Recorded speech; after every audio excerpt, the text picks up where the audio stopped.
Chapter 1. The joke didn't end with laughter. You thought it was over. The money hidden in the hollowed-out book.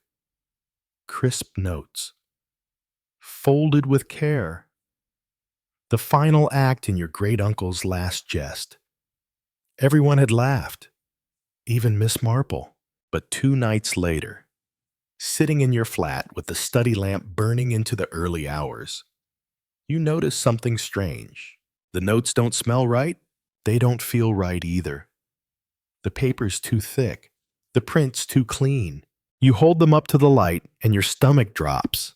They're fake, beautifully forged, but fake nonetheless.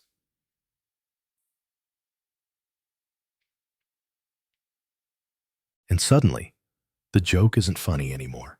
Charmian doesn't believe you at first. She thinks you're just doubting out of paranoia. It's just old notes. She says, maybe the printing was different back then, but you see it in her face. She's scared too, not of the notes, but of what they mean. Because if those notes were planted, then someone else knew about the hiding spot, and someone wanted you to stop digging. You go back to the house. The solicitor, Mr. Edgware, is still sorting out probate.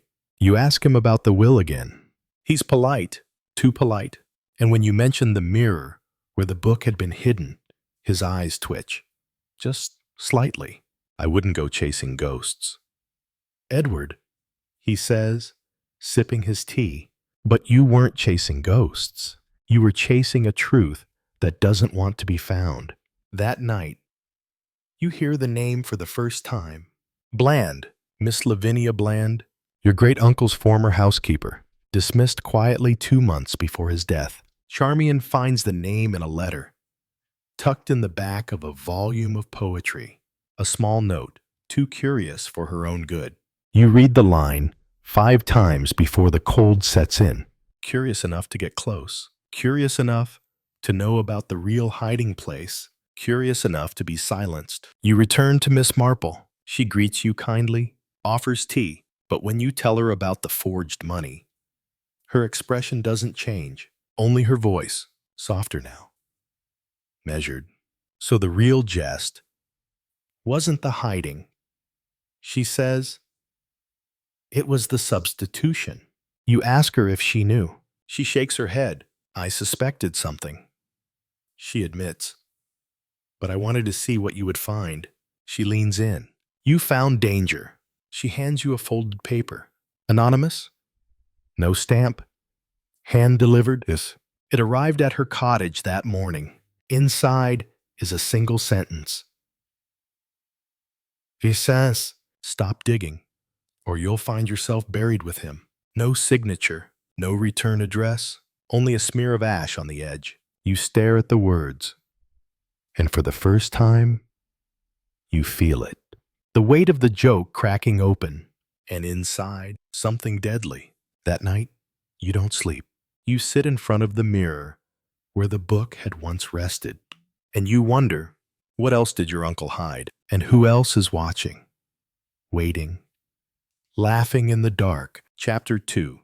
Too curious for her own good, you find her in a boarding house on the edge of Eastbourne. Miss Lavinia Bland. The name alone conjures an image. Tidy hair, sharp tongue, eyes like knitting needles. But the woman who opens the door is different. Thin, drawn, as if life's been quietly draining out of her. One day at a time. She doesn't ask how you found her, doesn't seem surprised, only says, I wondered how long it would take. You sit across from her in a small room that smells like lemon polish and secrets. A single photograph of your uncle sits on the mantel, framed but turned face down. She notices you looking. He wasn't the man you thought he was, she says. You ask her what she means, but she just gives a tired laugh. You ever wonder why he kept no journal? Why he never let the staff into his study? You hadn't, but now you do. You ask about the money. On. The joke. The mirror, she stiffens, and in that moment you see it. Fear, real and raw. He told me once, she says slowly, that if anyone found it by accident, they'd regret it. You lean in. Found what? Her eyes flick toward the window. She lowers her voice. There was something else. She reaches beneath a loose floorboard under her chair and pulls out an envelope, sealed in wax. The crest on it is your uncle's. She doesn't hand it to you. Not yet. You need to understand, she says, that once you read this, you can't put it back. You take the envelope. It's heavier than it looks, as if it carries not just secrets, but consequences. Inside, a letter in your uncle's jagged script and a small iron key. You scan the letter. No greeting, no signature, just this. If this finds you, it means the joke went too far. It wasn't just money. It was leverage, names, transactions, and one man who would kill to bury it. The key has no label, but you know what it means. A second hiding place, a real one, not a hollowed-out book, not a trick, something heavier, darker. Miss Bland watches you read. I didn't want to keep it, she says, but I didn't trust the others. You ask who they are, but she doesn't answer, only closes her eyes and whispers, almost to herself, he told me some things should stay hidden. I didn't listen. You leave before nightfall, key in hand, mind racing. There's another secret waiting, and maybe a reason he died that wasn't age or time or fate. Back in London, you unlock the flat safe where the hollow book had been stored. You pull out the notes again. Still perfect, still fake, and now you see it clearly. They weren't meant to be found. They were meant to stop you from looking deeper. The phone rings that night. You answer. A voice crackles.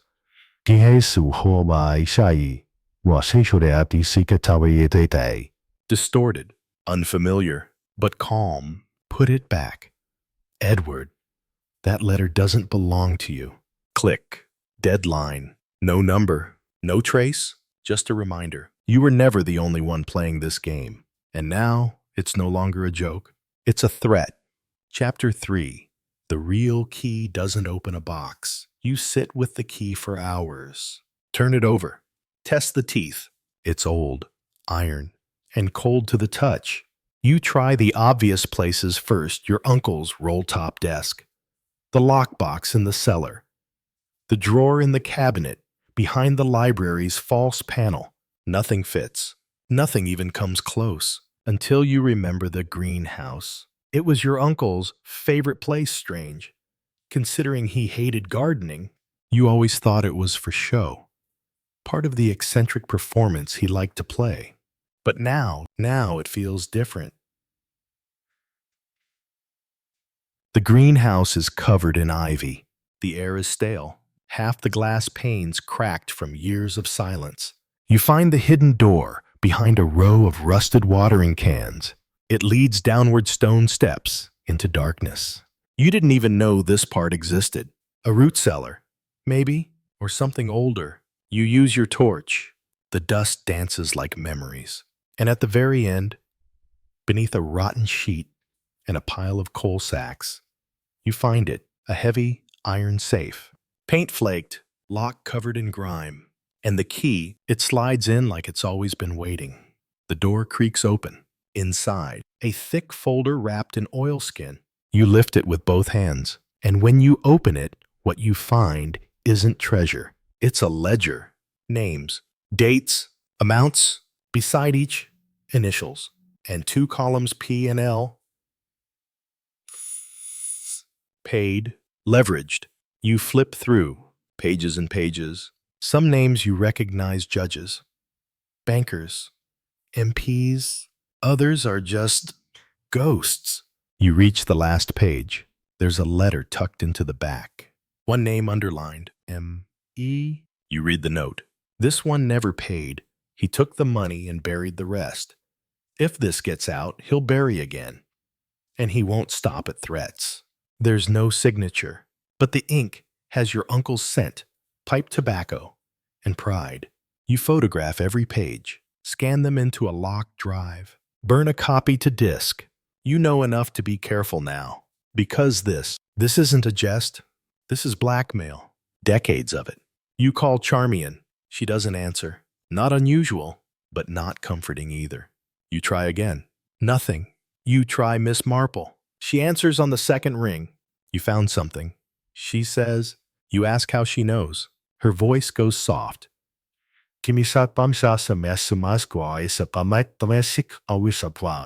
Because the game just changed.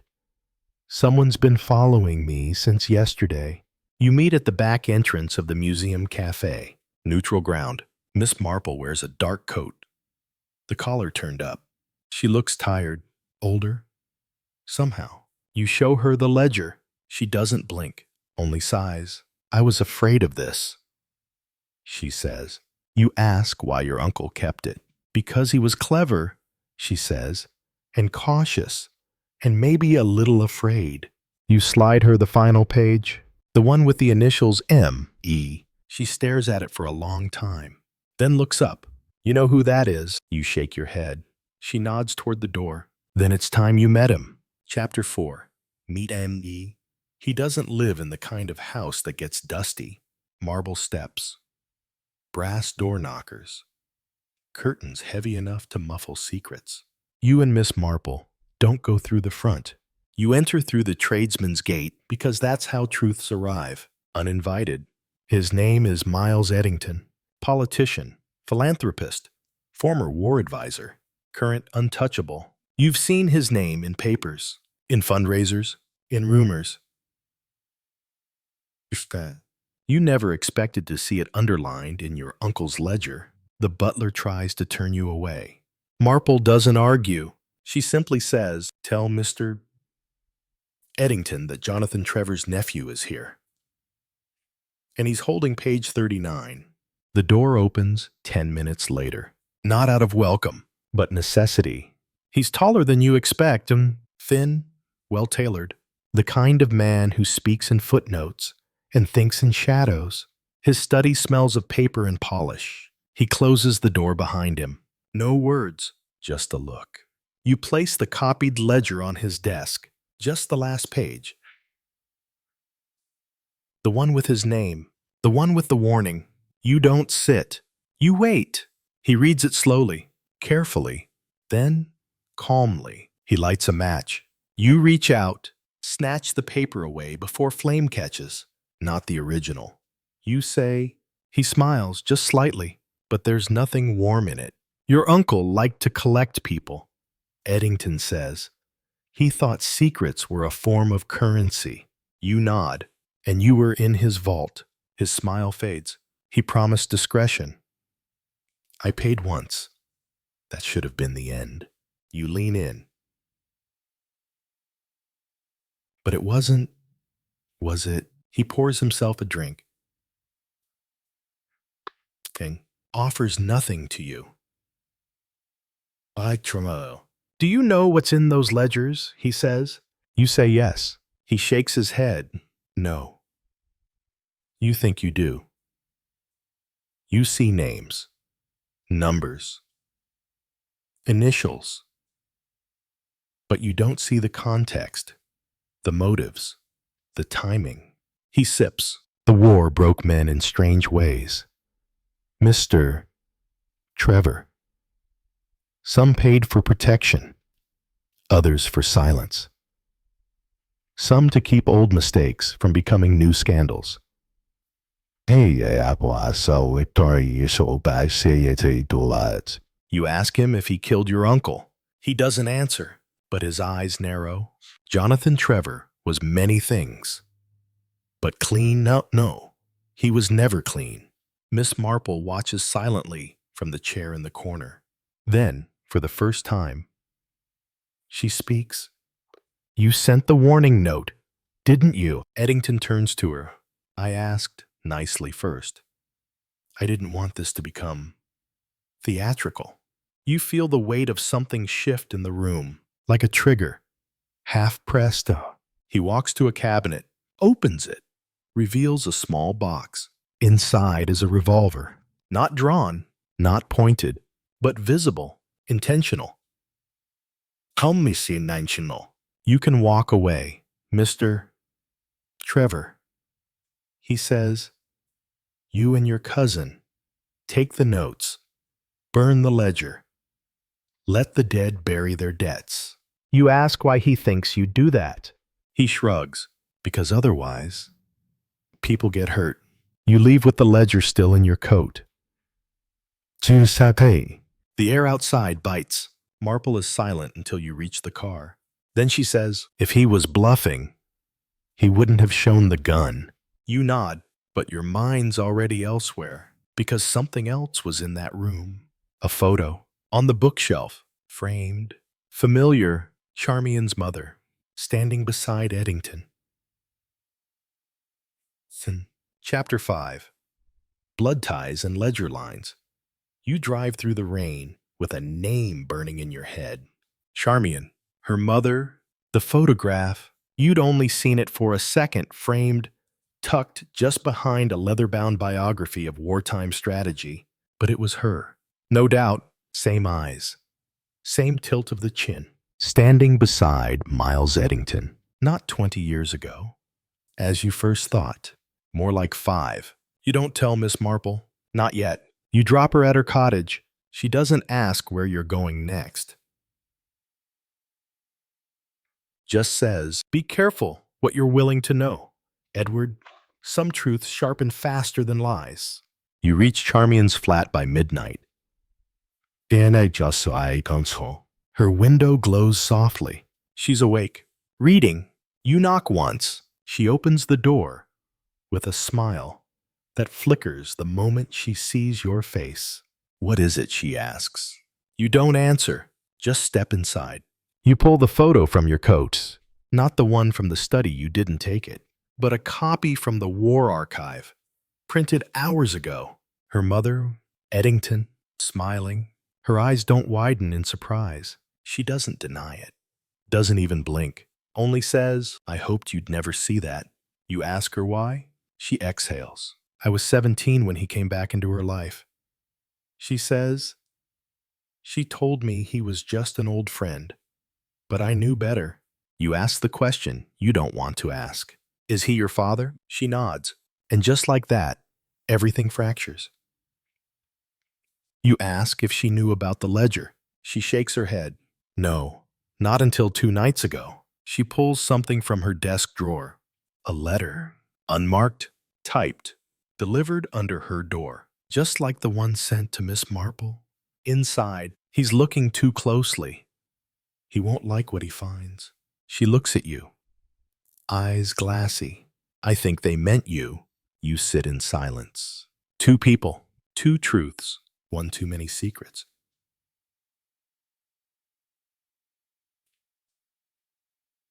Finally, she says, if you want to walk away from this, I won't blame you. But you can't walk. Not now. Not when the game is this far in.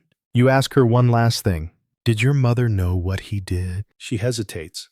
Then she died afraid. That's all I know. You leave before dawn. Not because you don't believe her, but because you do. And that terrifies you more. Back at your flat, you open the ledger again. One page catches your eye.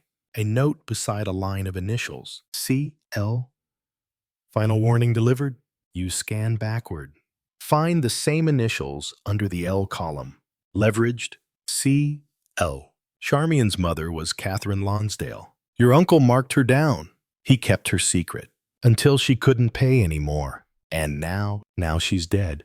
Chapter 6. A debt never paid. You dig into the death certificate the next morning. It lists natural causes. Cardiac failure. No autopsy. No suspicion. Just grief. Clean, official grief. But grief doesn't always wear a suit. Sometimes it wears gloves. Sometimes it leaves no fingerprints. You find the doctor who signed it. Retired now. Lives in a small stone house near the coast. You don't use charm.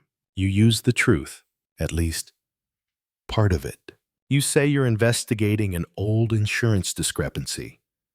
Need to confirm the timeline. The details? He squints at the paper, shrugs. I remember her. She was nervous. Kept saying she was being watched. You ask if that struck him as unusual. He laughs. Most people who say that are paranoid. She wasn't. She was precise.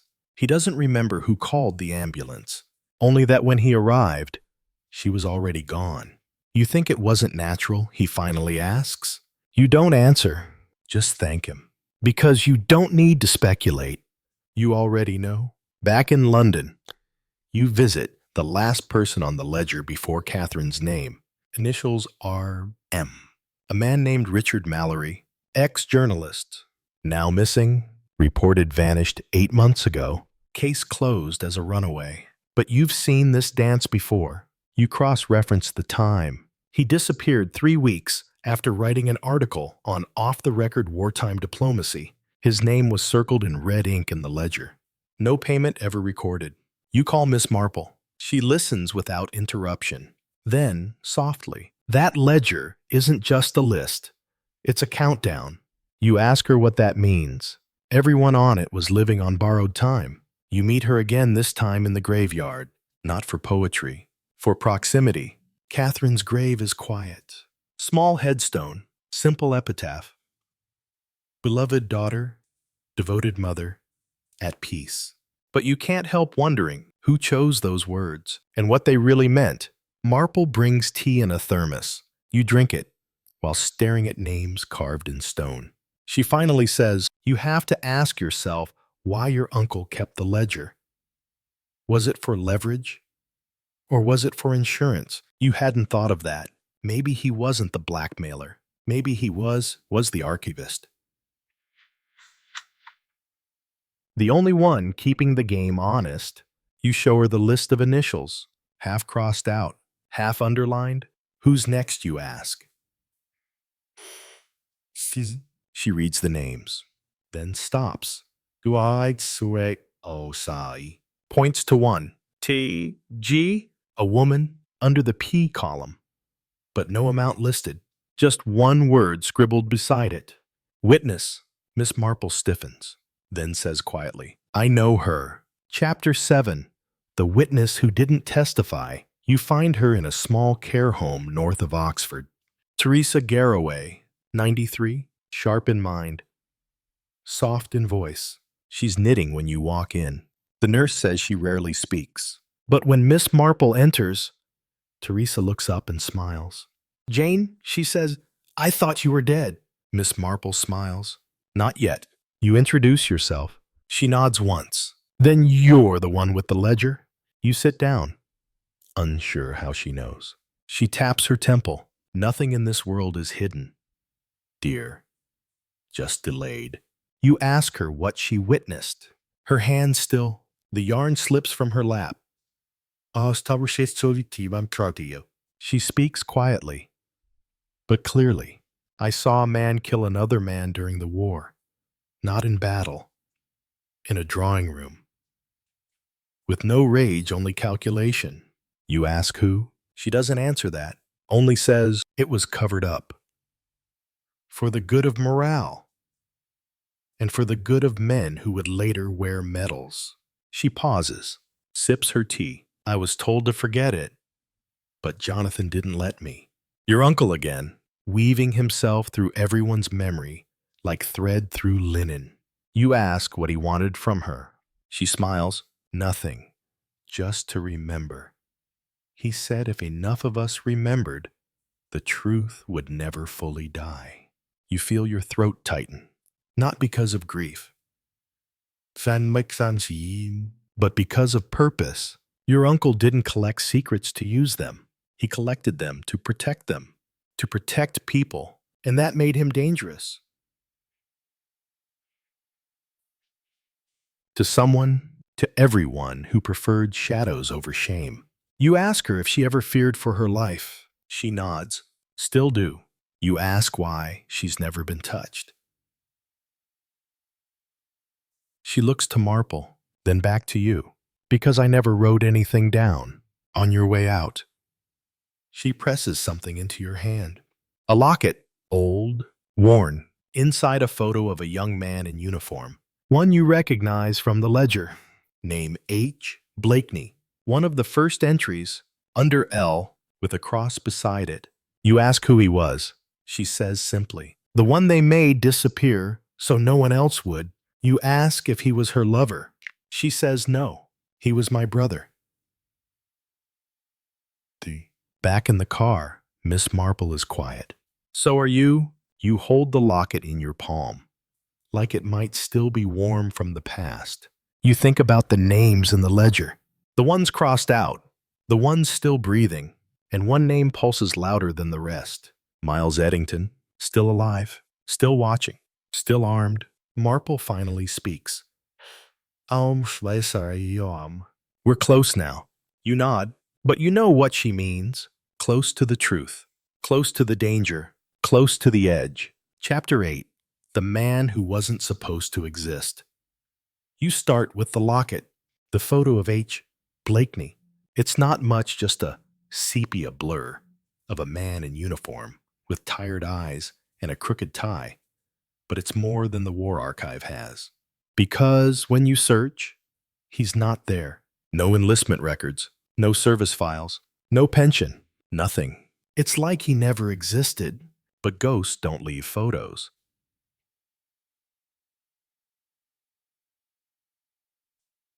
So you dig deeper, you find a registry from 1941, officers promoted to intelligence under temporary commission.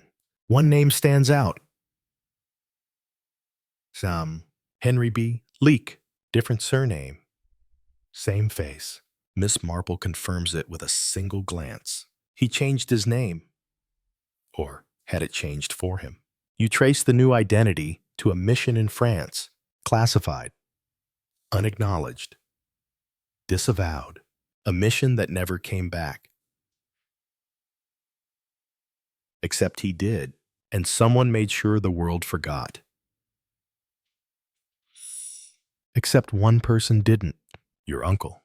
Jonathan Trevor had written Blakeney in the margins of 2 other entries in the ledger. Each one was followed by an X. Each one later, dead. You find a single report in the archives, barely legible, tucked in a folder marked redacted subjects.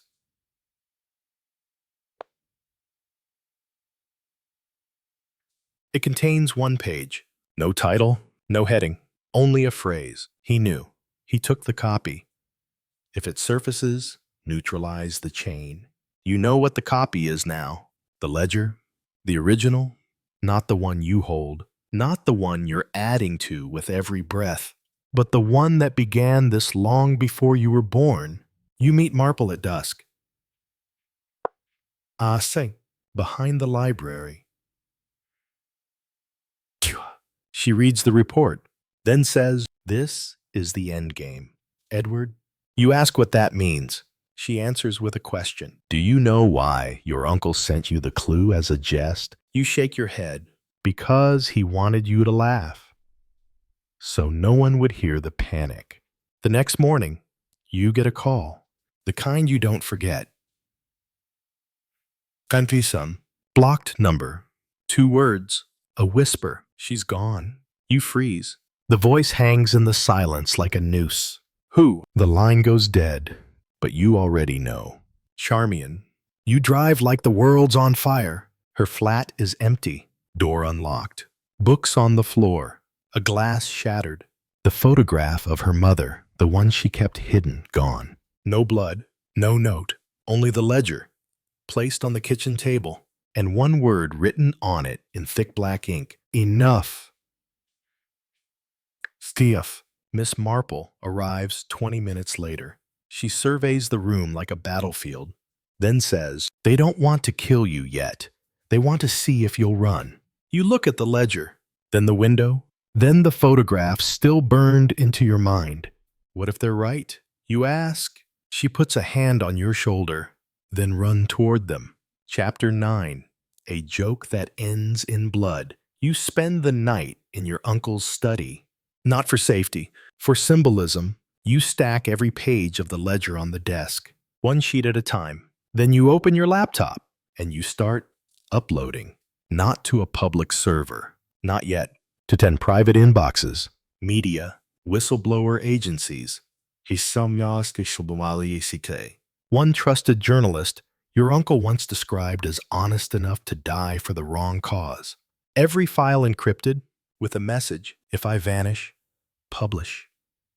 If I survive, call me mad. But read this first. You know what this means. You've made the first move in the final act.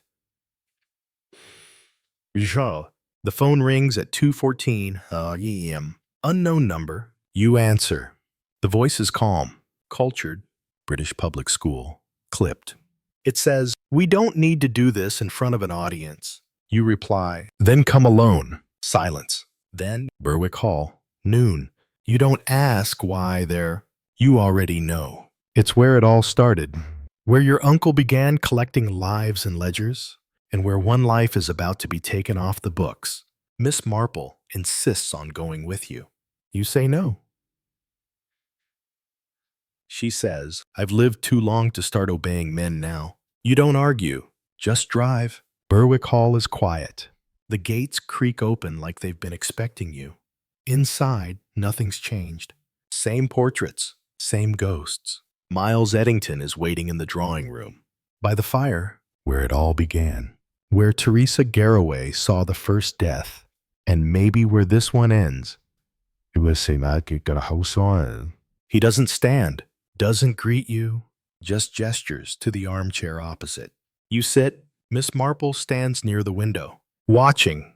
He speaks. "You should have walked away." You answer. "You should have left Charmian alone." Something shifts in his face. Not guilt, not fear. Recognition. She's not dead, he says calmly. Yet, you slide a flash drive across the table.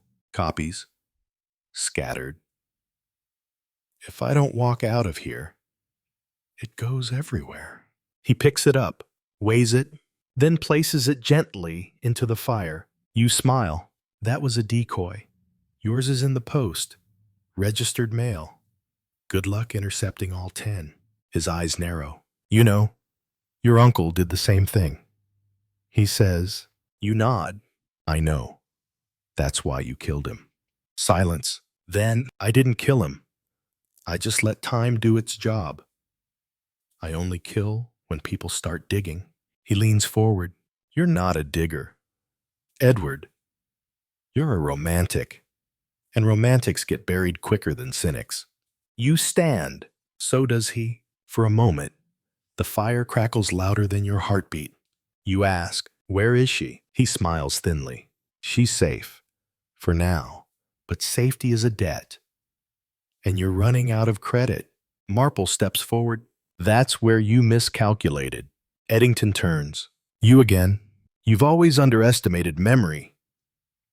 But now, memory's gone digital. She pulls a phone from her coat. Hits send. A beep. Eddington flinches. You know what that means. Somewhere, an inbox is lighting up. Somewhere, a story is about to break. And this time, there's no ledger big enough to hide in. He doesn't move toward the fire. Doesn't beg. Just says, you'll regret this. You nod. Already do. You leave him there. Let the fire burn what it can. Because truth doesn't need paper anymore. It only needs one witness left breathing. And right now, that's still you. Chapter 10. The jest was never funny. The story breaks by morning. Not all at once. Not with fireworks, but with the slow, smoldering precision of truth finally catching wind. One headline, then 3, then a flood. MP named in wartime cover-up scandal. List of compromised officials tied to long-dead intelligence officer. Jonathan Trevor's secret ledger. A national reckoning. Eddington doesn't deny it. He resigns quietly, citing health reasons. But but everyone knows the sickness started long ago, and it was never in his body. He disappears from public view. No trial, no prison, just silence, which, for a man like him, might be worse. Charmian is found 2 days later, a roadside inn in Kent, unharmed, unaware of who brought her there. She remembers nothing between the broken glass and the waking. You sit beside her in the hospital. She looks at you, voice small. Did you finish it? You nod, then pause, then say, no, I just opened it wider. Marple visits, as always, with a fresh bouquet and sharper observations. She doesn't stay long, just says, secrets don't end. They change form. Before she leaves, she presses something into your hand. It's your uncle's old penknife, the one he always carried. You flip it open, tiny, dull, but there's something comforting in its weight. Like a relic or a warning. The inquest into your uncle's death is reopened. Autopsy results are inconclusive. Poison is mentioned, then dismissed. No one is charged, but the coroner's note is updated. Suspicious circumstances. Under further review, that's the closest to justice he'll get. That most of them will get. The ledger becomes public, redacted, names hidden, dates blurred. But the shape of it remains, the knowledge that powerful men traded fear like currency, that a man who played at being a fool was keeping the kingdom honest. That blackmail, when aimed the right way, might have just been bravery under disguise. You walk through Berwick Hall one last time. It's going up for auction. Paintings covered, carpets rolled, ghosts quiet. In your uncle's old study, you find a note tucked behind a bookshelf, addressed to you, your name in his spidery script. You unfold it slowly. Gus Ikushkule. It reads, if you're reading this, I've either failed or succeeded too well. Either way, I trust you'll know when the joke has gone on too long. I never believed in heroes, just people who did the next right thing. Even when no one asked, you're one of them, Edward, even if you're laughing through your teeth.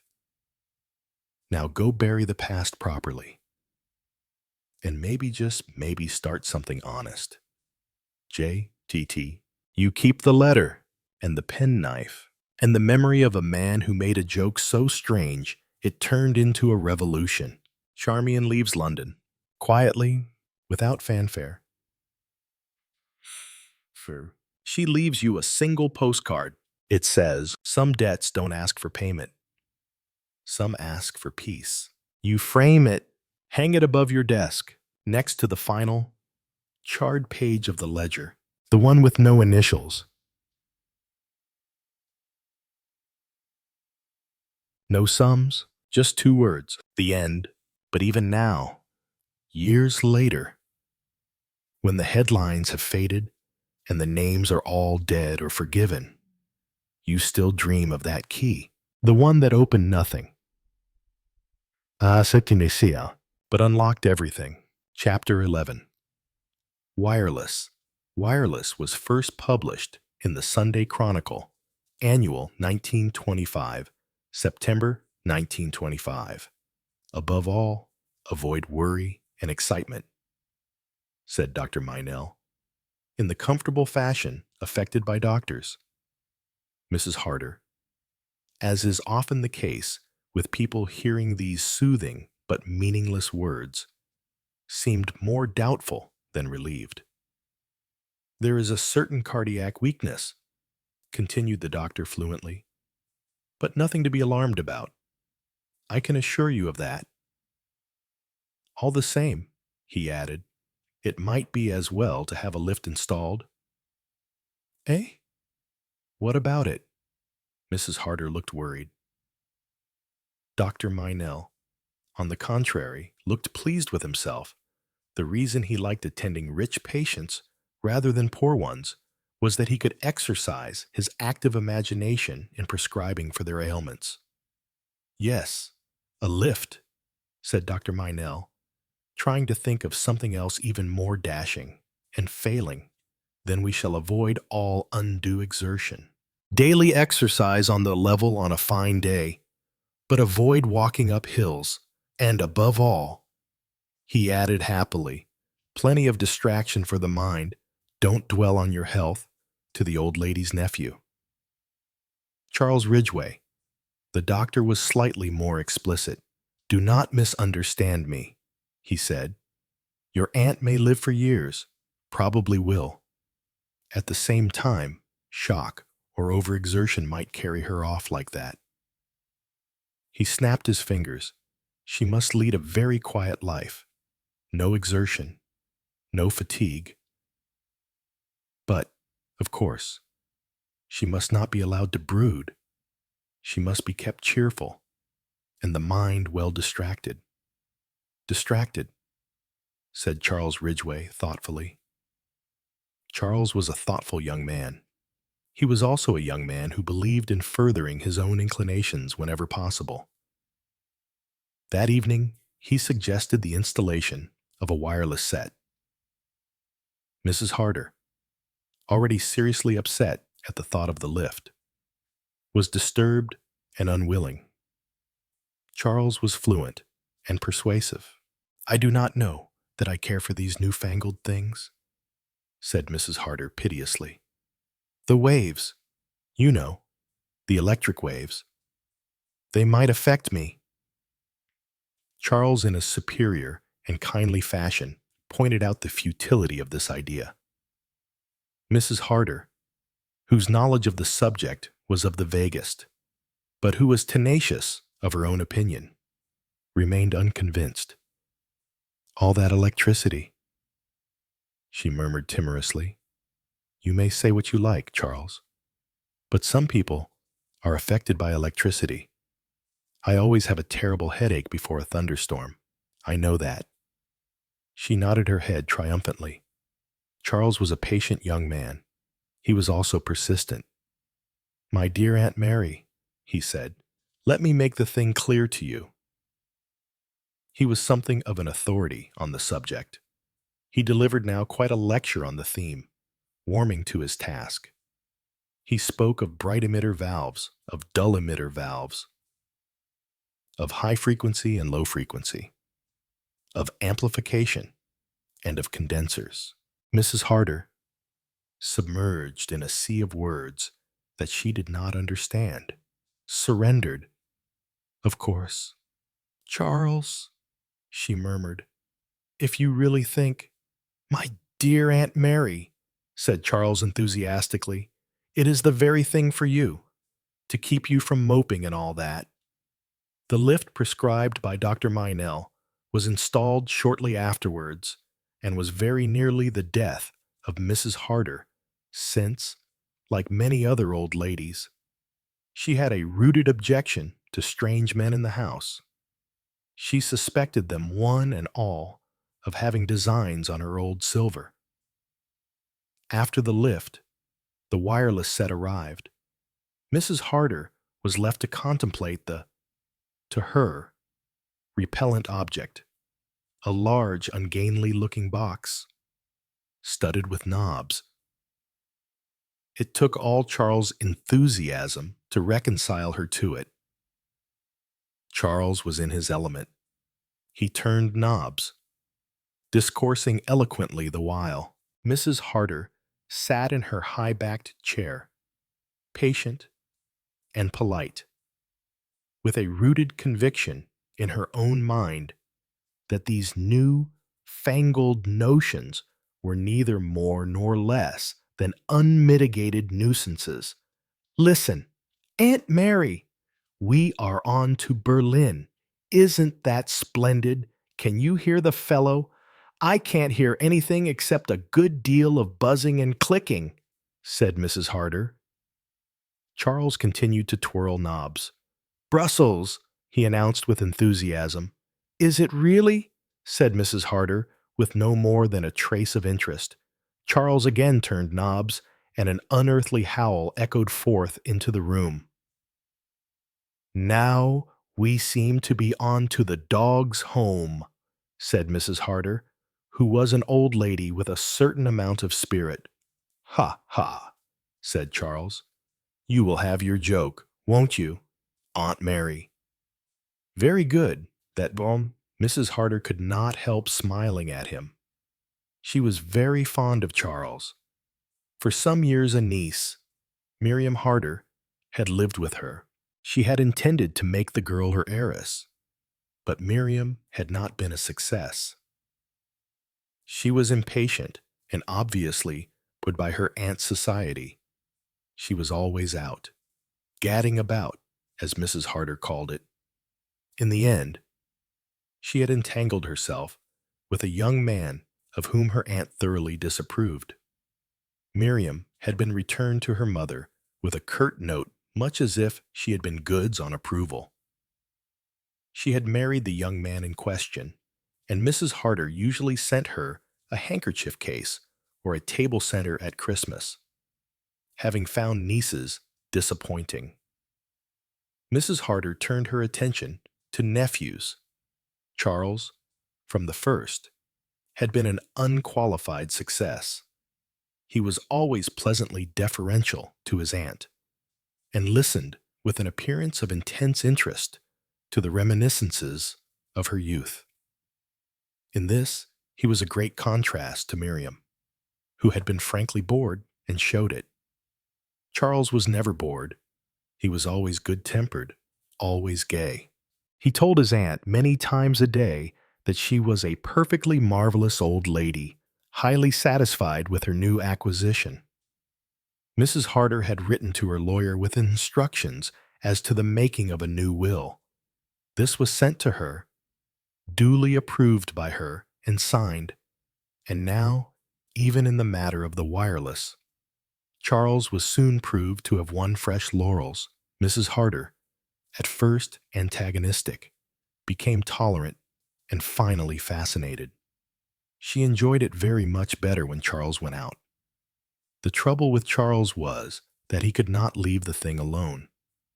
Mrs. Harder would be seated in her chair, comfortably listening to a symphony concert or a lecture on Lucrezia Borgia or Pond Life, quite happy and at peace with the world. Not so Charles. The harmony would be shattered by discordant shrieks while he enthusiastically attempted to get foreign stations. But on those evenings, when Charles was dining out with friends, Mrs. Harder enjoyed the wireless very much indeed. She would turn on two switches, sit in her high-backed chair, and enjoy the program of the evening. It was about 3 months after the wireless had been installed that the first eerie happening occurred. Charles was absent at a bridge party. The program for that evening was a ballad concert. A well-known soprano was singing Annie Laurie. And in the middle of Annie Laurie, a strange thing happened. There was a sudden break.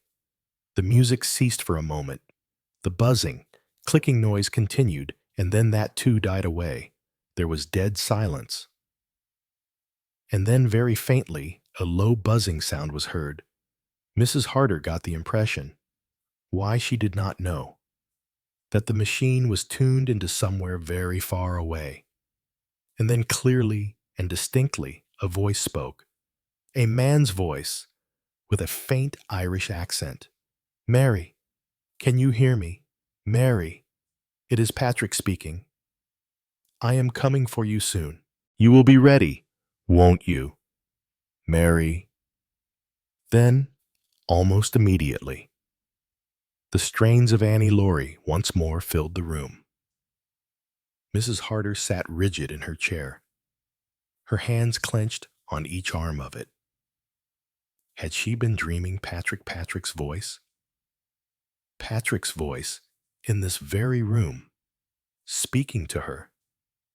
No, it must be a dream, a hallucination perhaps. She must just have dropped off to sleep for a minute or two. A curious thing to have dreamed, that her dead husband's voice should speak to her over the ether. It frightened her just a little. What were the words he had said, I am coming for you soon. Mary, you will be ready, won't you?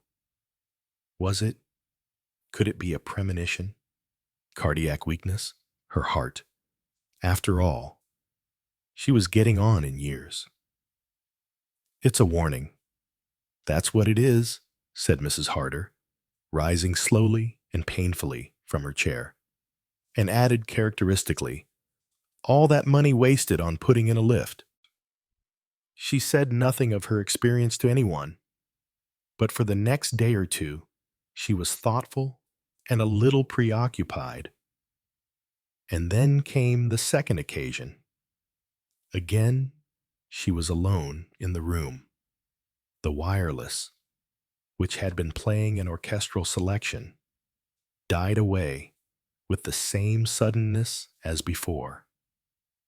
Again, there was silence, the sense of distance, and finally, Patrick's voice, not as it had been in life, but a voice rarefied, far away, with a strange, unearthly quality. Patrick speaking to you. Mary, I will be coming for you very soon now. Then click, buzz, and the orchestral selection was in full swing again. Mrs. Harder glanced at the clock. No, she had not been asleep this time, awake and in full possession of her faculties. She had heard Patrick's voice speaking. It was no hallucination. She was sure of that. In a confused way, she tried to think over all that Charles had explained to her of the theory of ether waves. Could it be Patrick had really spoken to her? That his actual voice had been wafted through space? There were missing wavelengths or something of that kind. She remembered Charles speaking of gaps in the scale. Perhaps the missing waves explained all the so-called psychological phenomena. No. There was nothing inherently impossible in the idea. Patrick had spoken to her. He had availed himself of modern science to prepare her for what must soon be coming. Mrs. Harder rang the bell for her maid, Elizabeth. Elizabeth was a tall, gaunt woman of 60. Beneath an unbending exterior, she concealed a wealth of affection and tenderness for her mistress. Elizabeth, said Mrs. Harder when her faithful retainer had appeared. You remember what I told you, the top left-hand drawer of my bureau? It is locked. The long key with the white label. Everything is there ready. Ready, ma'am, for my burial, snorted Mrs. Harder. You know perfectly well what I mean, Elizabeth. You helped me to put the things there yourself. Elizabeth's face began to work strangely. Oh, ma'am, she wailed. Don't dwell on such things. I thought you was a sight better. We have all got to go, sometime or another, said Mrs. Harder practically. I am over my 70 years and 10. Elizabeth, there, don't make a fool of yourself. If you must cry, go and cry somewhere else. Elizabeth retired, still sniffing. Mrs. Harder looked after her with a good deal of affection. Silly old fool. But faithful, she said. Very faithful. Let me see. Was it £100 or only 50 I left her? It ought to be 100. She has been with me a long time. The point worried the old lady, and the next day she sat down and wrote to her lawyer asking if he would send her will so that she might look over it. It was that same day that Charles startled her by something he said at lunch. By the way, Aunt Mary, he said, who is that funny old josser up in the spare room? The picture over the mantelpiece. I mean, the old Johnny with the beaver and side whiskers. Mrs. Harder looked at him austerely. That is your Uncle Patrick as a young man. she said. "Oh, I say, Aunt Mary, I am awfully sorry. I didn't mean to be rude." Mrs. Harder accepted the apology with a dignified bend of the head. Charles went on rather uncertainly. "I just wondered. You see—" He stopped, undecidedly, and Mrs. Harder said sharply, "Well, what were you going to say?" "Nothing," said Charles hastily. "Nothing that makes sense, I mean—" For the moment, the old lady said nothing more. But later that day, when they were alone together, she returned to the subject. "I wish you would tell me, Charles, what it was made you ask me about that picture of your uncle." Charles looked embarrassed. "I told you, Aunt Mary. It was nothing but a silly fancy of mine. Quite absurd." "Charles," said Mrs. Harder in her most autocratic voice, "I insist upon knowing. Well, my dear aunt, if you will have it, I fancied I saw him. The man in the picture. I mean, looking out of the end window when I was coming up the drive last night. Some effect of the light, I suppose. I wondered who on earth he could be. The face was so early Victorian, if you know what I mean. And then Elizabeth said there was no one, no visitor or stranger in the house.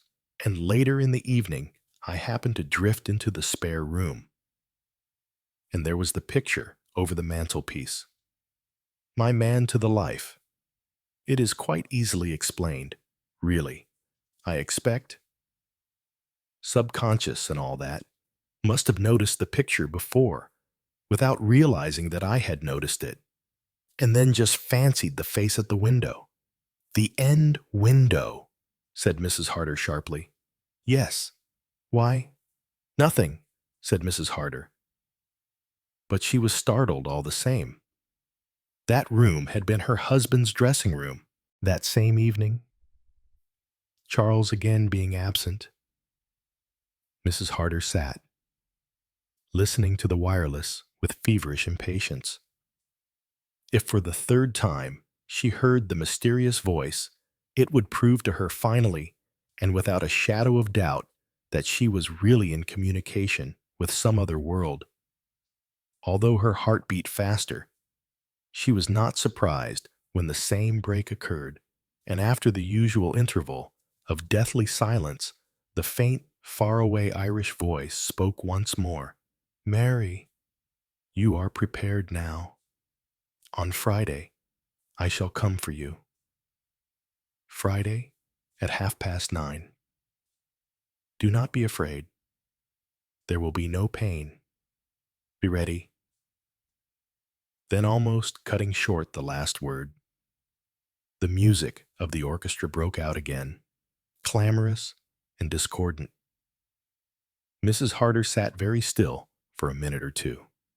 Her face had gone white, and she looked blue and pinched round the lips. Presently, she got up and sat down at her writing desk. In a somewhat shaky hand she wrote the following lines. "Tonight, at 9. Chapter 15. I have distinctly heard the voice of my dead husband. He told me that he would come for me on Friday night at 9:30. If I should die on that day, and at that hour, I should like the facts made known so as to prove beyond question the possibility of communicating with the spirit world. Mary Harder." Mrs. Harder read over what she had written, enclosed it in an envelope, and addressed the envelope. Then she rang the bell, which was promptly answered by Elizabeth. Mrs. Harder got up from her desk and gave the note she had just written to the old woman. "Elizabeth," she said, "if I should die on Friday night, I should like that note given to Dr. Maynell." "No." As Elizabeth appeared to be about to protest, "Do not argue with me. You have often told me you believe in premonitions. I have a premonition now. There is one thing more. I have left you in my will £50. I should like you to have 100. If I am not able to go to the bank myself before I die, Mr. Charles will see to it. As before, Mrs. Harder cut short Elizabeth's tearful protests. In pursuance of her determination, the old lady spoke to her nephew on the subject the following morning. "Remember, Charles, that if anything should happen to me, Elizabeth is to have an extra £50. You are very gloomy these days, Aunt Mary," said Charles cheerfully. "What is going to happen to you?" "According to Dr. Manel, we shall be celebrating your 100th birthday in 20 years or so." Mrs. Harder smiled affectionately at him, but did not answer. After a minute or two, she said, "What are you doing on Friday evening, Charles?" Charles looked a trifle surprised. "As a matter of fact, the Ewings asked me to go in and play bridge. But if you would rather I stayed at home—" "No," said Mrs. Harder with determination. "Certainly not. I mean it, Charles. On that night of all nights, I should much rather be alone." Charles looked at her curiously, but Mrs. Harder vouchsafed no further information. She was an old lady of courage and determination. She felt that she must go through with her strange experience single-handed. Friday evening found the house very silent. Mrs. Harder sat, as usual, in her straight-backed chair, drawn up to the fireplace. All her preparations were made. That morning she had been to the bank, had drawn out 50 in notes, and had handed them over to Elizabeth, despite the latter's tearful protests. She had sorted and arranged all her personal belongings, and had labeled 1 or 2 pieces of jewelry with the names of friends or relations. She had also written out a list of instructions for Charles. The Worcester tea service was to go to Cousin Emma, the Sevres jars to young William, and so on. Now she looked at the long envelope she held in her hand and drew from it a folded document. This was her will sent to her by Mr. Hopkinson in accordance with her instructions. She had already read it carefully, but now she looked over it once more to refresh her memory. It was a short, concise document, a bequest of £50 to Elizabeth Marshall in consideration of faithful service, 2 bequests of £500 to a sister and a first cousin, and the remainder to her beloved nephew, Charles Ridgway. Mrs. Harder nodded her head several times. Charles would be a very rich man when she was dead. Well, he had been a dear good boy to her, always kind, always affectionate, and with a merry tongue which never failed to please her. She looked at the clock. 3 minutes to the half hour. Well, she was ready, and she was calm, quite calm. Although she repeated these last words to herself several times, her heart beat strangely and unevenly. She hardly realized it herself, but she was strung up to a fine point of overwrought nerves. 9:30. The wireless was switched on. What would she hear? A familiar voice announcing the weather forecast, or that faraway voice belonging to a man who had died 25 years before? But she heard neither. Instead, there came a familiar sound, a sound she knew well, but which tonight made her feel as though an icy hand were laid on her heart. A fumbling at the door. It came again, and then a cold blast seemed to sweep through the room. Mrs. Harder had now no doubt what her sensations were. She was afraid. She was more than afraid. She was terrified. And suddenly, there came to her the thought, 25 years is a long time. Patrick is a stranger to me now. Terror. That was what was invading her. A soft step outside the door, a soft halting footstep. Then the door swung silently open. Mrs. Harder staggered to her feet, swaying slightly from side to side, her eyes fixed on the doorway. Something slipped from her fingers into the grate. She gave a strangled cry, which died in her throat. In the dim light of the doorway stood a familiar figure with chestnut beard and whiskers and an old-fashioned Victorian coat. Patrick had come for her. Her heart gave one terrified leap and stood still. She slipped to the ground in a huddled heap. There Elizabeth found her. An hour later, Dr. Minell was called at once, and Charles Ridgway was hastily recalled from his bridge party. But nothing could be done. Mrs. Harder had gone beyond human aid. It was not until 2 days later that Elizabeth remembered the note given to her by her mistress. Dr. Minell read it with great interest and showed it to Charles Ridgway. "A very curious coincidence," he said. "It seems clear that your aunt had been having hallucinations about her dead husband's voice. She must have strung herself up to such a point that the excitement was fatal, and when the time actually came, she died of the shock." "Auto-suggestion," said Charleston. "Something of the sort.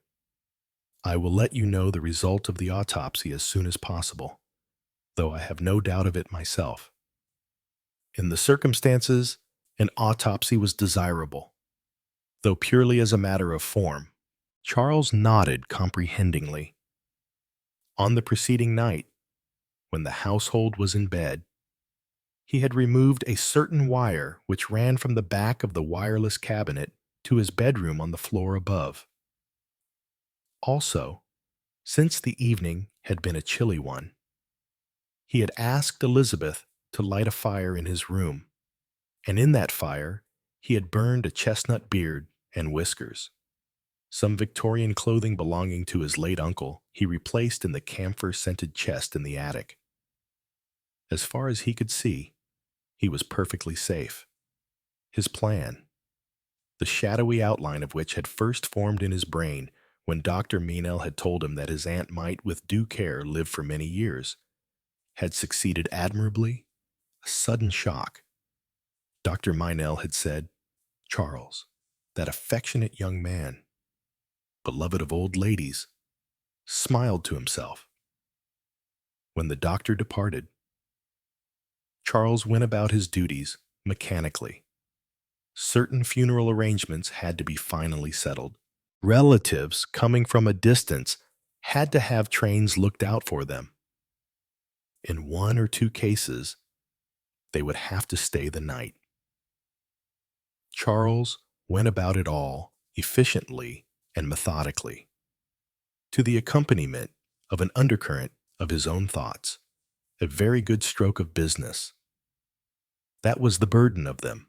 Nobody, least of all his dead aunt, had known in what perilous straits Charles stood. His activities, carefully concealed from the world, had landed him where the shadow of a prison loomed ahead. Exposure and ruin had stared him in the face unless he could, in a few short months, raise a considerable sum of money. Well, that was all right now. Charles smiled to himself. Thanks to, yes, call it a practical joke. Nothing criminal about that. He was saved. He was now a very rich man. He had no anxieties on the subject, for Mrs. Harder had never made any secret of her intentions. Chiming in very appositely with these thoughts, Elizabeth put her head round the door and informed him that Mr. Hopkinson was here and would like to see him. About time, too, Charles thought, repressing a tendency to whistle. He composed his face to one of suitable gravity and repaired to the library. There he greeted the precise old gentleman who had been for over a quarter of a century the late Mrs. Harder's legal advisor. The lawyer seated himself at Charles's invitation, and with a dry cough entered upon business matters. I did not quite understand your letter to me. Mr. Ridgway, you seem to be under the impression that the late Mrs. Harder's will was in our keeping. Charles stared at him. But surely I've heard my aunt say as much. Oh, quite so. Quite so. It was in our keeping. That is what I said. Mrs. Harder wrote to us, asking that it might be forwarded to her on Tuesday last. An uneasy feeling crept over Charles. He felt a far-off premonition of unpleasantness. Doubtless it will come to light amongst her papers, continued the lawyer smoothly. Charles said nothing. He was afraid to trust his tongue. He had already been through Mrs. Harder's papers pretty thoroughly, well enough to be quite certain that no will was amongst them. In a minute or two, when he had regained control of himself, he said so. His voice sounded unreal to himself, and he had a sensation as of cold water trickling down his back. Has anyone been through her personal effects? Asked the lawyer. Charles replied that her own maid, Elizabeth, had done so. At Mr. Hopkinson's suggestion, Elizabeth was sent for. She came promptly, grim and upright, and answered the questions put to her. She had been through all her mistress's clothes and personal belongings. She was quite sure that there had been no legal document such as a will amongst them. She knew what the will looked like. Her mistress had had it in her hand only the morning of her death. You are sure of that? Asked the lawyer sharply. Yes, sir. She told me so, and she made me take £50 in notes. The will was in a long blue envelope. Quite right, said Mr. Hopkinson. Now I come to think of it, continued Elizabeth, that same blue envelope was lying on this table the morning after, but empty. I laid it on the desk. I remember seeing it there, said Charles. He got up and went over to the desk. In a minute or two, he turned round with an envelope in his hand which he handed to Mr. Hopkinson. The latter examined it and nodded his head. That is the envelope in which I dispatched the will on Tuesday last. Both men looked hard at Elizabeth. Is there anything more, sir? She inquired respectfully. Not at present. Thank you. Elizabeth went towards the door. 1 minute, said the lawyer. Was there a fire in the grate that evening? Yes, sir. There was always a fire. Thank you, that will do. Elizabeth went out. Charles leaned forward, resting a shaking hand on the table. What do you think? What are you driving at? Mr. Hopkinson shook his head. We must still hope the will may turn up. If it does not. Well, if it does not. I am afraid there is only one conclusion possible. Your aunt sent for that will in order to destroy it, not wishing Elizabeth to lose by that. She gave her the amount of her legacy in cash. But why? Cried Charles wildly. Why? Mr. Hopkinson coughed, a dry cough. You have had no, disagreement with your aunt, Mr. Ridgway, he murmured. Charles gasped. No, indeed, he cried warmly. We were on the kindest, most affectionate terms, right up to the end. Ah, said Mr. Hopkinson, not looking at him. It came to Charles with a shock that the lawyer did not believe him. Who knew what this dry old stick might not have heard? Rumors of Charles's doings might have come round to him.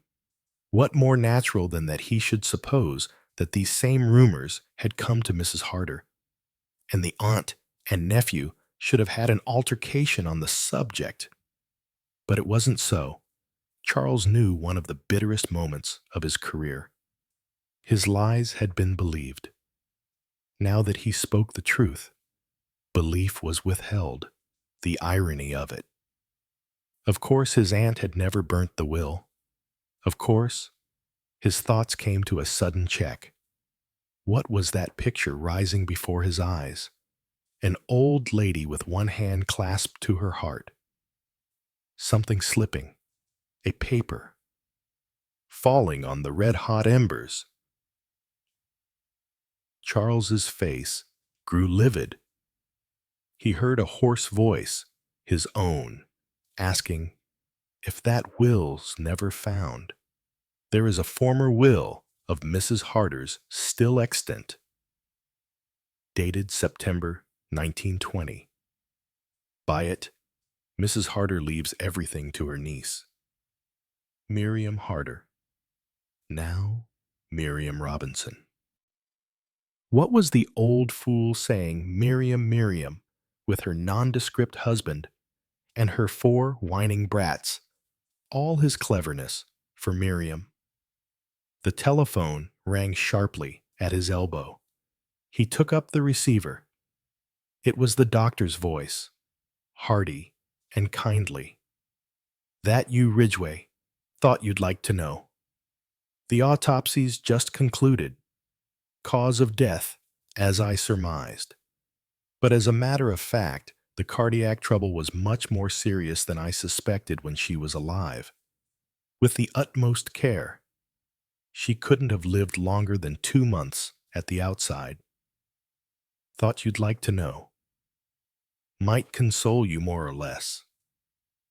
Excuse me, said Charles. Would you mind saying that again?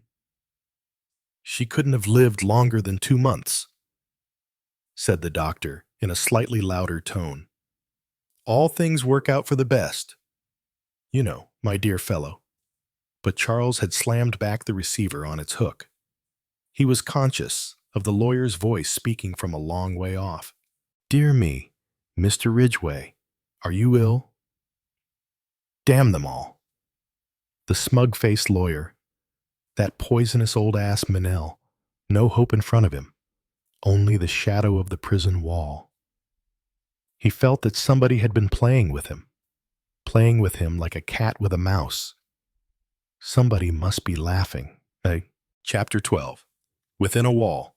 Within a Wall was first published in Royal Magazine, October 1925. It was Mrs. Lempriere who discovered the existence of Jane Haworth. It would be, of course. Somebody once said that Mrs. Lempriere was easily the most hated woman in London. But that, I think, is an exaggeration. She has certainly a knack of tumbling on the one thing you wish to keep quiet about. And she does it with real genius. It is always an accident. In this case, we had been having tea in Alan Everard's studio. He gave these teas occasionally, and used to stand about in corners, wearing very old clothes, rattling the coppers in his trouser pockets, and looking profoundly miserable. I do not suppose anyone will dispute Everard's claim to genius at this date.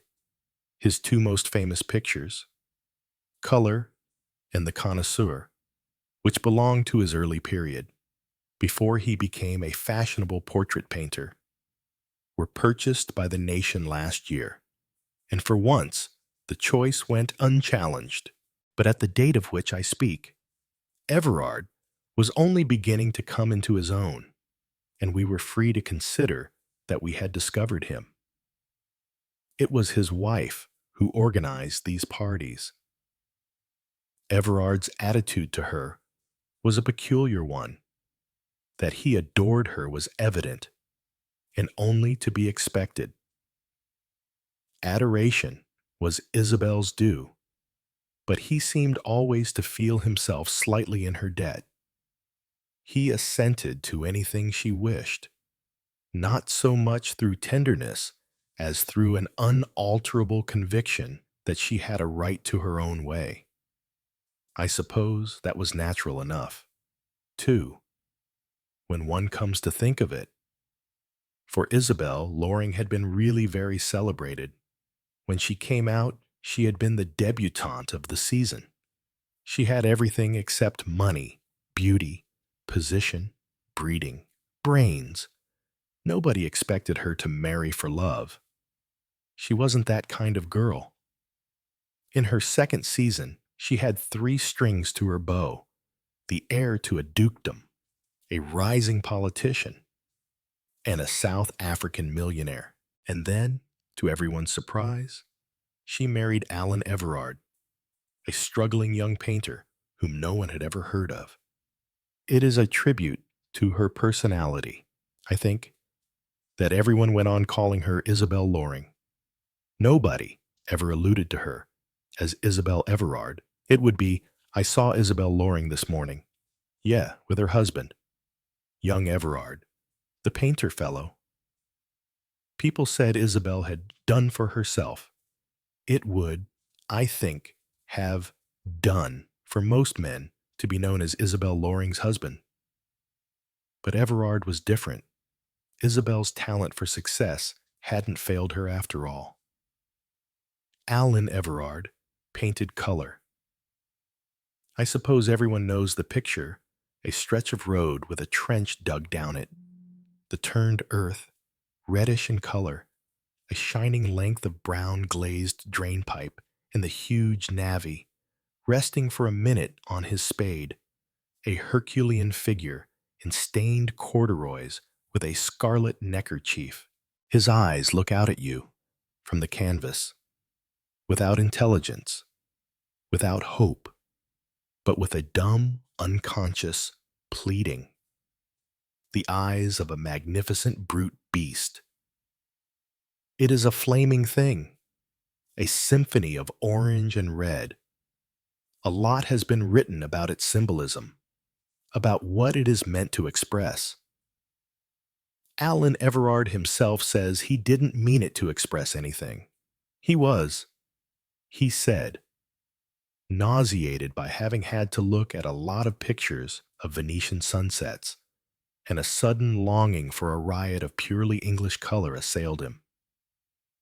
After that, Everard gave the world that epic painting of a public house, romance, the black street with rain falling, the half-open door, the lights and shining glasses, the little foxy-faced man passing through the doorway, small, mean, insignificant, with lips parted and eyes eager, passing in to forget. On the strength of these 2 pictures, Everard was acclaimed as a painter of working men. He had his niche, but he refused to stay in it. His third and most brilliant work, a full-length portrait of Sir Rufus Hirschman. The famous scientist is painted against a background of retorts and crucibles and laboratory shelves. The whole has what may be called a cubist effect, but the lines of perspective run strangely. And now he had completed his 4th work, a portrait of his wife. We had been invited to see and criticize. Everard himself scowled and looked out of the window. Isabel Loring moved amongst the guests, talking technique with unerring accuracy. We made comments. We had to. We praised the painting of the pink satin. The treatment of that, we said, was really marvelous. Nobody had painted satin in quite that way before. Mrs. Lempriere, who is one of the most intelligent art critics I know, took me aside almost at once. "Georgie," she said, "what has he done to himself? The thing's dead. It's smooth. It's damnable." "Portrait of a lady in pink satin," I suggested. "Exactly. And yet, the technique's perfect. And the care. There's enough work there for 16 pictures. "Too much work," I suggested. "Perhaps that's it. If there ever was anything there." He's killed it. An extremely beautiful woman in a pink satin dress. Why not a colored photograph? "Why not?" I agreed. "Do you suppose he knows? Don't you see the man's on edge? It comes, I dare say, of mixing up sentiment and business. He's put his whole soul into painting Isabel, because she is Isabel, and in sparing her, he's lost her. He's been too kind. You've got to destroy the flesh before you can get at the soul sometimes. I nodded reflectively. Sir Rufus Hirschman had not been flattered physically, but Everard had succeeded in putting on the canvas a personality that was unforgettable. And Isabel's got such a very forceful personality, continued Mrs. Lempriere. Perhaps Everard can't paint women, I said. Perhaps not, said Mrs. Lempriere thoughtfully. Yes, that may be the explanation. And it was then, with her usual genius for accuracy, that she pulled out a canvas that was leaning with its face to the wall. There were about 8 of them, stacked carelessly. It was pure chance that Mrs. Lempriere selected the one she did. But as I said before, these things happen with Mrs. Lempriere. Ah, said Mrs. Lempriere, as she turned it to the light.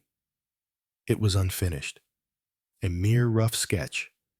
The woman, or girl, she was not.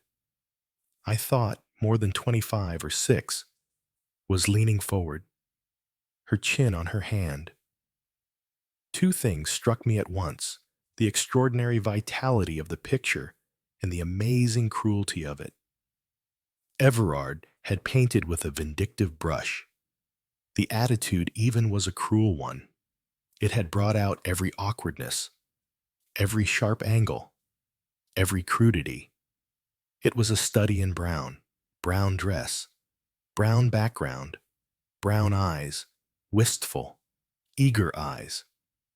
Eagerness was, indeed, the prevailing note of it. Mrs. Lempriere looked at it for some minutes in silence. Then she called to Everard. "Alan," she said, "come here. Who's this?" Everard came over obediently. I saw the sudden flash of annoyance that he could not quite hide. "That's only a daub," he said. "I don't suppose I shall ever finish it." "Who is she?" said Mrs. Lempriere. Everard was clearly unwilling to answer, and his unwillingness was as meat and drink to Mrs. Lempriere, who always believes the worst on principle. "A friend of mine, a Miss Jane Haworth. I've never met her here," said Mrs. Lempriere. "She doesn't come to these shows."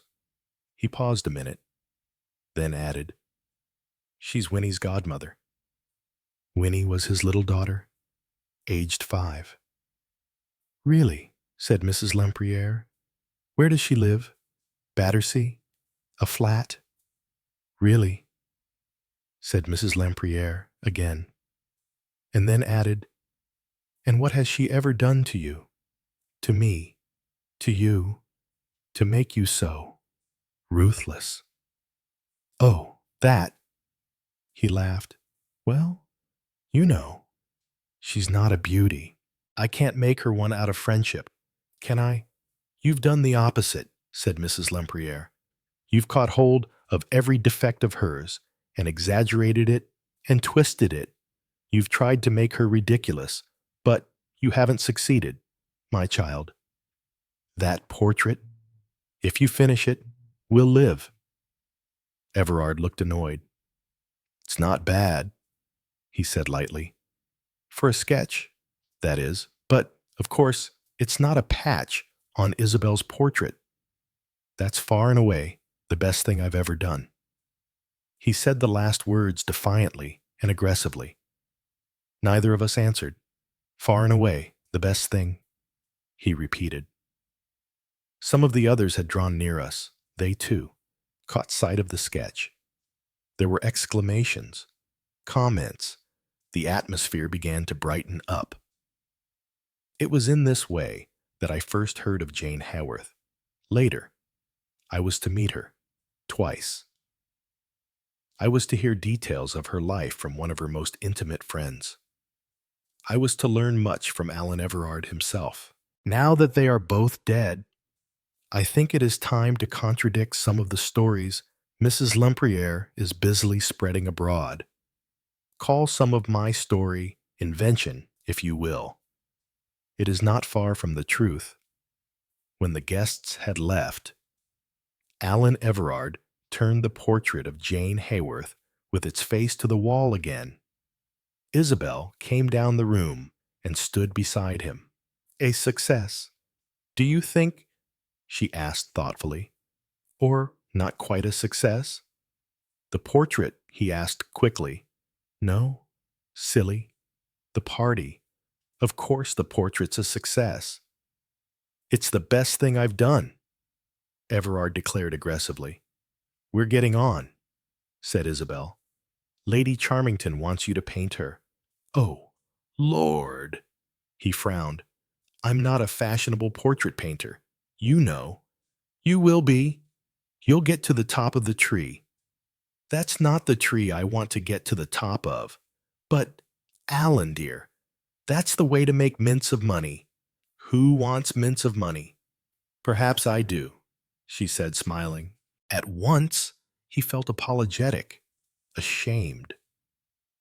If she had not married him, she could have had her mints of money, and she needed it. A certain amount of luxury was her proper setting.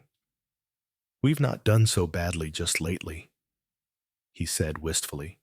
No, indeed, but the bills are coming in rather fast. Bills, always bills. He walked up and down. Oh, hang it, I don't want to paint Lady Charmington. He burst out, rather like a petulant child. Isabel smiled a little. She stood by the fire without moving. Alan stopped his restless pacing and came nearer to her. What was there in her? In her stillness, her inertia, that drew him like a magnet. How beautiful she was, her arms like sculptured white marble. The pure gold of her hair. Her lips, red, full lips. He kissed them, felt them, fasten on his own. Did anything else matter? What was there in Isabel that soothed you, that took all your cares from you? She drew you into her own beautiful inertia and held you there, quiet and content. Poppy and Mandragora, you drifted there on a dark lake, asleep. I'll do, Lady Charmington, he said presently. What does it matter I shall be bored? But after all, painters must eat. There's Mr. Potts the painter, Mrs. Potts the painter's wife, and Miss Potts the painter's daughter, all needing sustenance. Absurd boy, said Isabel. Talking of our daughter, you ought to go and see Jane sometime. She was here yesterday and said she hadn't seen you for months. Jane was here. Yes, to see Winnie. Alan brushed Winnie aside. Did she see the picture of you? Yes. What did she think of it? She said it was splendid. Oh, he frowned, lost in thought. Mrs. Lempriere suspects you of a guilty passion for Jane, I think, remarked Isabel. Her nose twitched a good deal. That woman, said Alan, with deep disgust. That woman. What wouldn't she think? What doesn't she think? Well, I don't think, said Isabel, smiling. So go and see Jane soon. Alan looked across at her. She was sitting now on a low couch by the fire. Her face was half turned away. The smile still lingered on her lips. And at that moment, he felt bewildered, confused, as though a mist had formed round him, and suddenly, parting, had given him a glimpse into a strange country. Something said to him, why does she want you to go and see Jane? There's a reason. Because with Isabel, there was bound to be a reason. There was no impulse in Isabel, only calculation. Do you like Jane? he asked suddenly. She's a dear, said Isabel. Yes, but do you really like her? Of course. She's so devoted to Winnie. By the way, she wants to carry Winnie off to the seaside next week. You don't mind, do you? It will leave us free for Scotland. It will be extraordinarily convenient. It would, indeed, be just that. Extraordinarily convenient. He looked across at Isabel with a sudden suspicion. Had she asked Jane, Jane was so easily imposed upon. Isabel got up and went out of the room, humming to herself. Oh, well, it didn't matter. Anyway, he would go and see Jane. Jane Haworth lived at the top of a block of mansion flats overlooking Battersea Park.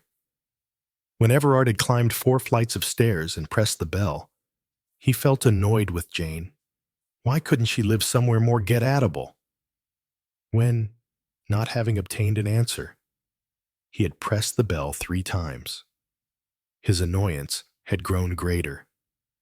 Why couldn't she keep someone capable of answering the door? Suddenly it opened, and Jane herself stood in the doorway. She was flushed. "Where's Alice?" asked Everard, without any attempt at greeting. "Well, I'm afraid, she's not well today." "Drunk, you mean?" said Everard grimly. What a pity that Jane was such an inveterate liar. "I suppose that's it," said Jane reluctantly. "Let me see her." He strode into the flat. Jane followed him with disarming meekness. He found the delinquent Alice in the kitchen. There was no doubt whatever as to her condition. He followed Jane into the sitting room in grim silence. "You'll have to get rid of that woman," he said. "I told you so before." "I know you did, Alan, but I can't do that. You forget. Her husband's in prison." "Where he ought to be," said Everard. "How often has that woman been drunk in the 3 months you've had her?" "Not so very many times. 3 or 4, perhaps.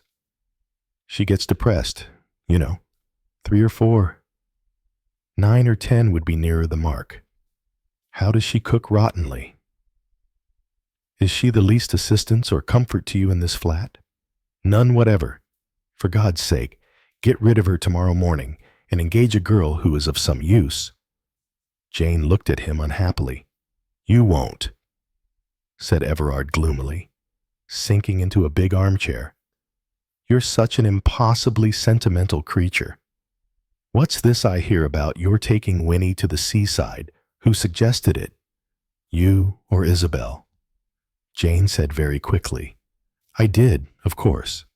"Jane," said Everard, "if you would only learn to speak the truth, I should be quite fond of you. Sit down, and for goodness sake, don't tell any more lies for at least 10 minutes. "Oh, Alan," said Jane, and sat down. The painter examined her critically for a minute or 2. Mrs. Lempriere, that woman, had been quite right. He had been cruel in his handling of Jane. Jane was almost, if not quite, beautiful. The long lines of her body were pure Greek. It was that eager anxiety of hers to please that made her awkward. He had seized on that, exaggerated it, had sharpened the line of her slightly pointed chin, flung her body into an ugly poise. Why?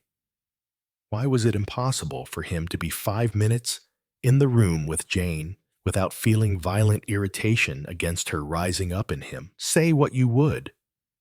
Jane was a dear, but irritating.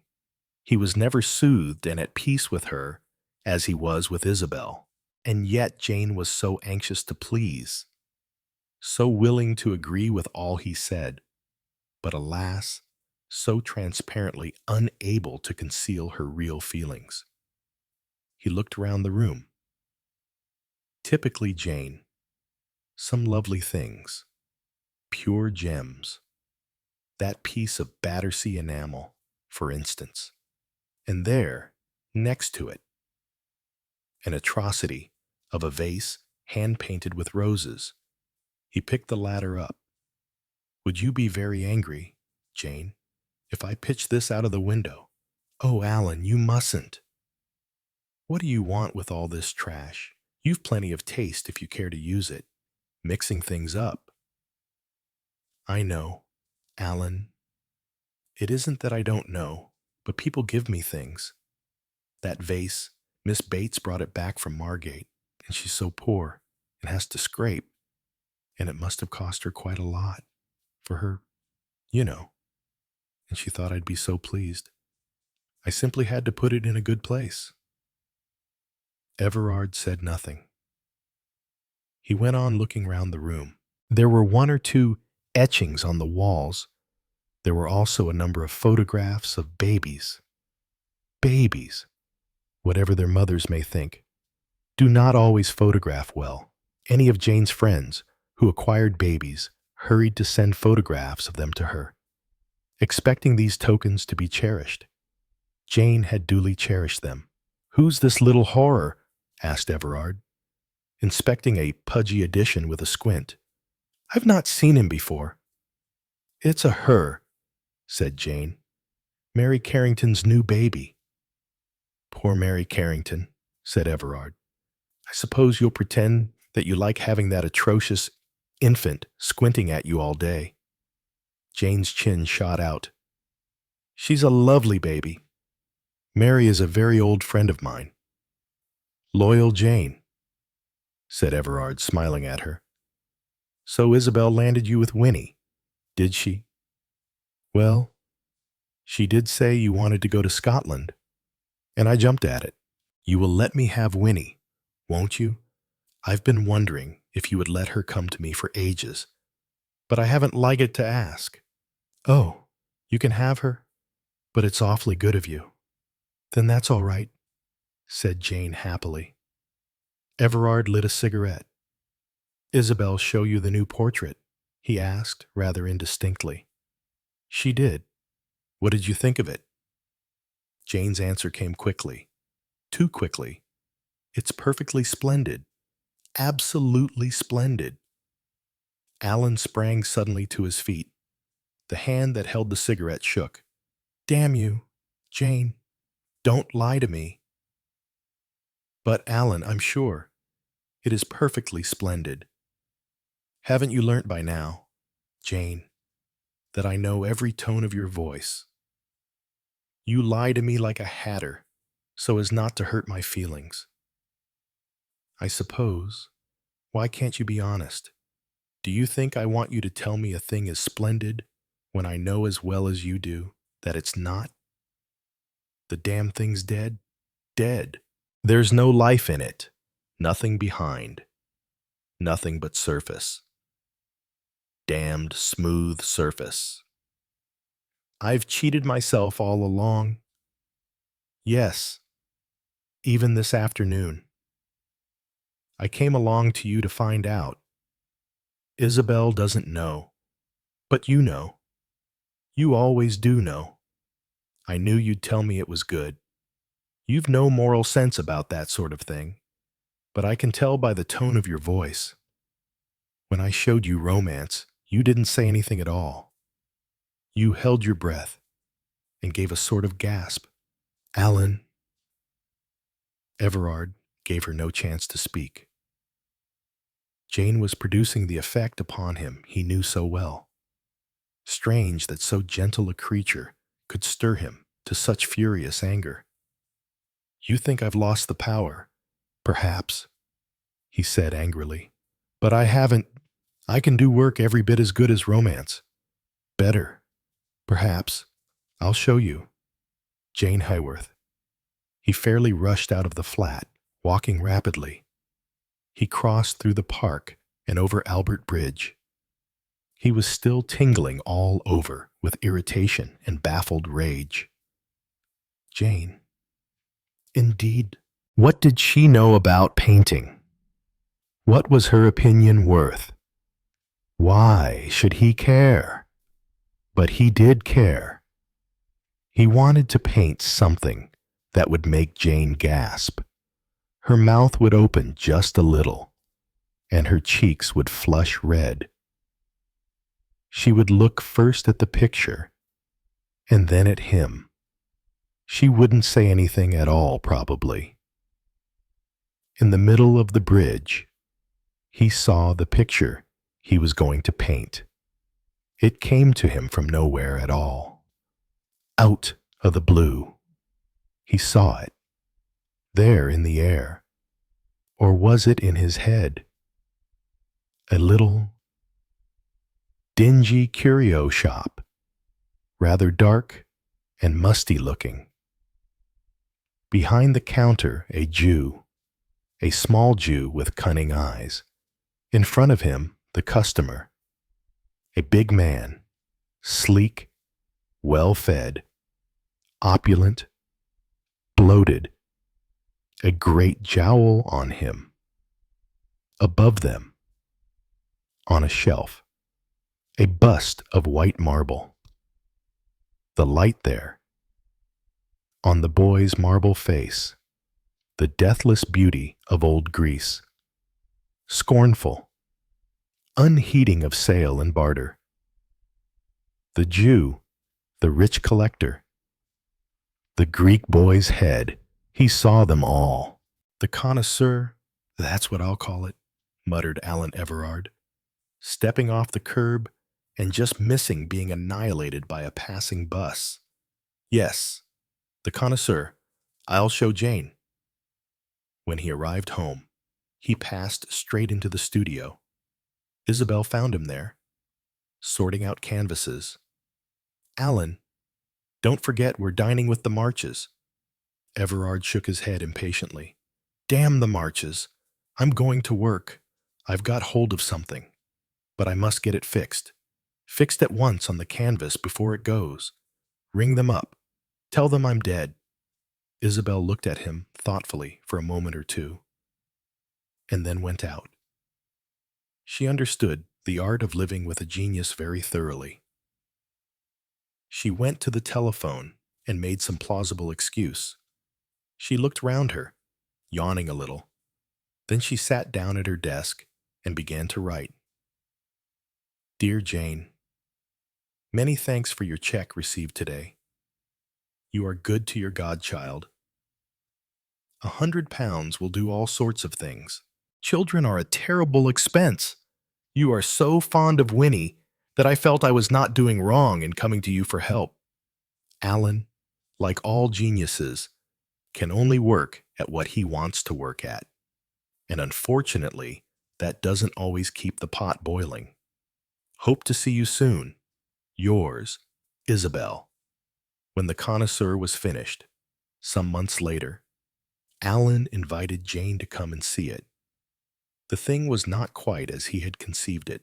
That was impossible to hope for. But it was near enough. He felt the glow of the Creator. He had made this thing, and it was good. Jane did not this time tell him it was splendid. The color crept into her cheeks, and her lips parted. She looked at Alan, and he saw in her eyes that which he wished to see. Jane knew. He walked on air. He had shown Jane the picture off his mind. He began to notice his immediate surroundings once more. Winnie had benefited enormously from her fortnight at the seaside, but it struck him that her clothes were very shabby. He said so to Isabel. Alan, you who never notice anything, but I like children to be simply dressed. I hate them all fussed up. There's a difference between simplicity and darns and patches. Isabel said nothing, but she got Winnie a new frock. 2 days later, Alan was struggling with income tax returns. His own passbook lay in front of him. He was hunting through Isabel's desk for hers when Winnie danced into the room with a disreputable doll. Daddy, I've got a riddle. Can you guess it? Within a wall, as white as milk. Within a curtain, soft as silk, bathed in a sea of crystal clear. A golden apple doth appear, Guess what that is? Your mother, said Alan absently. He was still hunting. Daddy. Winnie gave a scream of laughter. It's an egg. Why did you think it was Mummy? Alan smiled too. I wasn't really listening, he said, and the words sounded like Mummy. Somehow. A wall as white as milk. A curtain. Crystal. The golden apple. Yes. It did suggest Isabel to him. Curious things. Words. He had found the passbook now. He ordered Winnie peremptorily from the room. 10 minutes later he looked up, startled by a sharp exclamation. Alan! Hello? Isabel? I didn't hear you come in. Look here. I can't make out these items in your passbook. What business had you to touch my passbook? He stared at her, astonished. She was angry.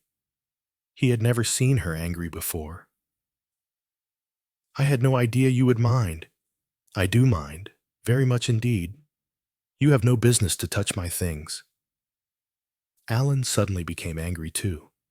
I apologize, but since I have touched your things, perhaps you will explain one or two entries that puzzle me. As far as I can see, nearly £500 has been paid into your account this year, which I cannot check. Where does it come from? Isabel had recovered her temper. She sank into a chair. You needn't be so solemn about it, Alan, she said lightly. It isn't the wages of sin, or anything like that. Where did this money come from? From a woman, a friend of yours. It's not mine at all. It's for Winnie. Winnie, do you mean? This money came from Jane? Isabel nodded. She's devoted to the child. Can't do enough for her.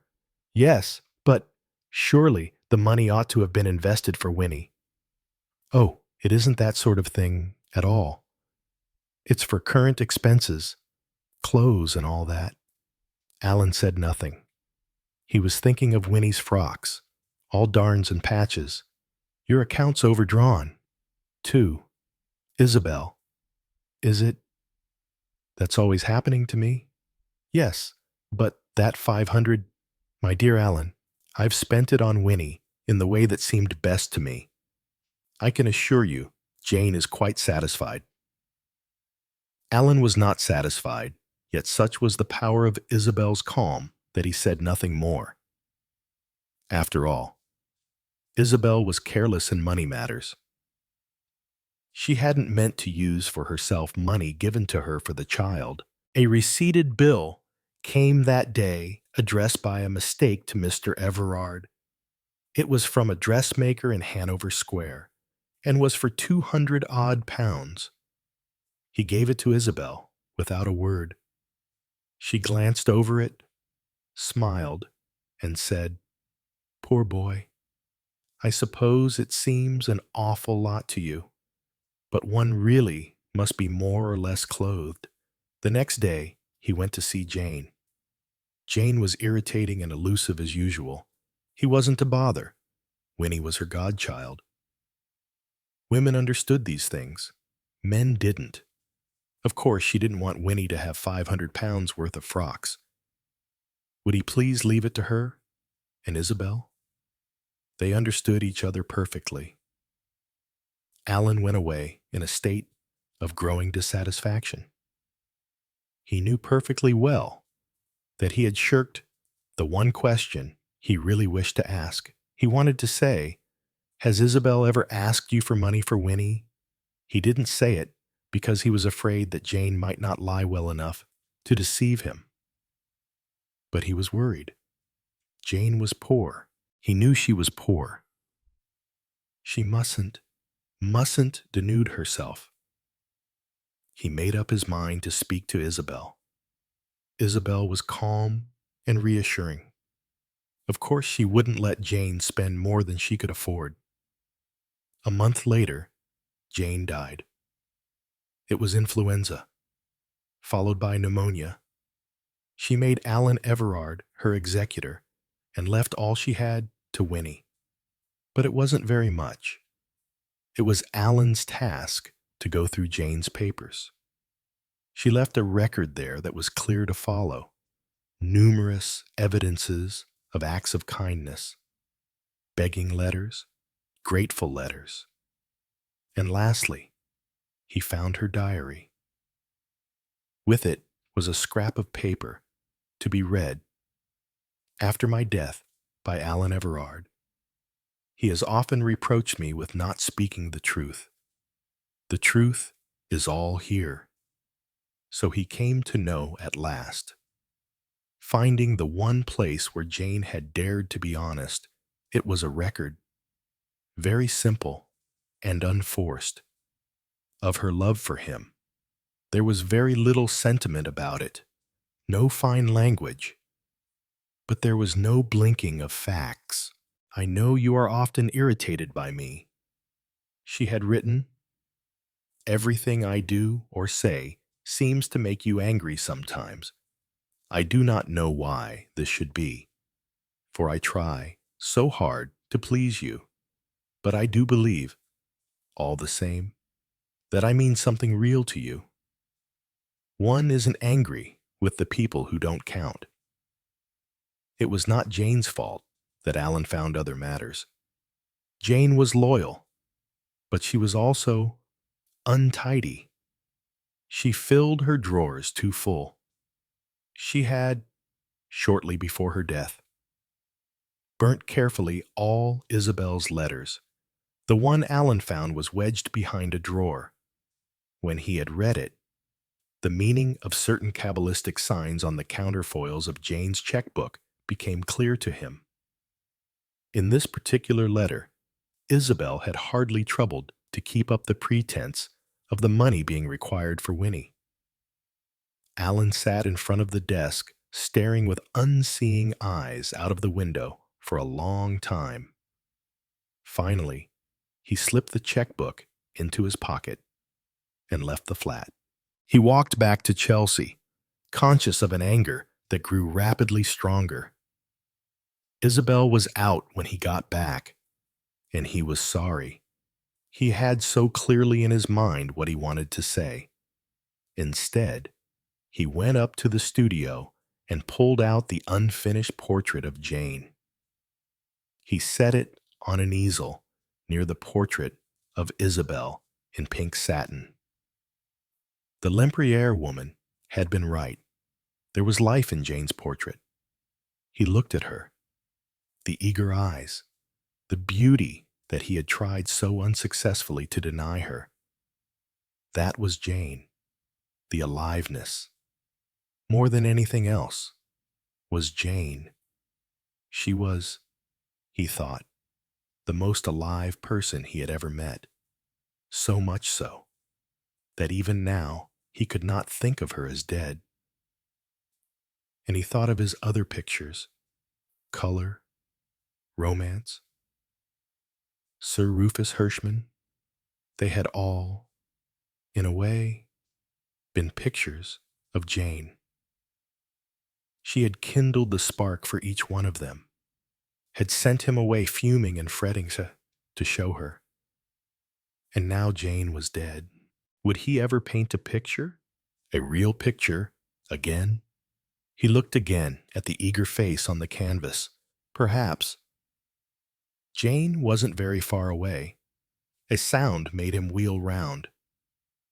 Isabel had come into the studio.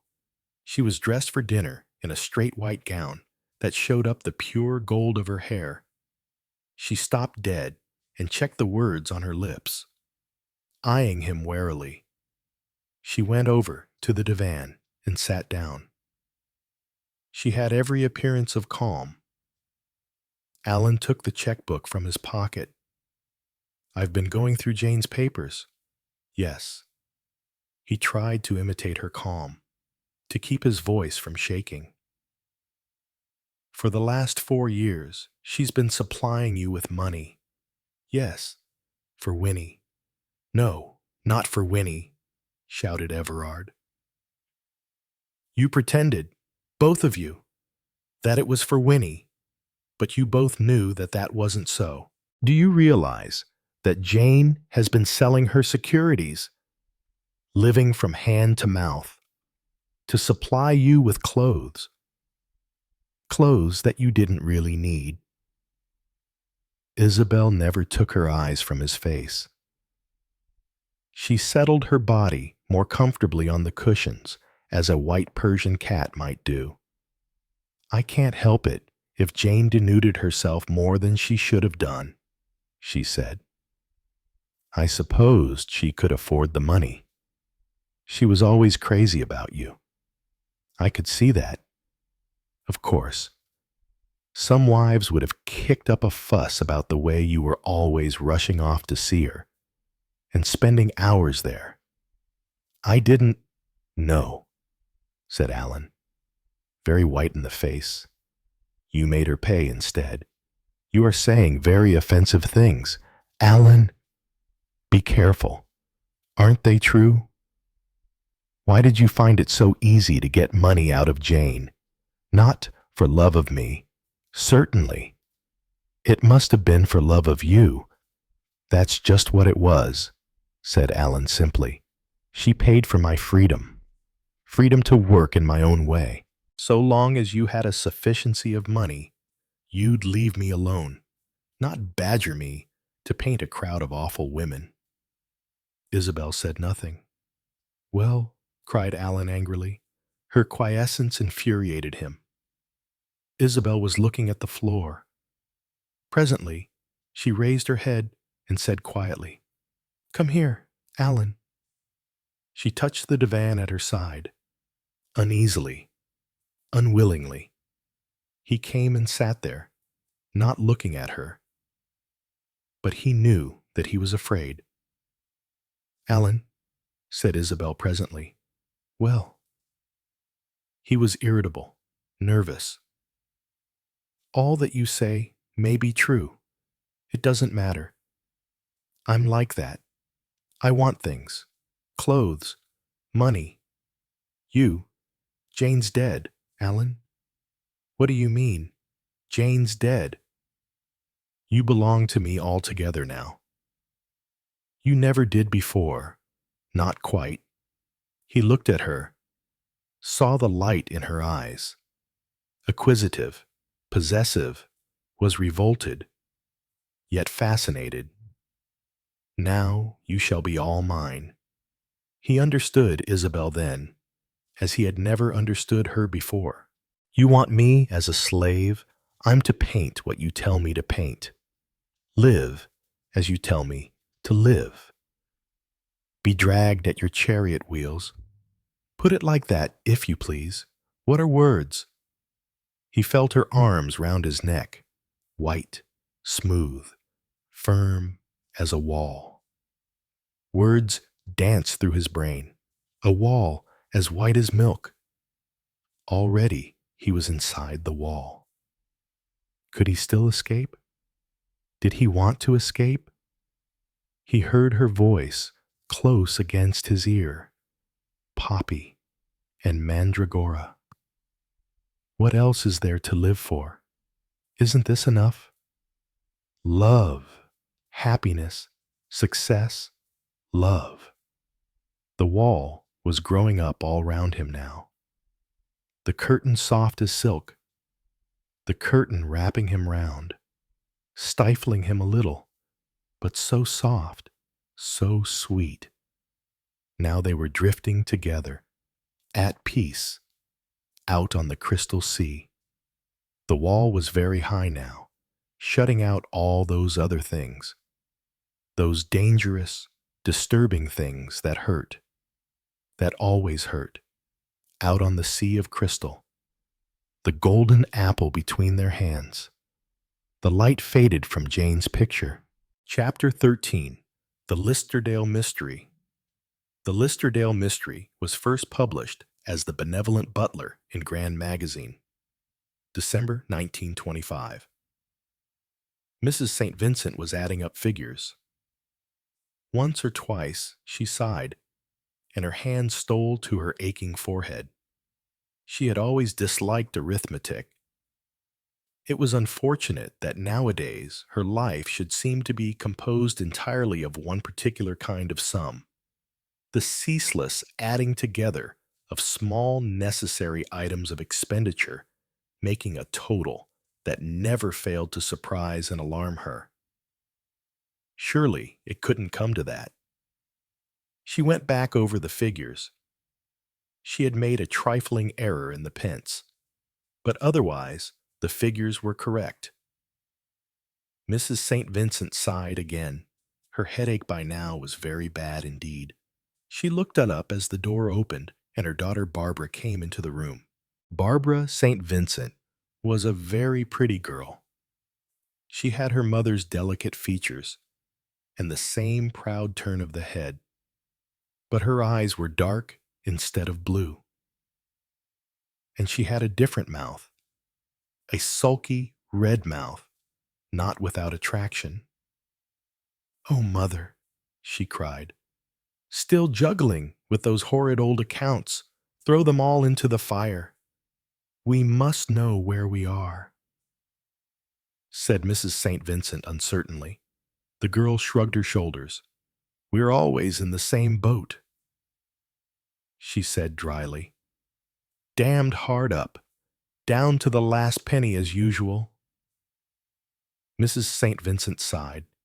"I wish," she began, and then stopped. "I must find something to do," said Barbara in hard tones, "and find it quickly. After all, I have taken that shorthand and typing course. So have about 1,000,000 other girls, from all I can see. What experience none, but, oh, thank you. Good morning. We'll let you know, but they never do. I must find some other kind of a job. Any job." "Not yet, dear," pleaded her mother. "Wait a little longer." Barbara went to the window and stood looking out with unseeing eyes that took no note of the dingy line of houses opposite. "Sometimes," she said slowly, "I'm sorry Cousin Amy took me with her to Egypt last winter. Oh, I know I had fun, about the only fun I've ever had or am likely to have in my life. I did enjoy myself, enjoyed myself thoroughly, but it was very unsettling. Coming back to this." She swept a hand round the room. Mrs. St. Vincent followed it with her eyes and winced. The room was typical of cheap furnished lodgings.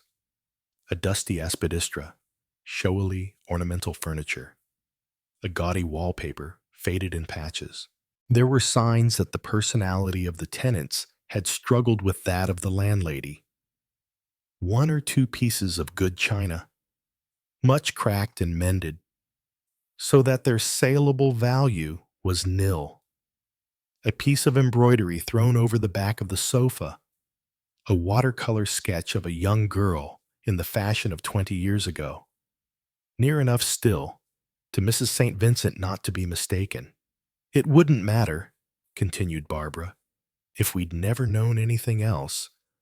But to think of Anstey's—" She broke off, not trusting herself to speak of that dearly loved home which had belonged to the St. Vincent family for centuries and which was now in the hands of strangers. If only father hadn't speculated and borrowed.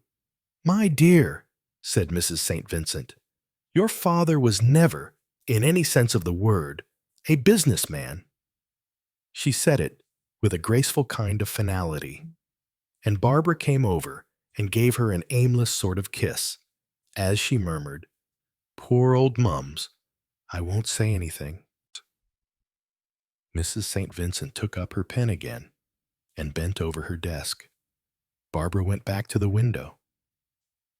Presently the girl said, "Mother, I heard from Jim Masterton this morning. He wants to come over and see me." Mrs. St. Vincent laid down her pen and looked up sharply. "Here," she exclaimed. "Well, we can't ask him to dinner at the Ritz very well," sneered Barbara. Her mother looked unhappy.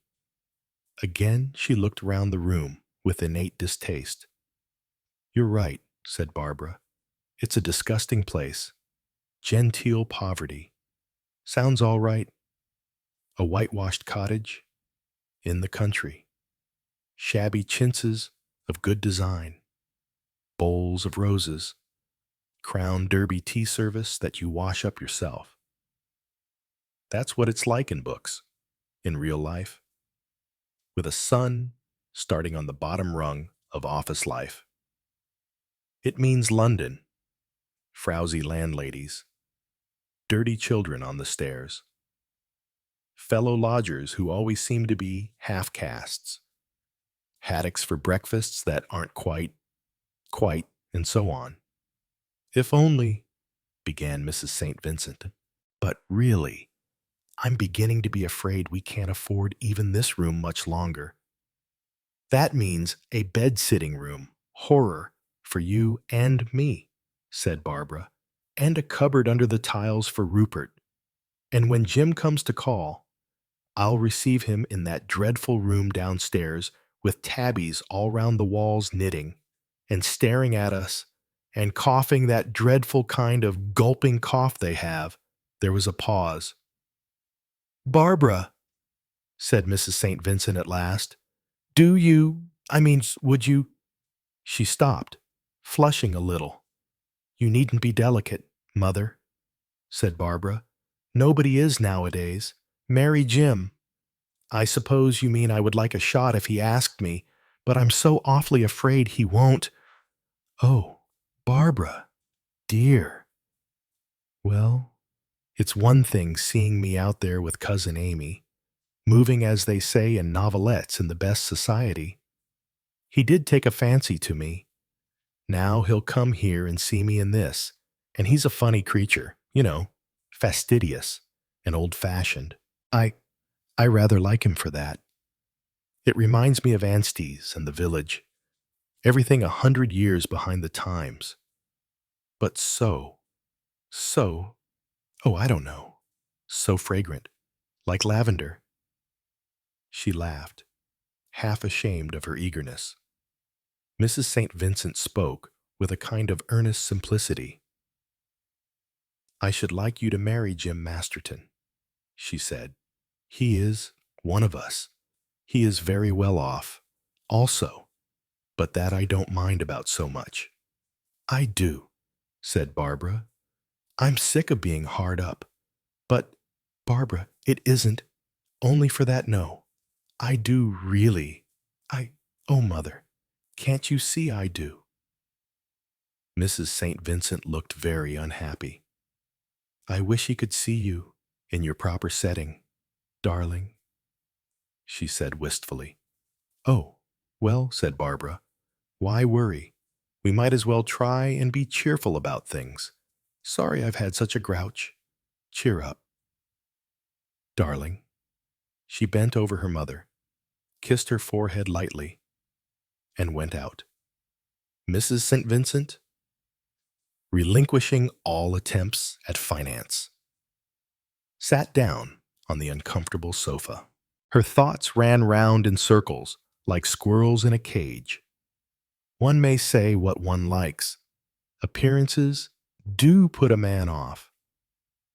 Not later, not if they were really engaged. He'd know then what a sweet, dear girl she is. But it's so easy for young people to take the tone of their surroundings. Rupert, now, he's quite different from what he used to be. Not that I want my children to be stuck up. That's not it a bit. But I should hate it if Rupert got engaged to that dreadful girl in the tobacconist's. I dare say she may be a very nice girl, really. But she's not our kind. It's all so difficult. Poor little Babs. If I could do anything. But where's the money to come from? We've sold everything to give Rupert his start. We really can't even afford this. To distract herself, Mrs. St. Vincent picked up the Morning Post and glanced down the advertisements on the front page. Most of them she knew by heart. People who wanted capital. People who had capital and were anxious to dispose of it on note of hand alone. People who wanted to buy teeth. She always wondered why. People who wanted to sell furs and gowns and who had optimistic ideas on the subject of price. Suddenly, she stiffened to attention. Again and again, she read the printed words. To gentle people only, small house in Westminster, exquisitely furnished, offered to those who would really care for it. Rent purely nominal, no agents. A very ordinary advertisement. She had read many the same or, well, nearly the same. Nominal rent. That was where the trap lay. Yet, since she was restless and anxious to escape from her thoughts, she put on her hat straight away and took a convenient bus to the address given in the advertisement. It proved to be that of a firm of house agents, not a new bustling firm, a rather decrepit, old-fashioned place, and rather timidly she produced the advertisement, which she had torn out, and asked for particulars. The white-haired old gentleman who was attending to her stroked his chin thoughtfully. Perfectly.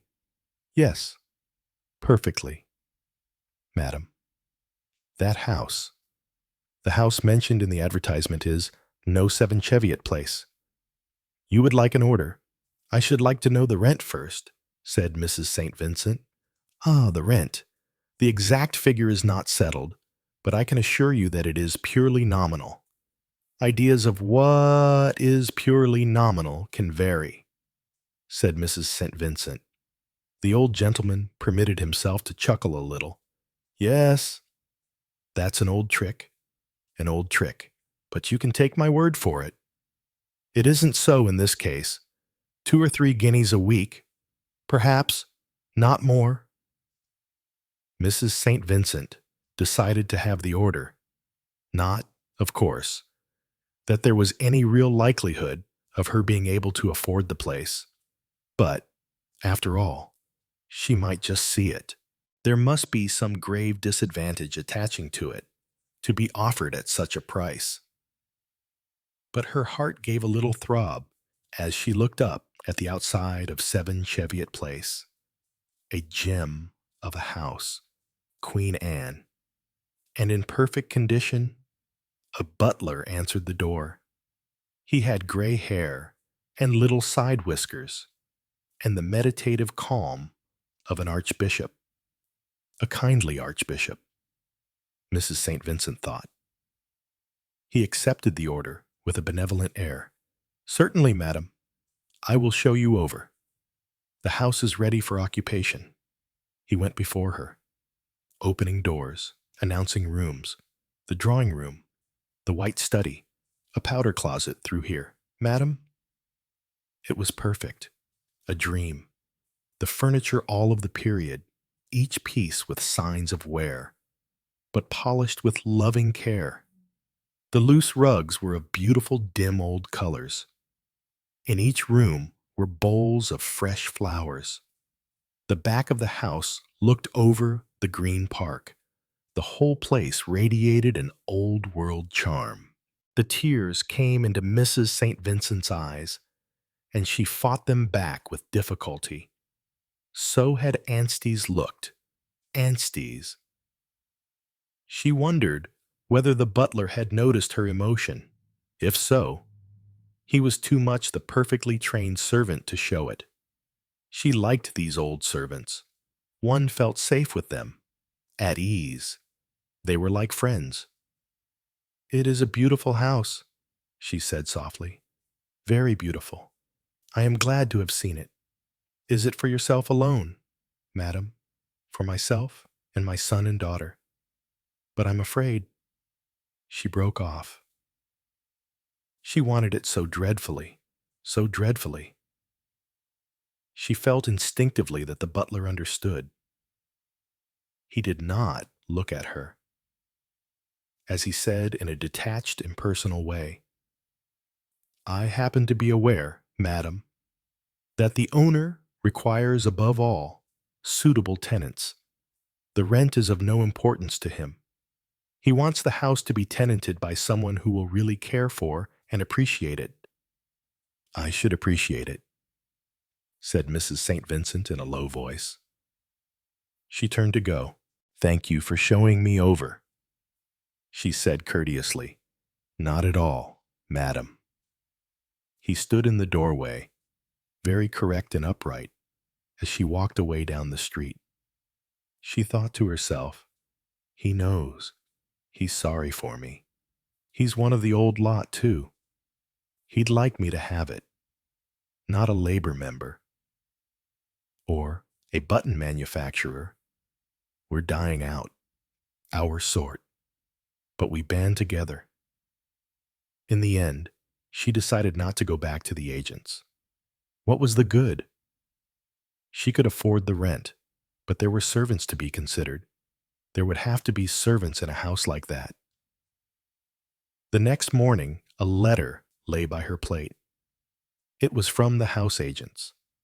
It offered her the tenancy of 7 Cheviot Place for 6 months at 2 guineas a week, and went on. You have, I presume, taken into consideration the fact that the servants are remaining at the landlord's expense. It is really a unique offer. It was. So startled was she by it that she read the letter out. A fire of questions followed, and she described her visit of yesterday. Secretive little mums, cried Barbara. Is it really so lovely? Rupert cleared his throat and began a judicial cross-questioning. There's something behind all this. It's fishy if you ask me. Decidedly fishy. So's my egg, said Barbara, wrinkling her nose.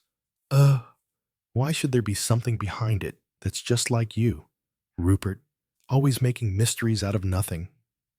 It's those dreadful detective stories you're always reading. The rent's a joke, said Rupert.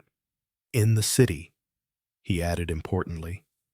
One gets wise to all sorts of queer things, I tell you. There's something very fishy about this business. Nonsense, said Barbara. House belongs to a man with lots of money. He's fond of it, and he wants it lived in by decent people whilst he's away. Something of that kind. Money's probably no object to him. What did you say the address was? Asked Rupert of his mother. 7 Cheviot Place. Who? He pushed back his chair. I say, this is exciting. That's the house Lord Listerdale disappeared from. Are you sure? Asked Mrs. St. Vincent doubtfully. Positive. He's got a lot of other houses all over London, but this is the one he lived in. He walked out of it one evening saying he was going to his club, and nobody ever saw him again. Supposed to have done a bunk to East Africa, or somewhere like that. But nobody knows why. Depend upon it, he was murdered in that house. You say there's a lot of paneling. Yes, said Mrs. St. Vincent faintly. But Rupert gave her no time. He went on with immense enthusiasm. Paneling. There you are. Sure to be a secret recess somewhere. Body's been stuffed in there, and has been there ever since. Perhaps it was embalmed first. Rupert, dear, don't talk nonsense, said his mother. Don't be a double-dyed idiot, said Barbara. You've been taking that peroxide blonde to the pictures too much. Ah, sa monkey chum. Rupert rose with dignity, such dignity as his lanky and awkward age allowed, and delivered a final ultimatum. You take that house. Mums, I'll ferret out the mystery. You see if I don't. Rupert departed hurriedly, in fear of being late at the office. The eyes of the two women met. Could we, Mother? Murmured Barbara tremulously. Oh, if we could.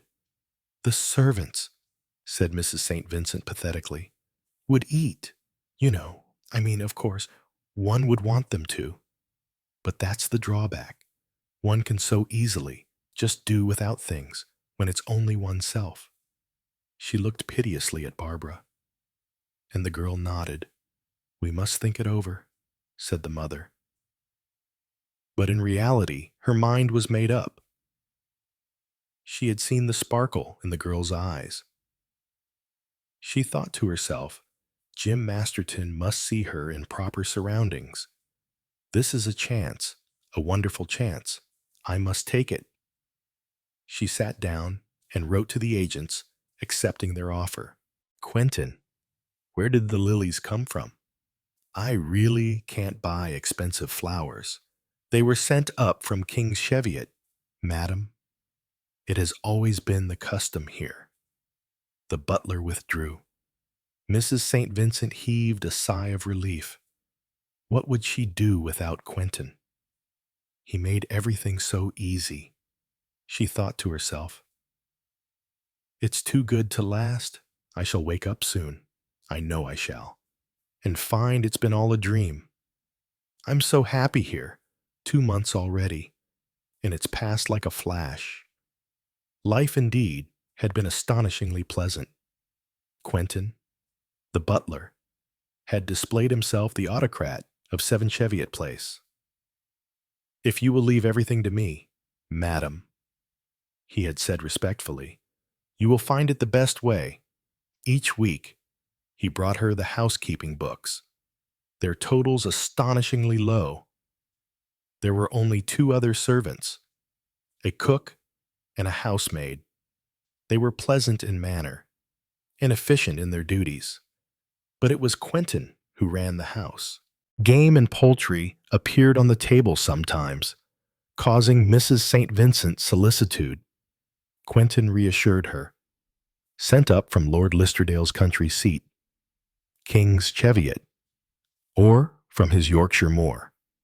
It has always been the custom, madam. Privately, Mrs. St. Vincent doubted whether the absent Lord Listerdale would agree with those words. She was inclined to suspect Quentin of usurping his master's authority. It was clear that he had taken a fancy to them, and that in his eyes nothing was too good for them. Her curiosity aroused by Rupert's declaration. Mrs. St. Vincent had made a tentative reference to Lord Listerdale when she next interviewed the house agent. The white-haired old gentleman had responded immediately. Yes, Lord Listerdale was in East Africa, had been there for the last 18 months. Our client is rather an eccentric man, he had said, smiling broadly. He left London in a most unconventional manner. As you may perhaps remember, not a word to anyone. The newspapers got hold of it. There were actually inquiries on foot at Scotland Yard. Luckily, news was received from Lord Listerdale himself from East Africa. He invested his cousin, Colonel Carfax, with power of attorney. It is the latter who conducts all Lord Listerdale's affairs. Yes, rather eccentric, I fear. He has always been a great traveler in the wilds. It is quite on the cards that he may not return for years to England, though he is getting on in years. Surely he is not so very old, said Mrs. St. Vincent, with a sudden memory of a bluff, bearded face, rather like an Elizabethan sailor, which she had once noticed in an illustrated magazine. Middle-aged, said the white-haired gentleman. 53, according to Debret. This conversation Mrs. St. Vincent had retailed to Rupert with the intention of rebuking that young gentleman. Rupert, however, was undismayed. It looks fishier than ever to me, he had declared. Who's this Colonel Carfax? Probably comes into the title if anything happens to Listerdale. The letter from East Africa was probably forged. In 3 years, or whatever it is, this Carfax will presume death and take the title. Meantime, He's got all the handling of the estate. Very fishy. I call it. He had condescended graciously to approve the house. In his leisure moments, he was inclined to tap the paneling and make elaborate measurements for the possible location of a secret room. But little by little, his interest in the mystery of Lord Listerdale abated. He was also less enthusiastic on the subject of the tobacconist's daughter. Atmosphere tells, to Barbara, the house had brought great satisfaction.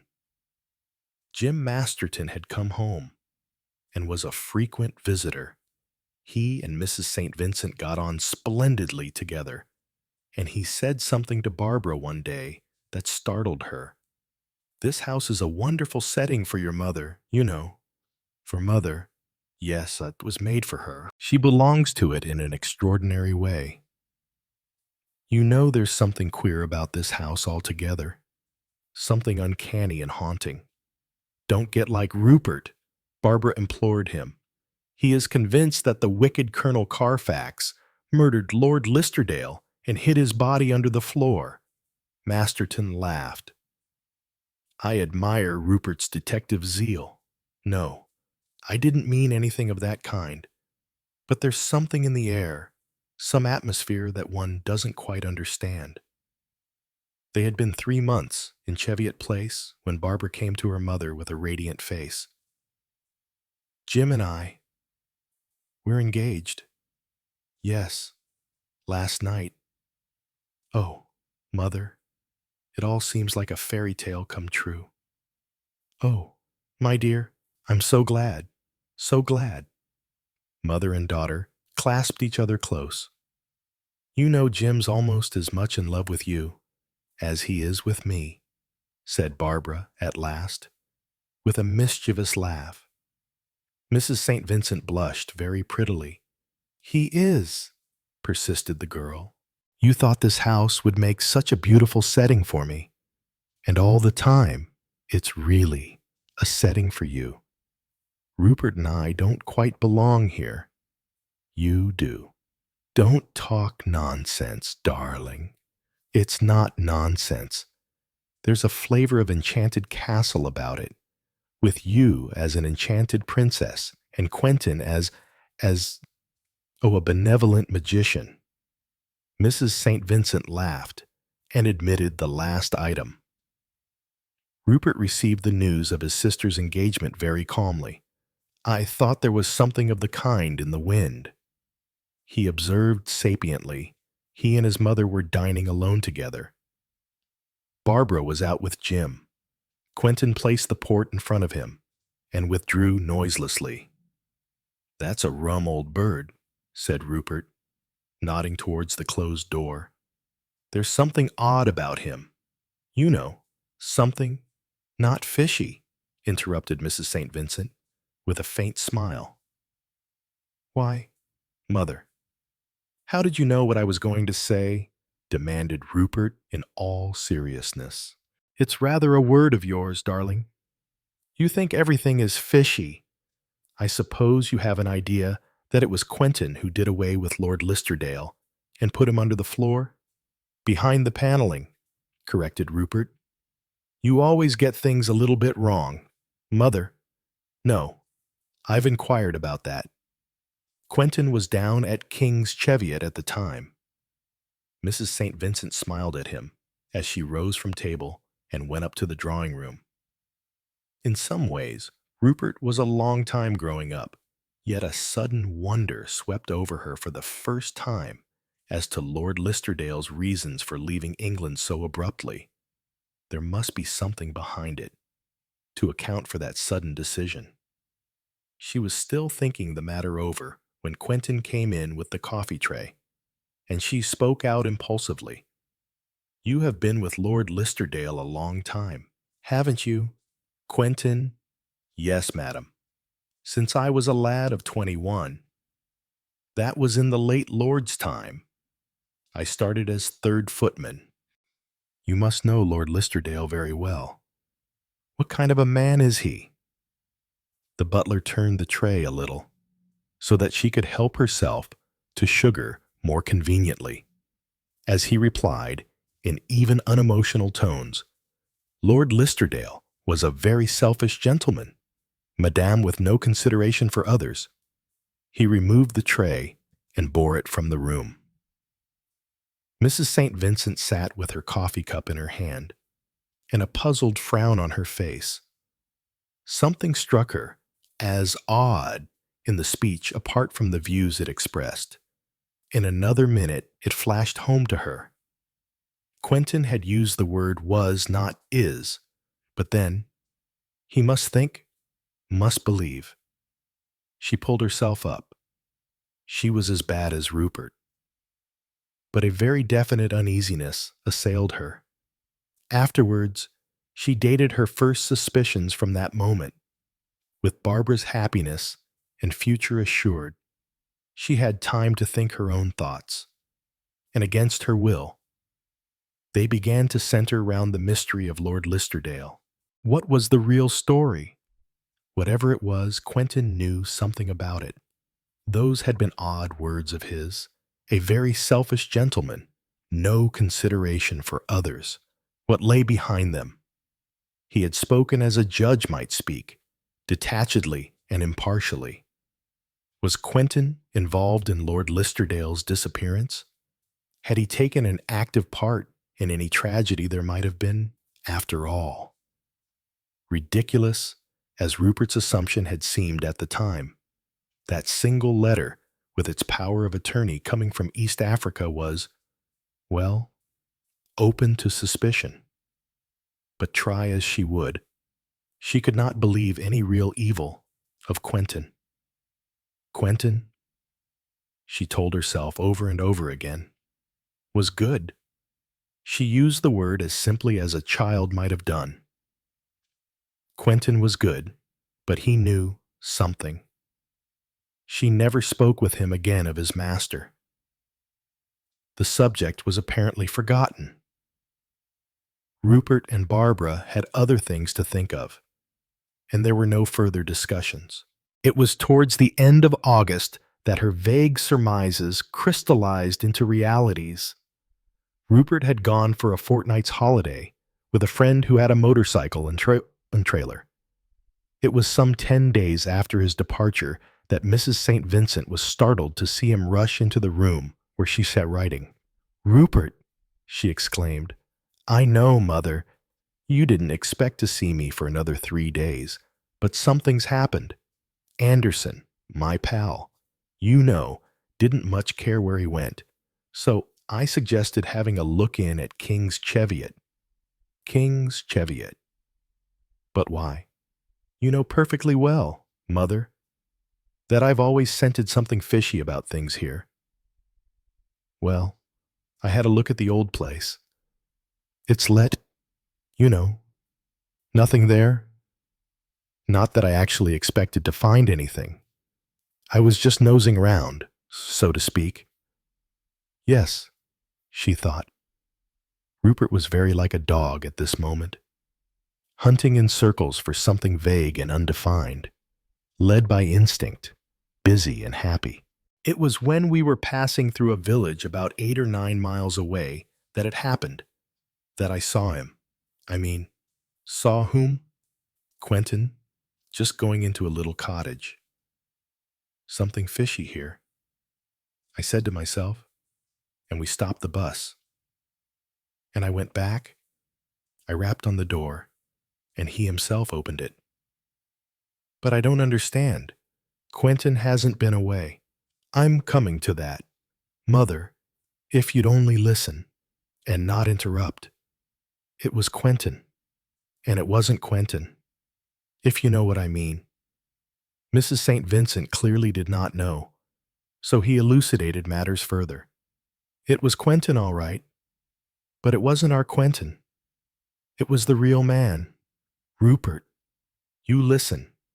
I was taken in myself at first and said, "It is Quentin, isn't it?"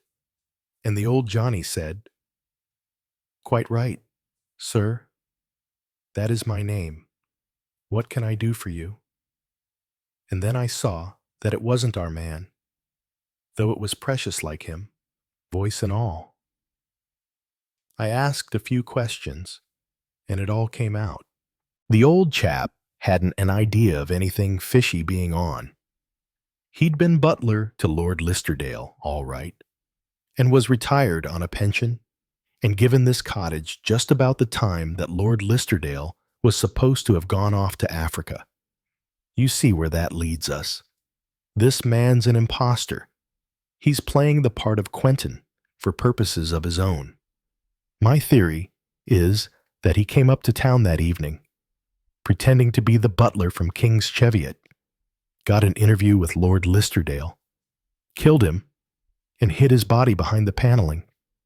It's an old house. There's sure to be a secret recess.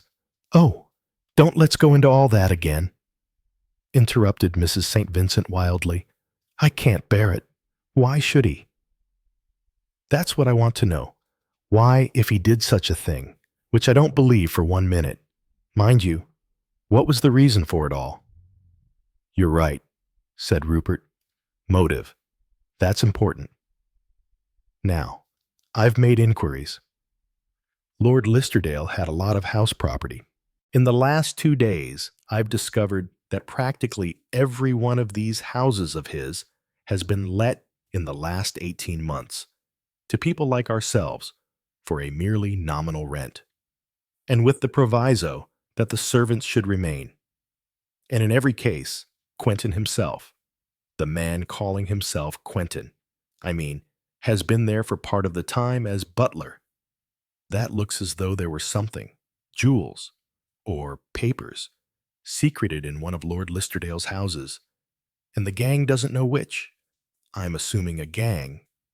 But of course, this fellow Quentin may be in it single-handed.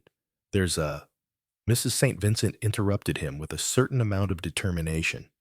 Rupert, just stop talking for 1 minute. You're making my head spin. Anyway, what you are saying is nonsense about gangs and hidden papers. There's another theory, admitted Rupert. This Quentin may be someone that Lord Listerdale has injured. The real butler told me a long story about a man called Samuel Lowe, an under-gardener he was, and about the same height and build as Quentin himself. He'd got a grudge against Listerdale. Mrs. St. Vincent started, with no consideration for others.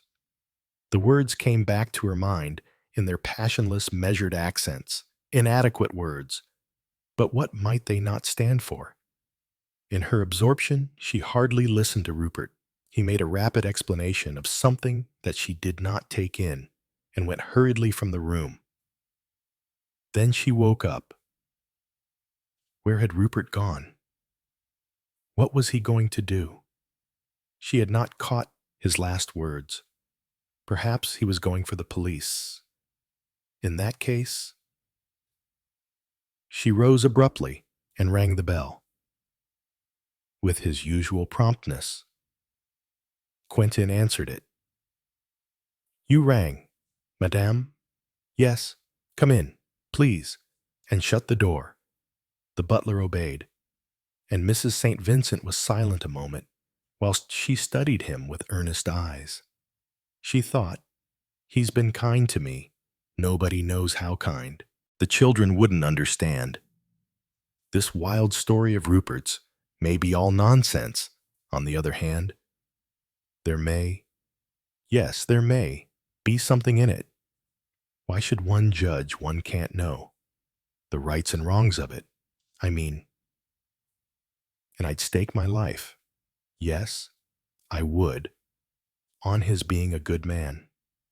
Flushed and tremulous, she spoke. Quentin, Mr. Rupert has just got back. He has been down to King's Cheviot, to a village near there. She stopped, noticing the quick start he was not able to conceal. He has seen someone, she went on in measured accents. She thought to herself, there, he's warned. At any rate, he's warned. After that first quick start, Quentin had resumed his unruffled demeanor, but his eyes were fixed on her face, watchful and keen, with something in them she had not seen there before. They were, for the first time, the eyes of a man and not of a servant. He hesitated for a minute, then said in a voice which also had subtly changed, "Why do you tell me this, Mrs. St. Vincent?" Before she could answer, the door flew open and Rupert strode into the room. With him was a dignified, middle-aged man with little side whiskers and the air of a benevolent archbishop. "Quentin." "Here he is," said Rupert. "The real Quentin? I had him outside in the taxi. Now, Quentin, look at this man and tell me, is he Samuel Lowe?" It was for Rupert a triumphant moment, but it was short-lived. Almost at once he scented something wrong. For while the real Quentin was looking abashed and highly uncomfortable, the second Quentin was smiling, a broad smile of undisguised enjoyment. He slapped his embarrassed duplicate on the back. "It's all right, Quentin. Got to let the cat out of the bag sometime, I suppose. You can tell him who I am." The dignified stranger drew himself up. "This, sir," he announced, in a reproachful tone, "is my master, Lord Listerdale. Sir—" The next minute beheld many things. First, the complete collapse of the cocksure Rupert. Before he knew what was happening, his mouth still open from the shock of the discovery, he found himself being gently maneuvered towards the door. A friendly voice that was, and yet was not, familiar in his ear. "It's quite all right, my boy. No bones broken. But I want a word with your mother. Very good work of yours, to ferret me out like this." He was outside on the landing, gazing at the shut door. The real Quentin was standing by his side, a gentle stream of explanation flowing from his lips. Inside the room, Lord Listerdale was confronting Mrs. St. Vincent. "Let me explain. If I can, I've been a selfish devil all my life. The fact came home to me one day. I thought I'd try a little altruism for a change, and being a fantastic kind of fool, I started my career fantastically. I'd sent subscriptions to odd things, but I felt the need of doing something, well, something personal. I've been sorry always for the class that can't beg, that must suffer in silence. Poor gentlefolk. I have a lot of house property. I conceived the idea of leasing these houses to people who, well, needed and appreciated them. Young couples with their way to make, widows with sons and daughters starting in the world. Quentin has been more than butler to me. He's a friend. With his consent and assistance, I borrowed his personality. I've always had a talent for acting. The idea came to me on my way to the club one night, and I went straight off to talk it over with Quentin. When I found they were making a fuss about my disappearance, I arranged that a letter should come from me in East Africa. In it, I gave full instructions to my cousin, Maurice Carfax, and, well, that's the long and short of it. He broke off rather lamely, with an appealing glance at Mrs. St. Vincent. She stood very straight, and her eyes met his steadily. "It was a kind plan," she said, "a very unusual one, and one that does you credit. I am most grateful. But, of course, you understand that we cannot stay?" "I expected that," he said. "Your pride won't let you accept what you'd probably style charity." "Isn't that what it is?" she asked steadily. "No," he answered, "because I ask something in exchange.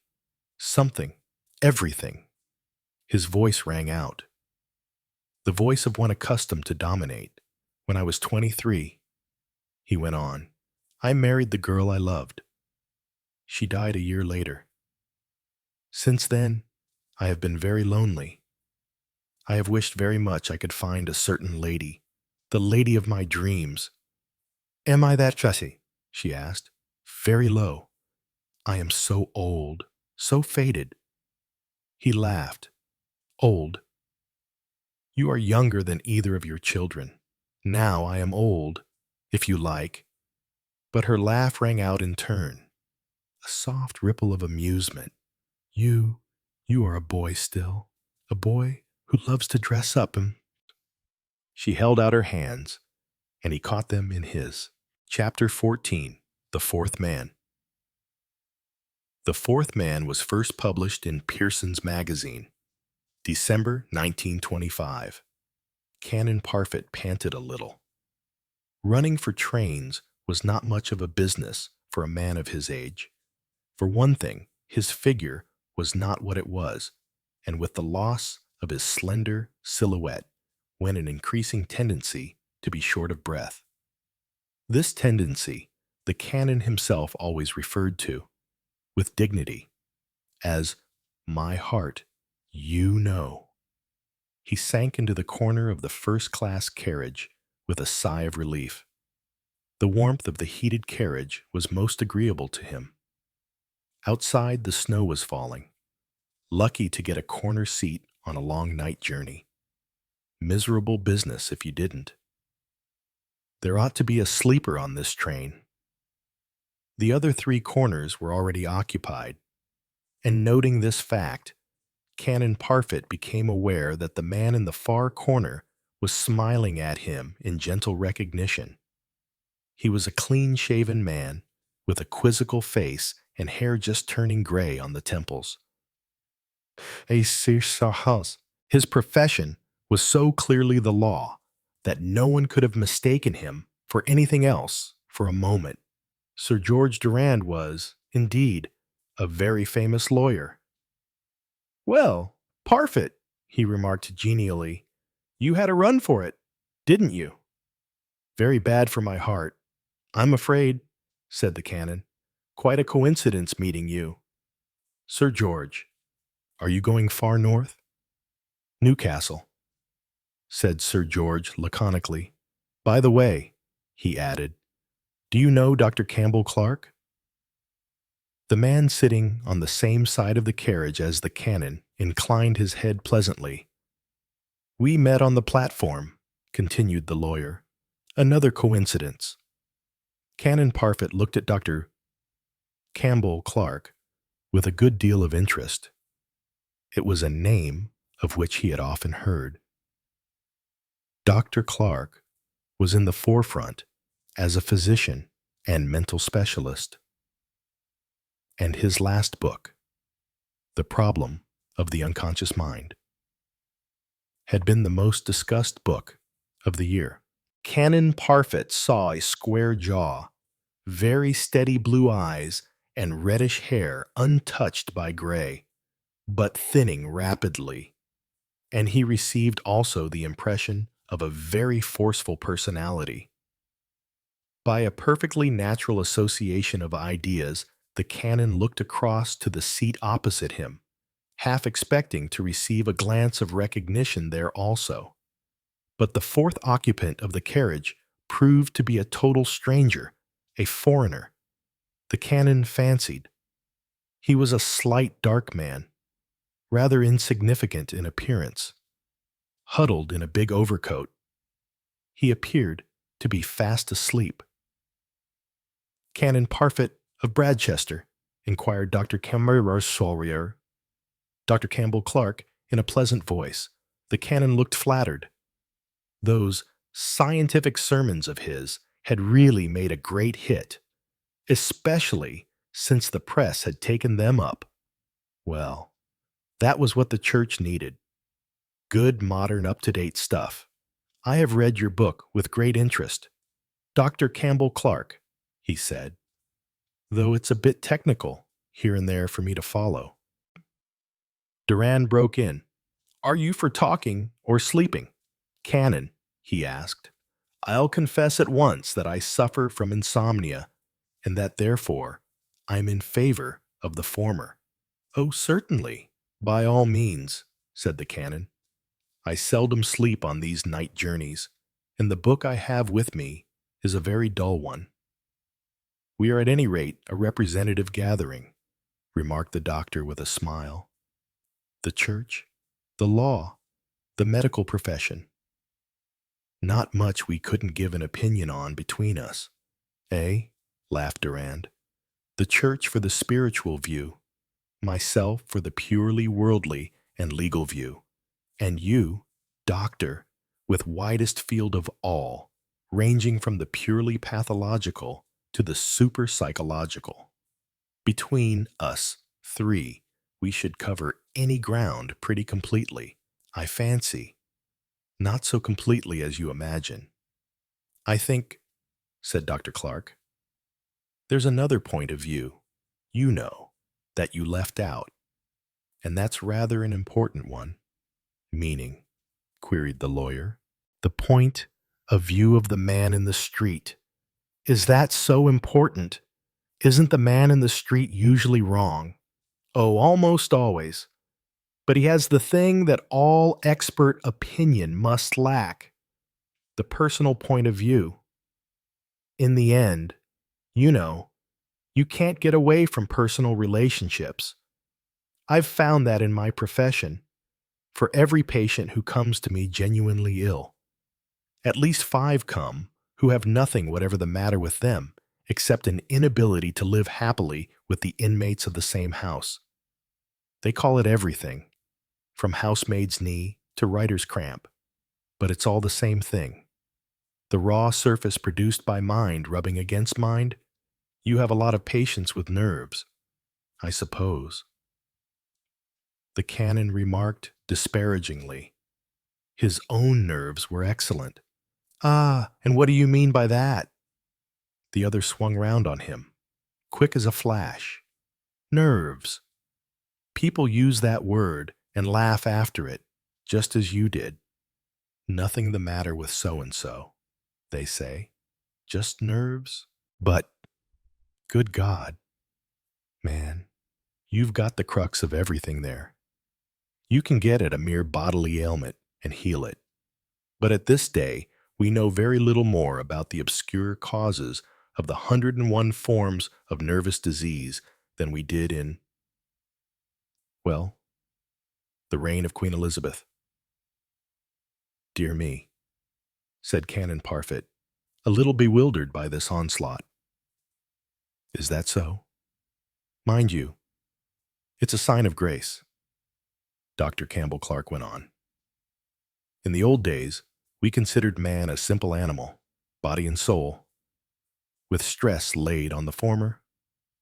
Body, soul and spirit, corrected the clergyman mildly. Spirit. The doctor smiled oddly. What do you parsons mean exactly by spirit? You've never been very clear about it. You know, all down the ages, you've funked an exact definition. The canon cleared his throat in preparation for speech, but to his chagrin, he was given no opportunity. The doctor went on. Are we even sure the word is spirit? Might it not be spirits? Spirits? Sir George Durand questioned, his eyebrows raised quizzically. Yes.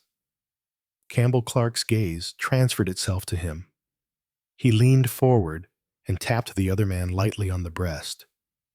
Are you so sure, he said gravely, that there is only one occupant of this structure? For that is all it is. You know, this desirable residence to be let furnished for 7, 21, 41, 71, whatever it may be, years, and in the end the tenant moves his things out, little by little, and then goes out of the house altogether, and down comes the house, a mass of ruin and decay. You're the master of the house. We'll admit that. But aren't you ever conscious of the presence of others? Soft-footed servants, hardly noticed, except for the work they do, work that you're not conscious of having done, or friends, moods that take hold of you and make you, for the time being, a different man. As the saying goes, you're the king of the castle, right enough. But be very sure the dirty rascal is there too. My dear Clark, drawled the lawyer, you make me positively uncomfortable. Is my mind really a battleground of conflicting personalities? Is that science's latest? It was the doctor's turn to shrug his shoulders. Your body is, he said dryly. If the body, why not the mind? Very interesting, said Canon Parfit. Ah, wonderful science, wonderful science. And inwardly he thought to himself, I can get a most interesting sermon out of that idea. But Dr. Campbell Clark had leant back in his seat. His momentary excitement spent, as a matter of fact, he remarked in a dry professional manner, it is a case of dual personality that takes me to Newcastle tonight. Very interesting case. Neurotic subject, of course, but quite genuine.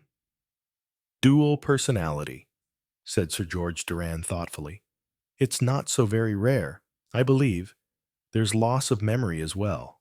Isn't there? I know the matter cropped up in a case in the probate court the other day. Dr. Clark nodded. The classic case, of course, he said, was that of Felicity Bolt. You may remember hearing of it. Of course, said Canon Parfit. I remember reading about it in the papers. But quite a long time ago, 7 years at least. Dr. Campbell Clark nodded. That girl became one of the most famous figures in France. Scientists from all over the world came to see her. She had no less than 4 distinct personalities. They were known as Felicity 1, Felicity 2, Felicity 3, etc. Wasn't there some suggestion of deliberate trickery? Asked Sir George alertly. The personalities of Felicity 3 and Felicity 4 were a little open to doubt, admitted the doctor. But the main facts remain. Felicity Bolt was a Brittany peasant girl. She was the third of a family of 5, the daughter of a drunken father and a mentally defective mother. In one of his drinking bouts, the father strangled the mother and was, if I remember rightly, transported for life. Felicity was then 5 years of age. Some charitable people interested themselves in the children, and Felicity was brought up and educated by an English maiden lady who had a kind of home for destitute children. She could make very little of Felicity. However, she describes the girl as abnormally slow and stupid, only taught to read and write with the greatest difficulty and clumsy with her hands. This lady, Miss Slater, tried to fit the girl for domestic service, and did indeed find her several places when she was of an age to take them. But she never stayed long anywhere, owing to her stupidity and also her intense laziness.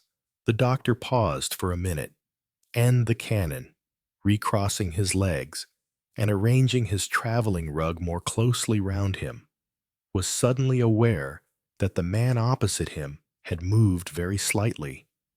His eyes, which had formerly been shut, were now open, and something in them, something mocking and indefinable, startled the worthy canon. It was as though the man were listening and gloating secretly over what he heard. There is a photograph taken of Felicity Beau at the age of 17, continued the doctor.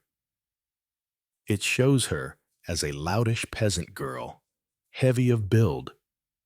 There is nothing in that picture to indicate that she was soon to be one of the most famous persons in France. 5 years later, when she was 22, Felicity Bolt had a severe nervous illness, and on recovery, the strange phenomena began to manifest themselves. The following are facts attested to by many eminent scientists. The personality called Felicie I was undistinguishable from the Felicie Beau of the last 22 years. Felicie I wrote French badly and haltingly. She spoke no foreign languages and was unable to play the piano. Felicie II, on the contrary, spoke Italian fluently and German moderately. Her handwriting was quite dissimilar to that of Felicie I, and she wrote fluent and expressive French. She could discuss politics and art, and she was passionately fond of playing the piano. Felicie III had many points in common with Felicie II. She was intelligent and apparently well educated, but in moral character she was a total contrast. She appeared, in fact, an utterly depraved creature, but depraved in a Parisian and not a provincial way. She knew all the Paris argot and the expressions of the chic demi-monde. Her language was filthy, and she would rail against religion and so-called good people in the most blasphemous terms. Finally, there was Felicie IV, a dreamy, almost half-witted creature, distinctly pious and professedly clairvoyant. But this fourth personality was very unsatisfactory and elusive, and has been sometimes thought to be a deliberate trickery on the part of Felicie III, a kind of joke played by her on a credulous public. I may say that with the possible exception of Felicie IV, each personality was distinct and separate and had no knowledge of the others. Felicie II was undoubtedly the most predominant and would last sometimes for a fortnight at a time. Then Felicie I would appear abruptly for a day or two. After that, perhaps Felicie III or IV, but the two latter seldom remained in command for more than a few hours. Each change was accompanied by severe headache and heavy sleep, and in each case there was complete loss of memory of the other states. The personality in question taking up life where she had left it, unconscious of the passage of time. "Remarkable," murmured the canon, "very remarkable. As yet, we know next to nothing of the marvels of the universe. We know that there are some very astute impostors in it," remarked the lawyer dryly. "The case of Felicie Bolt was investigated by lawyers as well as by doctors and scientists," said Dr. Campbell Clark quickly. "Maître Kimbellier, you remember, made the most thorough investigation and confirmed the views of the scientists. And after all, why should it surprise us so much? We come across the double-yolked egg, do we not? And the twin banana. Why not the double soul in the single body?" "The double soul," protested the canon. Dr. Campbell Clark turned his piercing blue eyes on him. "What else can we call it? That is to say, if the personality is the soul, it is a good thing such a state of affairs is only in the nature of a freak," remarked Sir George. "If the case were common, it would give rise to pretty complications. The condition is, of course, quite abnormal," agreed the doctor. "It was a great pity that a longer study could not have been made, but all that was put an end to by Felicie's unexpected death. There was something queer about that, if I remember rightly," said the lawyer slowly. Dr. Campbell Clark nodded. "A most unaccountable business. The girl was found one morning dead in bed. She had clearly been strangled, but to everyone's stupefaction, it was presently proved beyond doubt that she had actually strangled herself.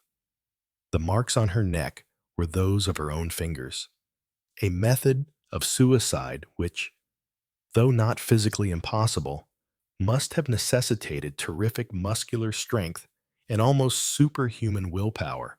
What had driven the girl to such straits has never been found out. Of course, her mental balance must always have been precarious. Still, there it is. The curtain has been rung down forever on the mystery of Felicie Bolt. It was then that the man in the far corner laughed. The other three men jumped as though shot. They had totally forgotten the existence of the fourth amongst them. As they stared towards the place where he sat, still huddled in his overcoat, he laughed again. "You must excuse me, gentlemen," he said, in perfect English that had, nevertheless, a foreign flavor. He sat up, displaying a pale face with a small, jet-black mustache.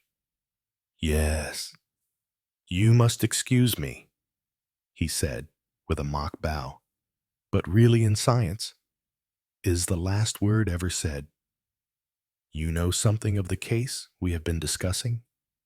asked the doctor courteously. "Of the case, no, but I knew her. Felicie Bolt." "Yes, and Annette Ravel also." "You have not heard of Annette Ravel." "I see. And yet the story of the one is the story of the other. Believe me, you know nothing of Felicie Bolt, if you do not also know the history of Annette Ravel." He drew out his watch and looked at it. "Just half an hour before the next stop. I have time to tell you the story, that is, if you care to hear it." "Please tell it to us," said the doctor quietly.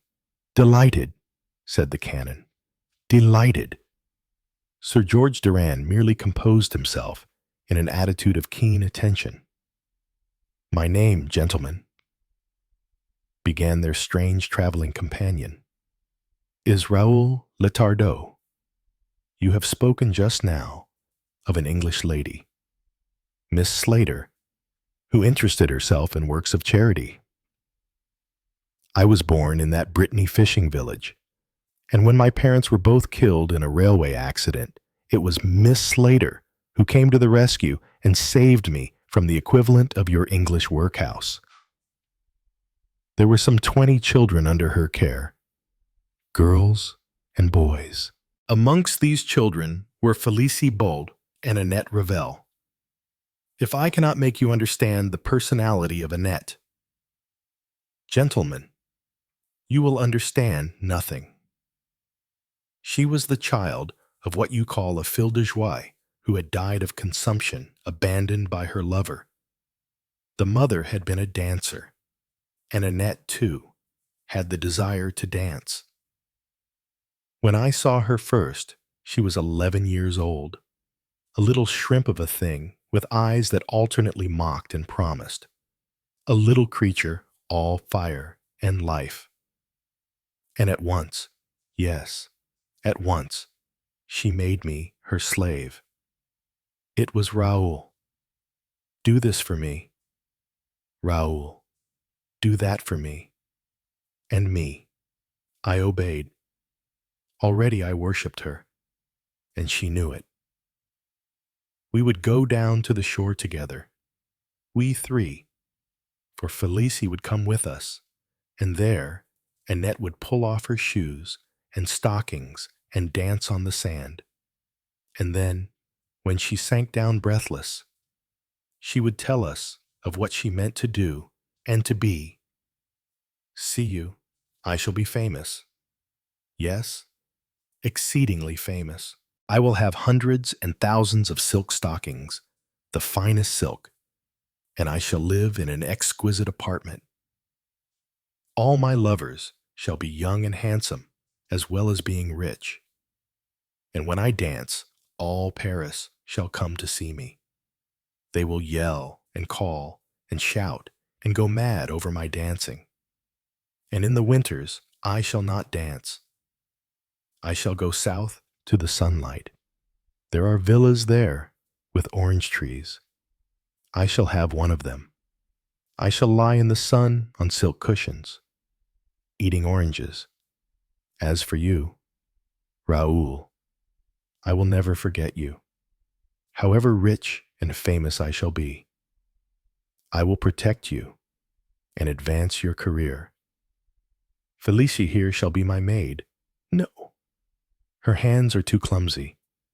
Look at them, how large and coarse they are. Felicie would grow angry at that, and then Annette would go on teasing her. She is so ladylike. Felicie, so elegant, so refined. She is a princess in disguise, ha ha ha. My father and mother were married, which is more than yours were. Felicie would growl out spitefully. Yes, and your father killed your mother, a pretty thing, to be a murderer's daughter. Your father left your mother to rot. Felicie would rejoin. Ah, yes. Annette became thoughtful. Pauvre maman. One must keep strong and well. It is everything to keep strong and well. I am as strong as a horse, and Felicie boasted, and indeed she was. She had twice the strength of any other girl in the home, and she was never ill. But she was stupid. You comprehend. Stupid like a brute beast. I often wondered why she followed Annette round as she did. It was, with her, a kind of fascination. Sometimes, I think, she actually hated Annette. And indeed, Annette was not kind to her. She jeered at her slowness and stupidity, and baited her in front of the others. I have seen Felicie grow quite white with rage. Sometimes I have thought that she would fasten her fingers round Annette's neck and choke the life out of her. She was not nimble-witted enough to reply to Annette's taunts, but she did learn in time to make one retort which never failed. That was a reference to her own health and strength. She had learned what I had always known, that Annette envied her strong physique, and she struck instinctively at the weak spot in her enemy's armor. One day, Annette came to me in great glee. Raoul, she said, we shall have fun today with that stupid Felicie. We shall die of laughing. What are you going to do? Come behind the little shed, and I will tell you, it seemed that Annette had got hold of some book. Part of it she did not understand, and indeed the whole thing was much over her head. It was an early work on hypnotism. A bright object, they say. The brass knob of my bed. It twirls round. I made Felicie look at it last night. Look at it steadily, I said. Do not take your eyes off it. And then I twirled it. Raoul. I was frightened. Her eyes looked so queer, so queer. Felicie, you will do what I say always, I said. I will do what you say always, Annette. She answered, and then, I said, tomorrow you will bring a tallow candle out into the playground at 12 o'clock and start to eat it. And if anyone asks you, you will say, that is it the best galette you ever tasted. Oh, Raoul, think of it. But she'll never do such a thing. I objected. The book says so. Not that I can quite believe it, but, oh, Raoul, if the book is all true, how we shall amuse ourselves. I, too, thought the idea very funny. We passed word round to the comrades, and at 12 o'clock we were all in the playground, punctual to the minute. Out came Felicie with a stump of candle in her hand. Will you believe me? Monsieur. She began solemnly to nibble at it. We were all in hysterics. Every now and then, one or other of the children would go up to her and say solemnly, It is good, what you eat there, eh, Felicie? And she would answer, But, yes, it is the best galette I ever tasted. And then we would shriek with laughter. We laughed at last so loud that the noise seemed to wake up Felicie, to a realization of what she was doing. She blinked her eyes in a puzzled way, looked at the candle, then at us. She passed her hand over her forehead. "But what is it that I do here?" she muttered. "You are eating a candle." We screamed. "I made you do it. I made you do it," cried Annette, dancing about. Felicie stared for a moment. Then she went slowly up to Annette. "So it is you. It is you who have made me ridiculous. I seem to remember. Ah, I will kill you for this." She spoke in a very quiet tone. But Annette rushed suddenly away and hid behind me. "Save me, Raoul. I am afraid of Felicie." "It was only a joke, Felicie, only a joke. Only. I do not like these jokes," said Felicie. "You understand, I hate you. I hate you all." She suddenly burst out crying and rushed away. Annette was, I think, scared by the result of her experiment and did not try to repeat it. But from that day on, her ascendancy over Felicie seemed to grow stronger. Felicie, I now believe, always hated her, but nevertheless she could not keep away from her. She used to follow Annette around like a dog. Soon after that, Monsieur, employment was found for me, and I only came to the home for occasional holidays. Annette's desire to become a dancer was not taken seriously, but she developed a very pretty singing voice as she grew older, and Miss Slater consented to her being trained as a singer. She was not lazy, Annette. She worked feverishly, without rest. Miss Slater was obliged to prevent her doing too much. She spoke to me once about her. "You have always been fond of Annette," she said. "Persuade her not to work too hard. She has a little cough lately that I do not like. My work took me far afield soon afterwards. I received 1 or 2 letters from Annette at first, but then came silence. For 5 years after that, I was abroad, quite by chance. When I returned to Paris, my attention was caught by a poster advertising Annette Ravelli with a picture of the lady. I recognized her at once. That night I went to the theater in question. Annette sang in French and Italian. On the stage she was wonderful. Afterwards, I went to her dressing room. She received me at once. "Why, Raoul," she cried, stretching out her whitened hands to me. "This is splendid. Where have you been all these years?" I would have told her, but she did not really want to listen. "You see, I have very nearly arrived." She waved a triumphant hand round the room, filled with bouquets. "The good Miss Slater must be proud of your success." That old one, no, indeed. She designed me, you know, for the conservatoire, decorous concert singing. But me, I am an artist. It is here, on the variety stage, that I can express myself. Just then, a handsome middle-aged man came in. He was very distinguished. By his manner, I soon saw that he was Annette's protector. He looked sideways at me, and Annette explained. "A friend of my infancy. He passes through Paris, sees my picture on a poster, et voilà." The man was then very affable and courteous. In my presence he produced a ruby and diamond bracelet and clasped it on Annette's wrist. As I rose to go, she threw me a glance of triumph and a whisper. "I arrive, do I not? You see, all the world is before me." But as I left the room, I heard her cough, a sharp, dry cough. I knew what it meant, that cough. It was the legacy of her consumptive mother. I saw her next 2 years later. She had gone for refuge to Miss Slater.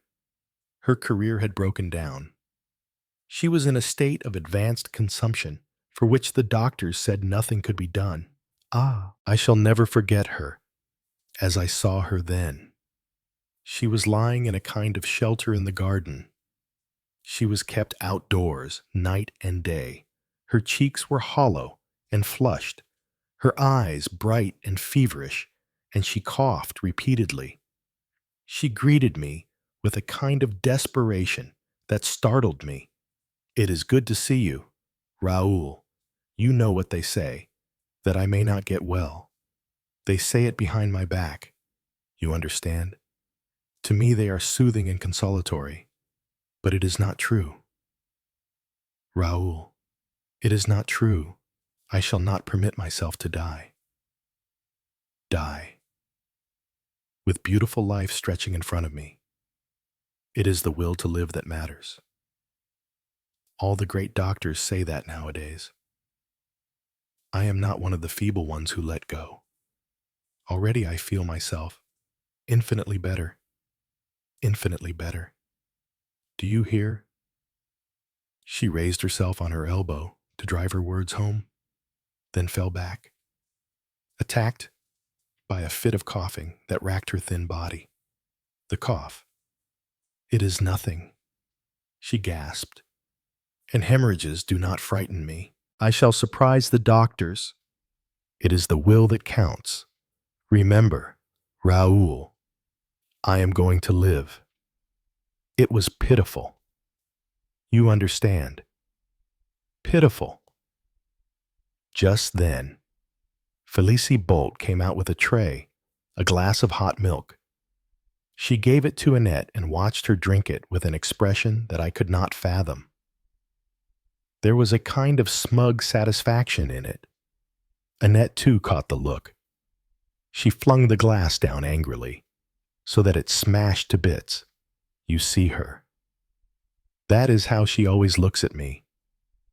She is glad I am going to die. Yes. She gloats over it, she who is well and strong. Look at her. Never a day's illness. That one, and all for nothing. What good is that great carcass of hers to her? What can she make of it? Felicie stooped and picked up the broken fragments of glass. I do not mind what she says, she observed in a sing-song voice. What does it matter? I am a respectable girl. I am. As for her, she will be knowing the fires of purgatory before very long. I am a Christian. I say nothing. You hate me, cried Annette. You have always hated me. Ah, but I can charm you, all the same. I can make you do what I want. See now, if I ask you to, you would go down on your knees before me now on the grass. You are absurd, said Felicie uneasily. But, yes, you will do it. You will, to please me, down on your knees. I ask it of you. Annette, down on your knees. Felicie. Whether it was the wonderful pleading in the voice, or some deeper motive, Felicie obeyed. She sank slowly to her knees, her arms spread wide, her face vacant and stupid. Annette flung her head back and laughed, peal upon peal of laughter. Look at her, with her stupid face, how ridiculous she looks. You can get up now. Felicie, thank you. It is of no use to scowl at me. I am your mistress. You have to do what I say. She lay back on her pillows, exhausted. Felicie picked up the tray and moved slowly away. Once she looked back over her shoulder, and the smoldering resentment in her eyes startled me. I was not there when Annette died, but it was terrible. It seems. She clung to life. She fought against death like a madwoman. Again and again she gasped out, I will not die. Do you hear me? I will not die. I will live, live. Miss Slater told me all this when I came to see her, 6 months later. My poor Raoul. She said kindly, "You loved her, did you not? Always, always. But of what use could I be to her? Let us not talk of it. She is dead. She's so brilliant, so full of burning life." Miss Slater was a sympathetic woman. She went on to talk of other things. She was very worried about Felicie, so she told me. The girl had had a queer sort of nervous breakdown, and ever since she had been very strange in manner. "You know," said Miss Slater, after a momentary hesitation, "that she is learning the piano." I did not know it, and was very much surprised to hear it. Felicie. Learning the piano. I would have declared the girl would not know one note from another. "She has talent, they say," continued Miss Slater. "I can't understand it. I have always put her down as, well, Raoul. You know yourself. She was always a stupid girl." I nodded. "She is so strange in her manner sometimes. I really don't know what to make of it." A few minutes later, I entered the salle de lecture. Felicie was playing the piano. She was playing the air that I had heard Annette sing in Paris. You understand, messieurs? It gave me quite a turn. And then, hearing me, she broke off suddenly and looked round at me, her eyes full of mockery and intelligence. For a moment I thought, well, I will not tell you what I thought. "Tiens," she said, "so it is you, Monsieur Raoul." I cannot describe the way she said it. To Annette, I had never ceased to be Raoul. But Felicie, since we had met as grown-ups, always addressed me as Monsieur Raoul. But the way she said it now was different, as though the Monsieur, slightly stressed, was somehow very amusing. "Why, Felicie," I stammered, "you look quite different today." "Do I?" she said reflectively. "It is odd that, but do not be so solemn. Raoul, decidedly I shall call you Raoul. Did we not play together as children? Life was made for laughter. Let us talk of the poor Annette, she who is dead and buried.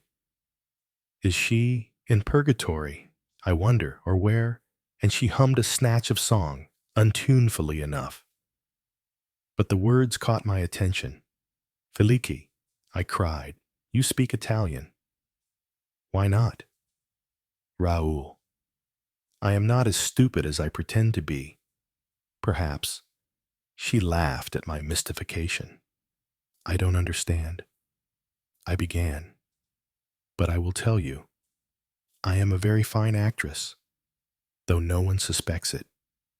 I can play many parts, and play them very well." She laughed again, and ran quickly out of the room before I could stop her. I saw her again before I left. She was asleep in an armchair. She was snoring heavily. I stood and watched her, fascinated, yet repelled. Suddenly she woke with a start. Her eyes, dull and lifeless, met mine. "Monsieur Raoul," she muttered mechanically. "Yes, Felicie. I am going now. Will you play to me again before I go?" "I play. You are laughing at me. Monsieur Raoul, don't you remember playing to me this morning?" She shook her head. "I play. How can a poor girl like me play?" She paused for a minute as though in thought, then beckoned me nearer. "Monsieur Raoul, there are strange things going on in this house. They play tricks upon you. They alter the clocks. Yes, yes, I know what I am saying. And it is all her doing." "Whose doing?" I asked, startled. "That Annette's, that wicked one's." When she was alive, she always tormented me. Now that she is dead, she comes back from the dead to torment me. I stared at Felicia. I could see now that she was in an extremity of terror, her eyes staring from her head. She is bad. That one. She is bad. I tell you.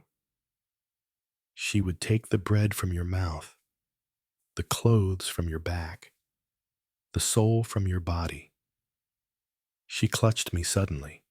I am afraid. I tell you, afraid. I hear her voice, not in my ear. No, not in my ear. Here, in my head. She tapped her forehead. She will drive me away altogether. And then what shall I do? What will become of me? Her voice rose almost to a shriek. She had in her eyes the look of the terrified brute beast at bay. Oh. Suddenly she smiled, a peasant smile, full of cunning, with something in it that made me shiver. If it should come to it, Monsieur Raoul, I am very strong with my hands. Very strong with my hands. I had never noticed her hands particularly before. I looked at them now and shuddered in spite of myself. Squat, brutal fingers, and as Felicie had said, terribly strong. Yes, I cannot explain to you the nausea that swept over me. With hands such as these, her father must have strangled her mother. That was the last time I ever saw Felicie Bolt. Immediately afterwards, I went abroad, to South America. I returned from there 2 years after her death. Something I had read in the newspapers of her life and sudden death. I have heard fuller details tonight from you, gentlemen, Felicie 3 and Felicie 4.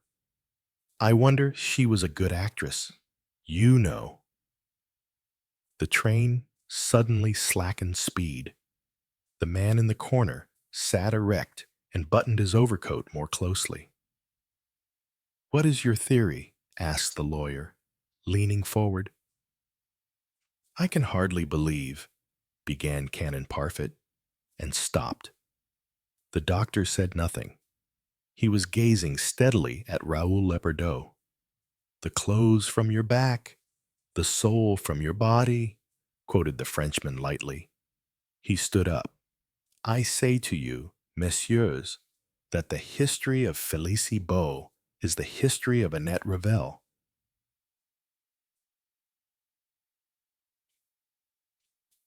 You did not know her.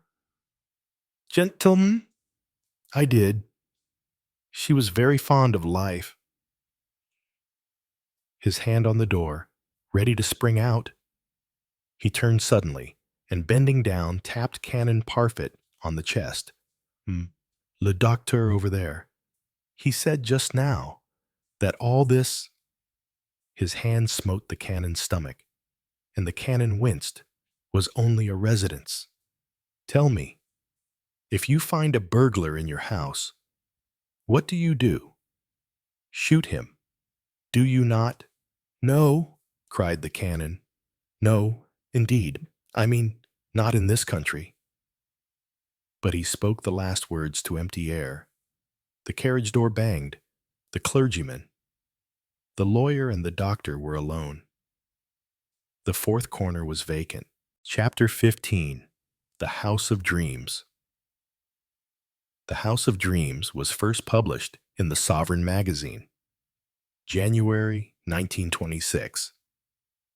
According to Agatha Christie's autobiography, it was a revised version of the unpublished The House of Beauty, written before the First World War, and the first thing I ever wrote that showed any kind of promise. This is the story of John Seagrave, of his life, which was unsatisfactory, of his love, which was unsatisfied, of his dreams, and of his death. And if in the two latter he found what was denied in the two former. Then his life may, after all, be taken as a success. Who knows, John Seagrave came of a family which had been slowly going downhill for the last century. They had been landowners since the days of Elizabeth, but their last piece of property was sold. It was thought well that one of the sons, at least, should acquire the useful art of money-making. It was an unconscious irony of fate that John should be the one chosen, with his strangely sensitive mouth and the long, dark blue slits of eyes that suggested an elf or a faun, something wild and of the woods. It was incongruous that he should be offered up, a sacrifice on the altar of finance, the smell of the earth, the taste of the sea salt on one's lips, and the free sky above one's head. These were the things beloved by John Seagrave, to which he was to bid farewell. At the age of 18, he became a junior clerk in a big business house. 7 years later, he was still a clerk. Not quite so junior, but with status otherwise unchanged. The faculty for getting on in the world had been omitted from his makeup. He was punctual, industrious, plodding, a clerk, and nothing but a clerk. And yet he might have been. What? He could hardly answer that question himself, but he could not rid himself of the conviction that somewhere there was a life in which he could have counted. There was power in him, swiftness of vision, a something of which his fellow toilers had never had a glimpse. They liked him. He was popular because of his air of careless friendship, and they never appreciated the fact that he barred them, but by that same manner, from any real intimacy. The dream came to him suddenly.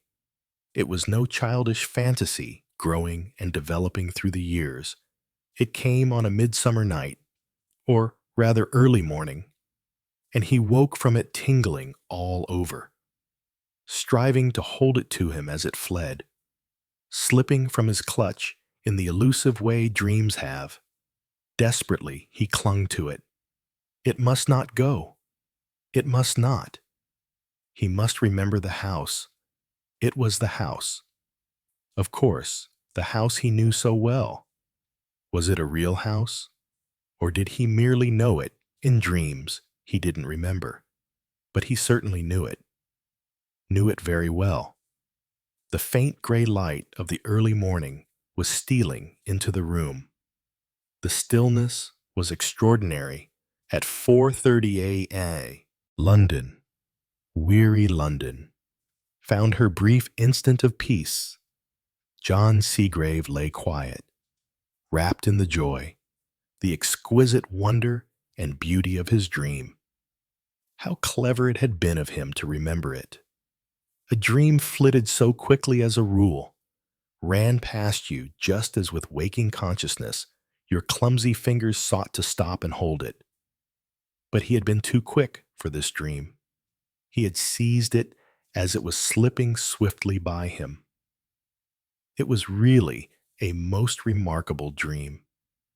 There was the house, and his thoughts were brought up with a jerk, for when he came to think of it, he couldn't remember anything but the house. And suddenly, with a tinge of disappointment, he recognized that, after all, the house was quite strange to him. He hadn't even dreamed of it before. It was a white house, standing on high ground. There were trees near it, blue hills in the distance. But its peculiar charm was independent of surroundings for, and this was the point, the climax of the dream. It was a strangely beautiful house. His pulses quickened as he remembered anew the strange beauty of the house. The outside of it, Of course, for he hadn't been inside. There had been no question of that, no question of it whatsoever.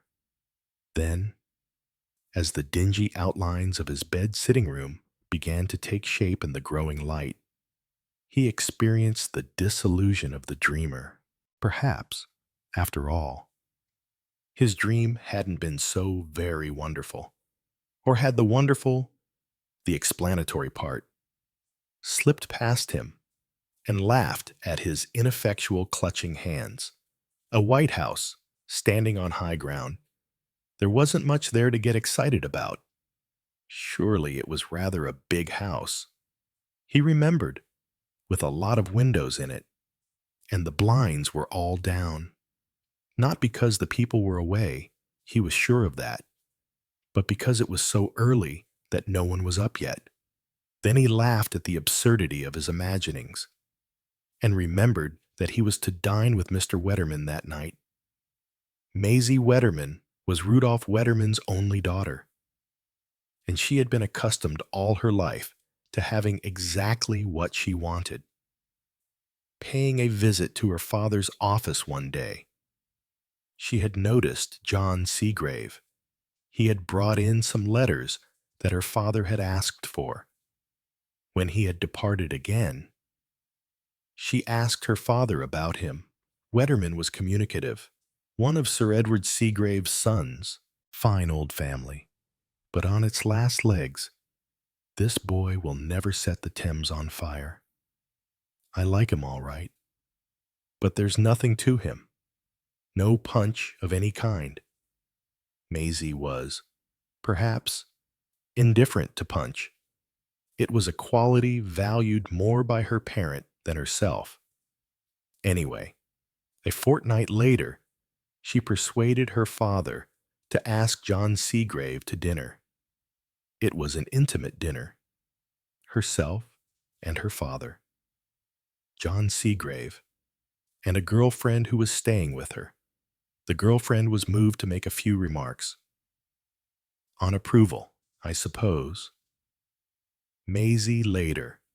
Father will do it up in a nice little parcel and bring it home from the city as a present to his dear little daughter.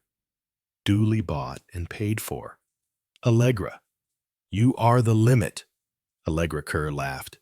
You do take fancies. You know, Maisie. I like that hat. I must have it if hats. Why not husbands? Don't be absurd. I've hardly spoken to him yet. No, but you've made up your mind, said the other girl. What's the attraction? Maisie? I don't know, said Maisie Wetterman slowly. He's different. Different? Yes, I can't explain. He's good-looking, you know, in a queer sort of way. But it's not that. He's a way of not seeing you're there. Really. I don't believe he as much as glanced at me that day in Father's office. Allegra laughed. That's an old trick. Rather an astute young man, I should say. Allegra, you're hateful. Cheer up, darling. Father will buy a woolly lamb for his little Maisiekins.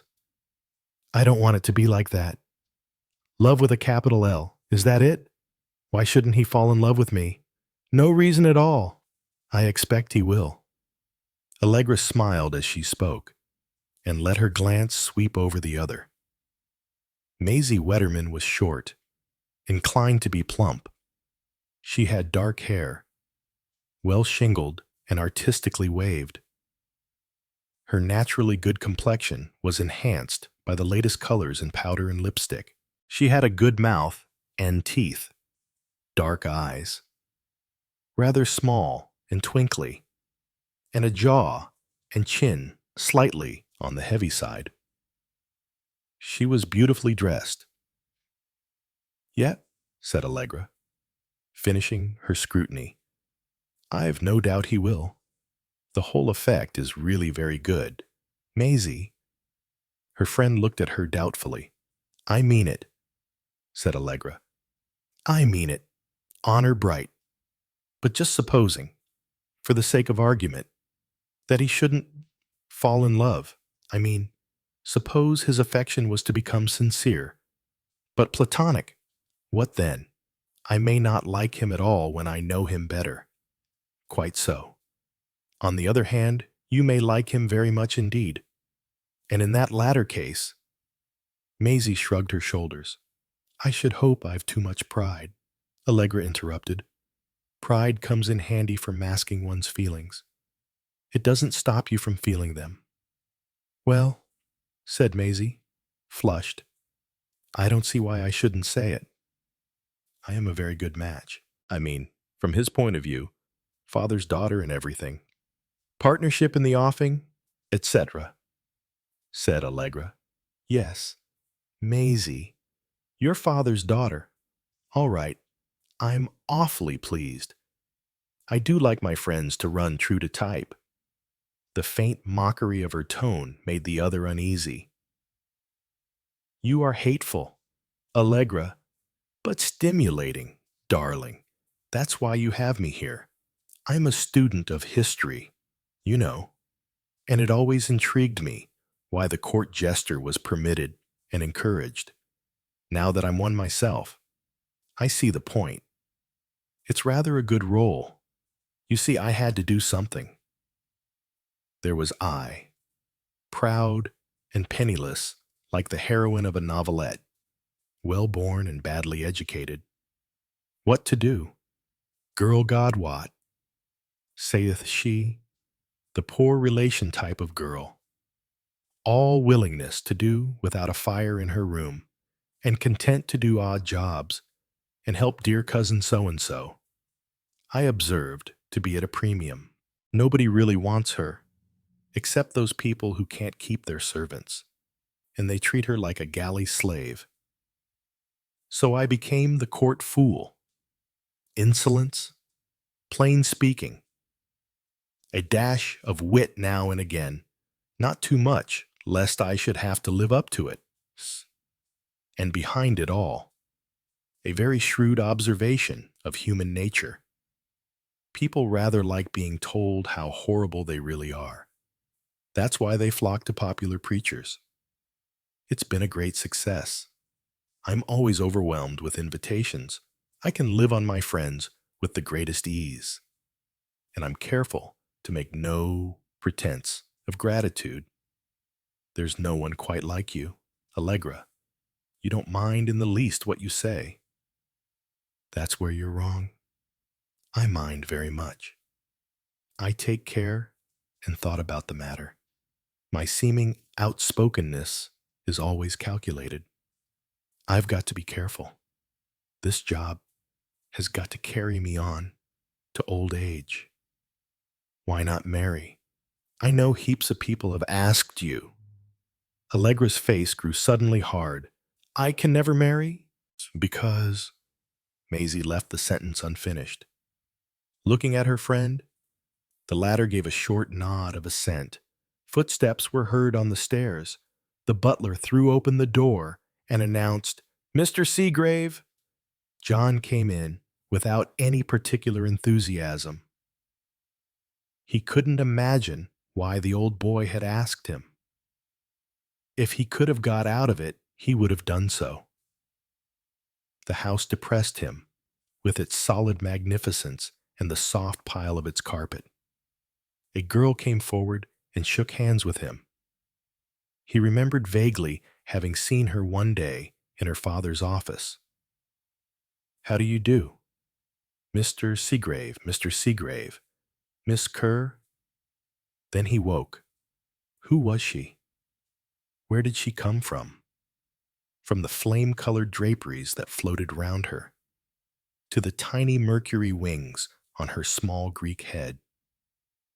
She was a being transitory and fugitive, standing out against the dull background with an effect of unreality.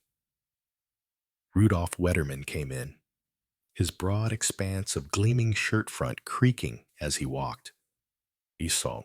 They went down, informally, to dinner. Allegra Kerr talked to her host. John Seagrave had to devote himself to Maisie, but his whole mind was on the girl on the other side of him. She was marvelously effective.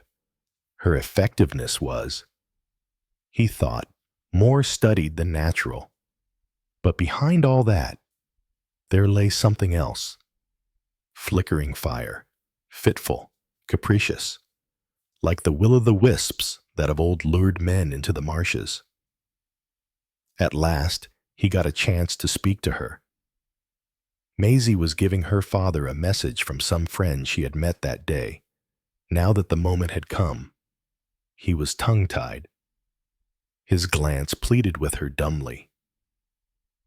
"Dinner table topics," she said lightly. "Shall we start with the theaters? Or with one of those innumerable openings beginning? Do you like—" John laughed. "And if we find we both like dogs and dislike sandy cats, it will form what is called a bond between us." "Assuredly," said Allegra gravely. "It is, I think, a pity to begin with a catechism. Yet it puts conversation within the reach of all. True, but with disastrous results. It is useful to know the rules, if only to break them." John smiled at her. "I take it, then, that you and I will indulge our personal vagaries, even though we display thereby the genius that is akin to madness." With a sharp, unguarded movement, the girl's hand swept a wine-glass off the table. There was the tinkle of broken glass. Maisie and her father stopped speaking. "I'm so sorry. Mr. Wetterman, I'm throwing glasses on the floor. My dear Allegra, it doesn't matter at all." "Not at all." Beneath his breath, John Seagrave said quickly, "Broken glass? That's bad luck. I wish it hadn't happened." "Don't worry. How does it go?" "Ill luck thou canst not bring where ill luck has its home." She turned once more to Wetterman. John, resuming conversation with Maisie, tried to place the quotation. He got it at last. They were the words used by Sieglinde in the Walküre when Sigmund offers to leave the house. He thought, did she mean? But Maisie was asking his opinion of the latest review. Soon he had admitted that he was fond of music. "After dinner," said Maisie, "we'll make Allegra play for us." They all went up to the drawing room together. Secretly, Wetterman considered it a barbarous custom. He liked the ponderous gravity of the wine passing round, the handed cigars, but perhaps it was as well tonight. He didn't know what on earth he could find to say to young Seagrave. Maisie was too bad with her whims. It wasn't as though the fellow were good-looking, really good-looking, and certainly he wasn't amusing. He was glad when Maisie asked Allegra Kerr to play. They'd get through the evening sooner. The young idiot didn't even play bridge. Allegra played well, though without the sure touch of a professional. She played modern music, Debussy and Strauss, a little Scriabin. Then she dropped into the first movement of Beethoven's Pathétique. That expression of a grief that is infinite, a sorrow that is endless and vast as the ages, but in which from end to end breathes the spirit that will not accept defeat. In the solemnity of undying woe, it moves with the rhythm of the conqueror to its final doom. Towards the end she faltered. Her fingers struck a discord, and she broke off abruptly. She looked across at Maisie and laughed mockingly. "You see," she said, "they won't let me." Then, without waiting for a reply to her somewhat enigmatical remark, she plunged into a strange, haunting melody, a thing of weird harmonies and curious, measured rhythm, quite unlike anything Seagrave had ever heard before. It was delicate as the flight of a bird, poised, hovering, suddenly, without the least warning. It turned into a mere discordant jangle of notes, and Allegra rose laughing from the piano. in spite of her laugh. She looked disturbed and almost frightened. She sat down by Maisie, and John heard the latter say in a low tone to her, "You shouldn't do it. You really shouldn't do it." "What was the last thing?" John asked eagerly. "Something of my own." She spoke sharply and curtly. Wetterman changed the subject. That night, John Seagrave dreamt again of the house. John was unhappy. His life was irksome to him as never before. Up to now, he had accepted it patiently, a disagreeable necessity, but one which left his inner freedom essentially untouched. Now, all that was changed. The outer world and the inner intermingled. He did not disguise to himself the reason for the change. He had fallen in love, at first sight, with Allegra Kerr. What was he going to do about it? He had been too bewildered that first night to make any plans. He had not even tried to see her again. A little later, when Maisie Wetterman asked him down to her father's place in the country for a weekend, he went eagerly, but he was disappointed, for Allegra was not there. He mentioned her once, tentatively, to Maisie, and she told him that Allegra was up in Scotland paying a visit. He left it at that. He would have liked to go on talking about her, but the words seemed to stick in his throat. Maisie was puzzled by him that weekend. He didn't appear to see, well, to see what was so plainly to be seen. She was a direct young woman in her methods, but directness was lost upon John. He thought her kind, but a little overpowering. Yet the fates were stronger than Maisie. They willed that John should see Allegra again. They met in the park one Sunday afternoon. He had seen her from far off, and his heart thumped against the side of his ribs. Supposing she should have forgotten him. But she had not forgotten. She stopped and spoke. In a few minutes, they were walking side by side, striking out across the grass. He was ridiculously happy. He said suddenly and unexpectedly, "Do you believe in dreams?" "I believe in nightmares." The harshness of her voice startled him. "Nightmares," he said stupidly. "I didn't mean nightmares." Allegra looked at him. "No," she said. "There have been no nightmares in your life. I can see that." Her voice was gentle, different. He told her then of his dream of the White House. Stammering a little, he had had it now 7 times. Always the same.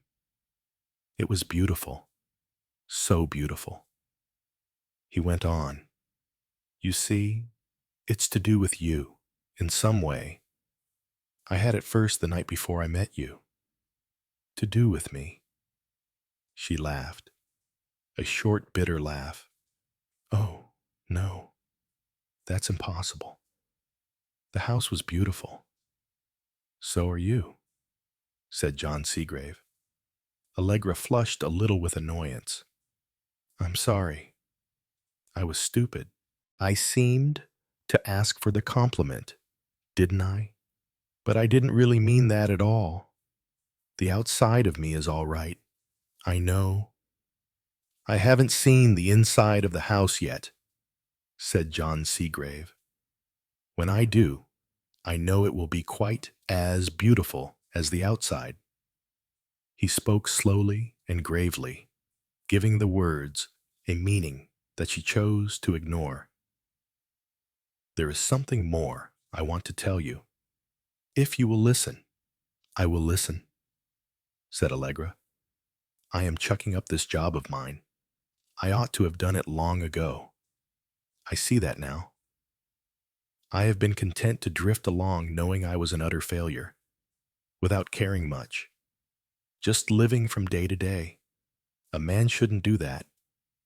It's a man's business to find something he can do and make a success of it. I'm chucking this and taking on something else. Quite a different sort of thing. It's a kind of expedition in West Africa. I can't tell you the details. They're not supposed to be known. But if it comes off, well, I shall be a rich man. So, you too. Count success in terms of money. Money, said John Seagrave, means just one thing to me. You. When I come back? He paused. She bent her head. Her face had grown very pale. I won't pretend to misunderstand. That's why I must tell you now, once and for all, I shall never marry. He stayed a little while considering. Then he said very gently, Can't you tell me why? I could. But more than anything in the world, I do not want to tell you. Again he was silent. Then he looked up suddenly, and a singularly attractive smile illumined his fawn's face. I see, he said. So you won't let me come inside the house, not even to peep in for a second. The blinds are to stay down. Allegra leaned forward and laid her hand on his. I will tell you this much. You dream of your house, but I don't dream. My dreams are nightmares. And on that, she left him abruptly, disconcertingly. That night, once more, he dreamed. Of late, he had realized that the house was most certainly tenanted. He had seen a hand draw aside the blinds, had caught glimpses of moving figures within. Tonight, the house seemed fairer than it had ever done before. Its white walls shone in the sunlight. The peace and the beauty of it were complete. Then, suddenly, he became aware of a fuller ripple of the waves of joy. Someone was coming to the window. He knew it. A hand, the same hand that he had seen before, laid hold of the blind, drawing it back. In a minute, he would see. He was awake, still quivering with the horror, the unutterable loathing of the thing that had looked out at him from the window of the house. It was a thing utterly and wholly horrible, a thing so vile and loathsome that the mere remembrance of it made him feel sick, and he knew that the most unutterably and horribly vile thing about it was its presence in that house, the house of beauty. For where that thing abode was horror, horror that rose up and slew the peace and the serenity which were the birthright of the house. The beauty, the wonderful, immortal beauty of the house was destroyed forever. For within its holy, consecrated walls there dwelt the shadow of an unclean thing. If ever again he should dream of the house, Seagrave knew he would awake at once with a start of terror, lest from its white beauty that thing might suddenly look out at him. The following evening, when he left the office, he went straight to the Wetterman's house. He must see Allegra Kerr. Maisie would tell him where she was to be found. He never noticed the eager light that flashed into Maisie's eyes as he was shown in, and she jumped up to greet him.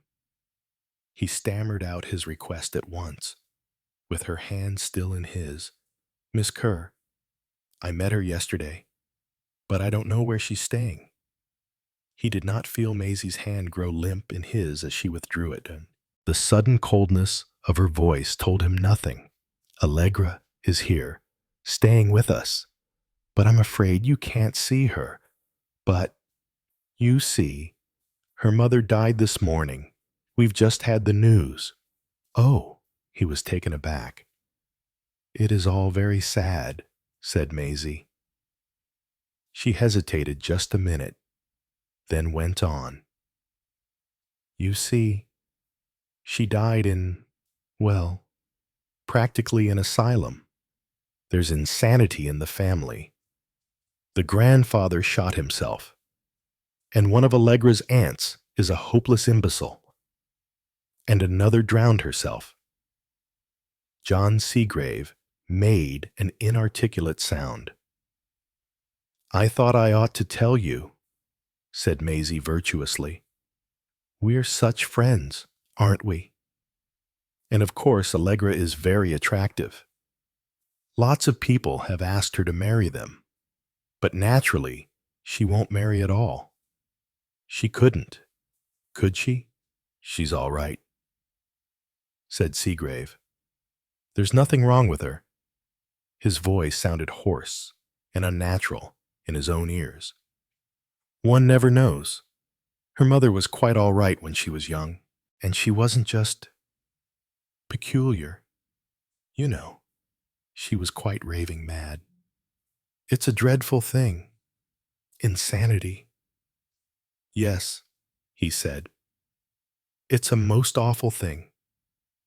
He knew now what it was that had looked at him from the window of the house. Maisie was still talking on. He interrupted her brusquely. I really came to say goodbye, and to thank you for all your kindness. You're not going away. There was alarm in her voice. He smiled sideways at her, a crooked smile, pathetic and attractive. Yes, he said. To Africa. Africa. Maisie echoed the word blankly. Before she could pull herself together, he had shaken her by the hand and gone. She was left standing there, her hands clenched by her sides, an angry spot of color in each cheek, below, on the doorstep. John Seagrave came face to face with Allegra coming in from the street. She was in black, her face white and lifeless. She took one glance at him, then drew him into a small morning room. Maisie told you, she said. You know, he nodded. But what does it matter? You're all right. It leaves some people out. She looked at him somberly, mournfully. You are all right, he repeated. I don't know. She almost whispered it. I don't know. I told you about my dreams. And when I play, when I'm at the piano, those others come and take hold of my hands. He was staring at her, paralyzed. For one instant, as she spoke, something looked out from her eyes. It was gone in a flash, but he knew it. It was the thing that had looked out from the house. She caught his momentary recoil. You see, she whispered, you see, but I wish Maisie hadn't told you. It takes everything from you. Everything. Yes, there won't even be the dreams left. For now, you'll never dare to dream of the house again. The West African sun poured down, and the heat was intense. John Seagrave continued to moan. I can't find it. I can't find it. The little English doctor, with the red head and the tremendous jaw, scowled down upon his patient in that bullying manner which he had made his own. He's always saying that. What does he mean? He speaks, I think, of a house, monsieur. The soft-voiced Sister of Charity from the Roman Catholic mission spoke with her gentle detachment, as she too looked down on the stricken man. A house, eh? Well, he's got to get it out of his head, or we shan't pull him through. It's on his mind. Seagrave, Seagrave. The wandering attention was fixed. The eyes rested with recognition on the doctor's face. Look here. You're going to pull through. I'm going to pull you through. But you've got to stop worrying about this house. It can't run away, you know. So don't bother about looking for it now. All right. He seemed obedient. I suppose it can't very well run away if it's never been there at all. Of course not. The doctor laughed his cheery laugh. Now you'll be all right in no time. And with a boisterous bluntness of manner, he took his departure. Seagrave lay thinking. The fever had abated for the moment, and he could think clearly and lucidly. He must find that house. For 10 years he had dreaded finding it. The thought that he might come upon it unawares had been his greatest terror, and then he remembered, when his fears were quite lulled to rest, one day it had found him. He recalled clearly his first haunting terror, and then his sudden, his exquisite relief, for, after all, the house was empty, quite empty and exquisitely peaceful. It was as he remembered it 10 years before. He had not forgotten. There was a huge black furniture van moving slowly away from the house. The last tenant, of course, moving out with his goods. He went up to the men in charge of the van and spoke to them. There was something rather sinister about that van. It was so very black. The horses were black, too, with freely flowing manes and tails, and the men all wore black clothes and gloves. It all reminded him of something else, something that he couldn't remember. Yes, he had been quite right. The last tenant was moving out.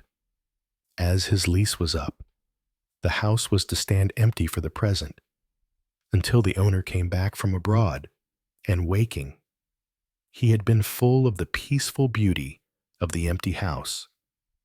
A month after that, he had received a letter from Maisie. She wrote to him perseveringly, once a month. In it, she told him that Allegra Kerr had died in the same home as her mother.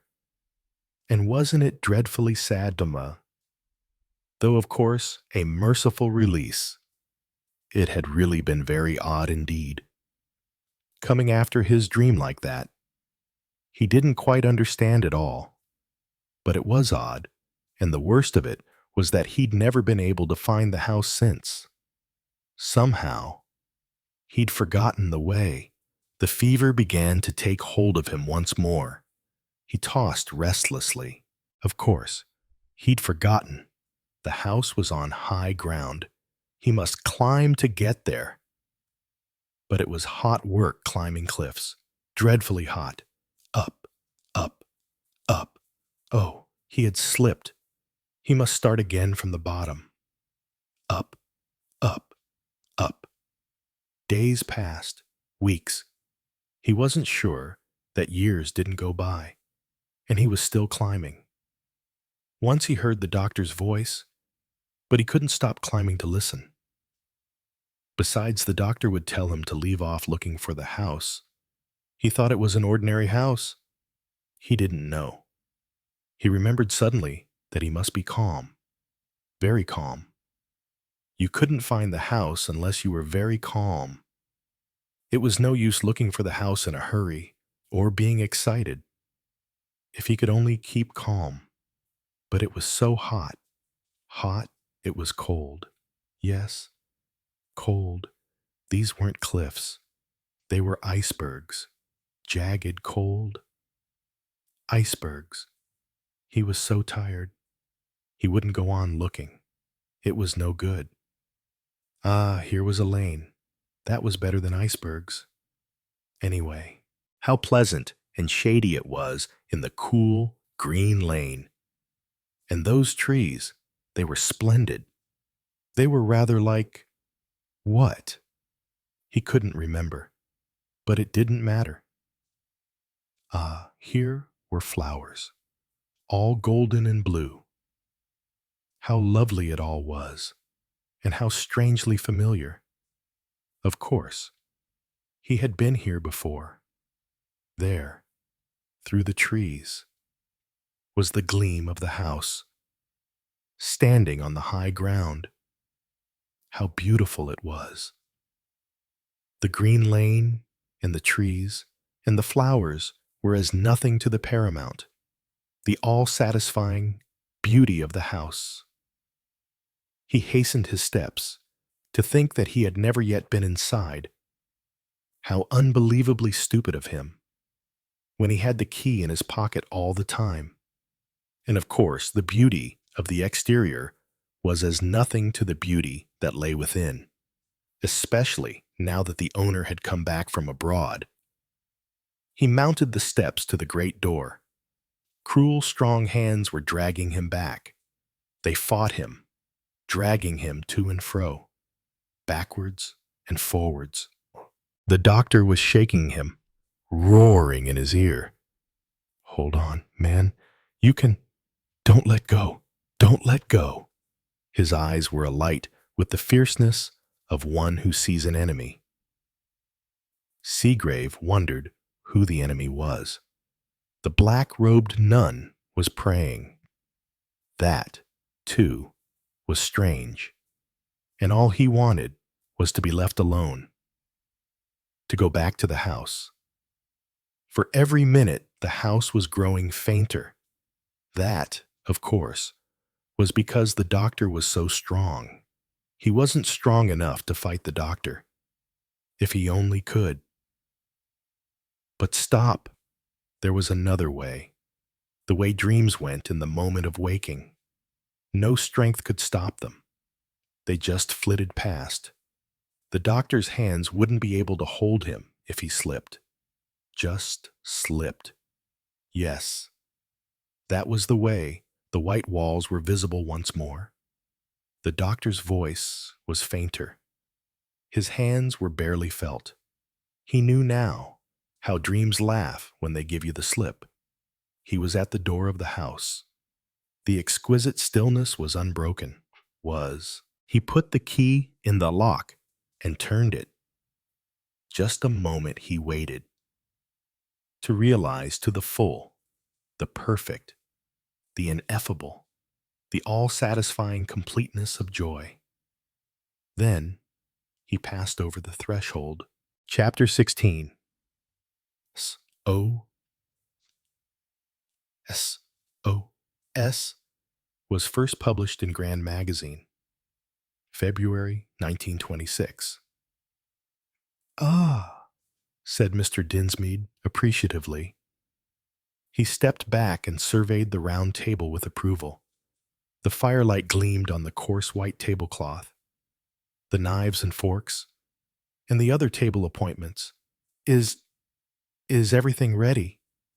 asked Mrs. Dinsmead hesitatingly.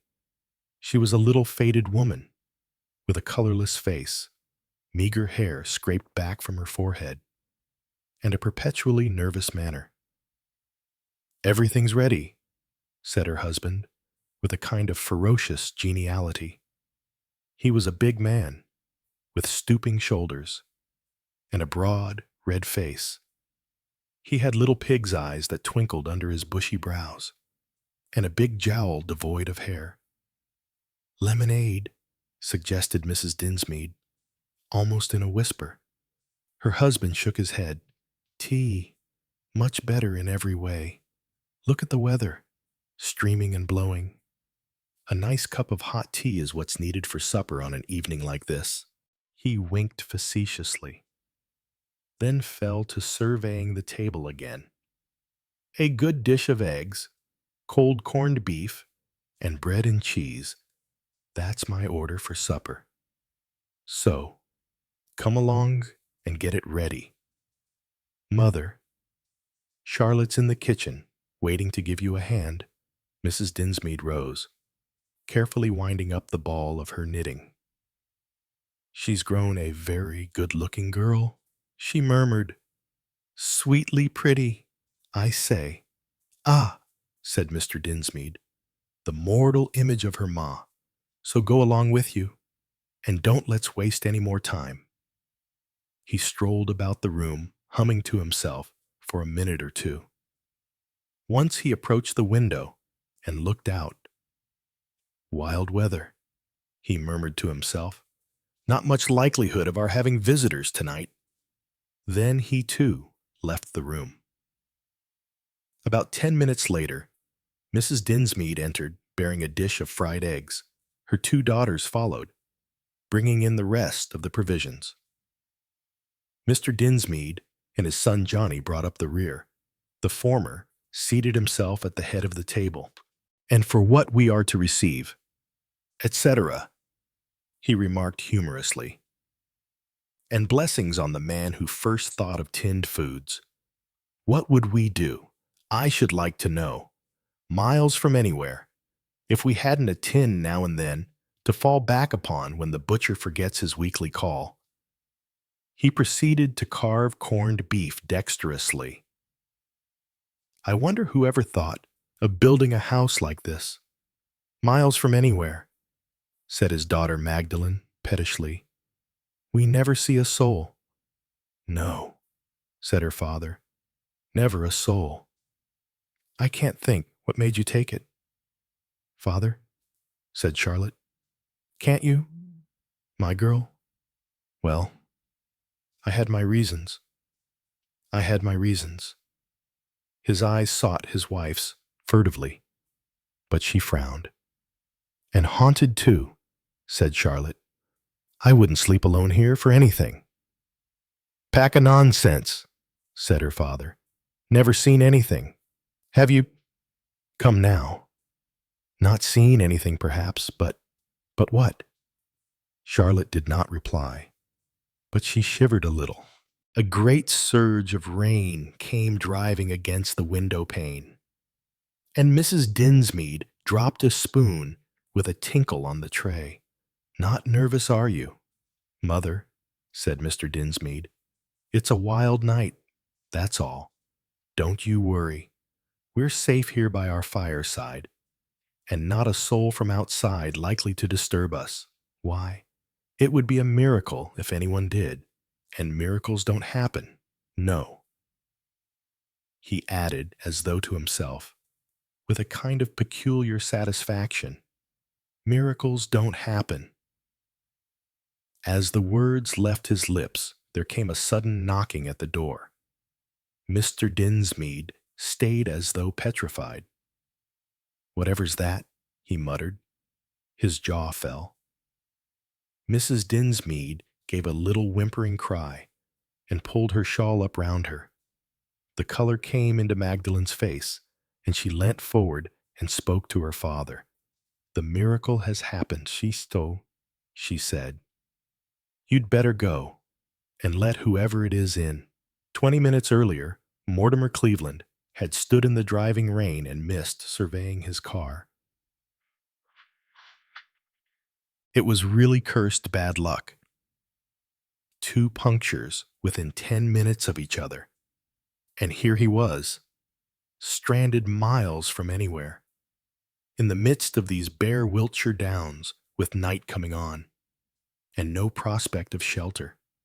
Serve him right for trying to take a shortcut. If only he had stuck to the main road. Now he was lost on what seemed a mere cart track, and no idea if there were even a village anywhere near.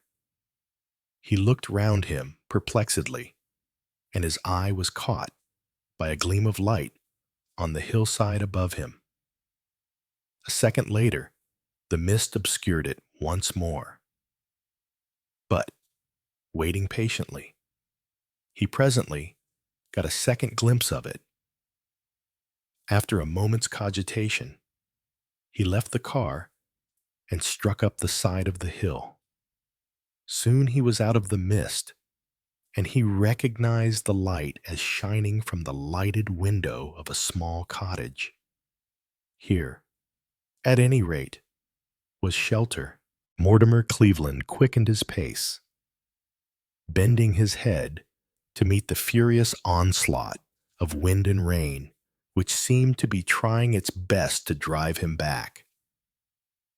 Cleveland was in his own way something of a celebrity, though doubtless the majority of folks would have displayed complete ignorance of his name and achievements. He was an authority on mental science and had written 2 excellent textbooks on the subconscious. He was also a member of the Psychical Research Society and a student of the occult, insofar as it affected his own conclusions and line of research. He was by nature peculiarly susceptible to atmosphere, and by deliberate training he had increased his own natural gift. When he had at last reached the cottage and rapped at the door, he was conscious of an excitement, a quickening of interest, as though all his faculties had suddenly been sharpened. The murmur of voices within had been plainly audible to him. Upon his knock, there came a sudden silence, then the sound of a chair being pushed back along the floor. In another minute, the door was flung open by a boy of about 15. Cleveland looked straight over his shoulder upon the scene within. It reminded him of an interior by some Dutch master. A round table spread for a meal, a family party sitting around it, 1 or 2 flickering candles, and the firelight's glow over all. The father, a big man, sat one side of the table. A little gray woman with a frightened face sat opposite him. Facing the door, looking straight at Cleveland, was a girl. Her startled eyes looked straight into his. Her hand with a cup in it was arrested halfway to her lips. She was, Cleveland saw at once, a beautiful girl of an extremely uncommon type. Her hair, red gold, stood out round her face like a mist. Her eyes, very far apart, were a pure gray. She had the mouth and chin of an early Italian Madonna. There was a moment's dead silence. Then Cleveland stepped into the room and explained his predicament. He brought his trite story to a close, and there was another pause, harder to understand. At last, as though with an effort, the father rose. "Come in, sir. Mr. Cleveland, did you say?" "That is my name," said Mortimer, smiling. "Ah, yes. Come in. Mr. Cleveland." "Not weather for a dog outside, is it? Come in by the fire. Shut the door. Can't you? Johnny, don't stand there half the night." Cleveland came forward and sat on a wooden stool by the fire. The boy, Johnny, shut the door. "Dinsmead, that's my name," said the other man. He was all geniality now. "This is the missus, and these are my 2 daughters, Charlotte and Magdalene." For the first time, Cleveland saw the face of the girl who had been sitting with her back to him, and saw that, in a totally different way, she was quite as beautiful as her sister, very dark, with a face of marble pallor, a delicate aquiline nose, and a grave mouth. It was a kind of frozen beauty, austere and almost forbidding. She acknowledged her father's introduction by bending her head, and she looked at him with an intent gaze that was searching in character. It was as though she were summing him up, weighing him in the balance of her young judgment. "A drop of something to drink, eh, Mr. Cleveland?" "Thank you," said Mortimer.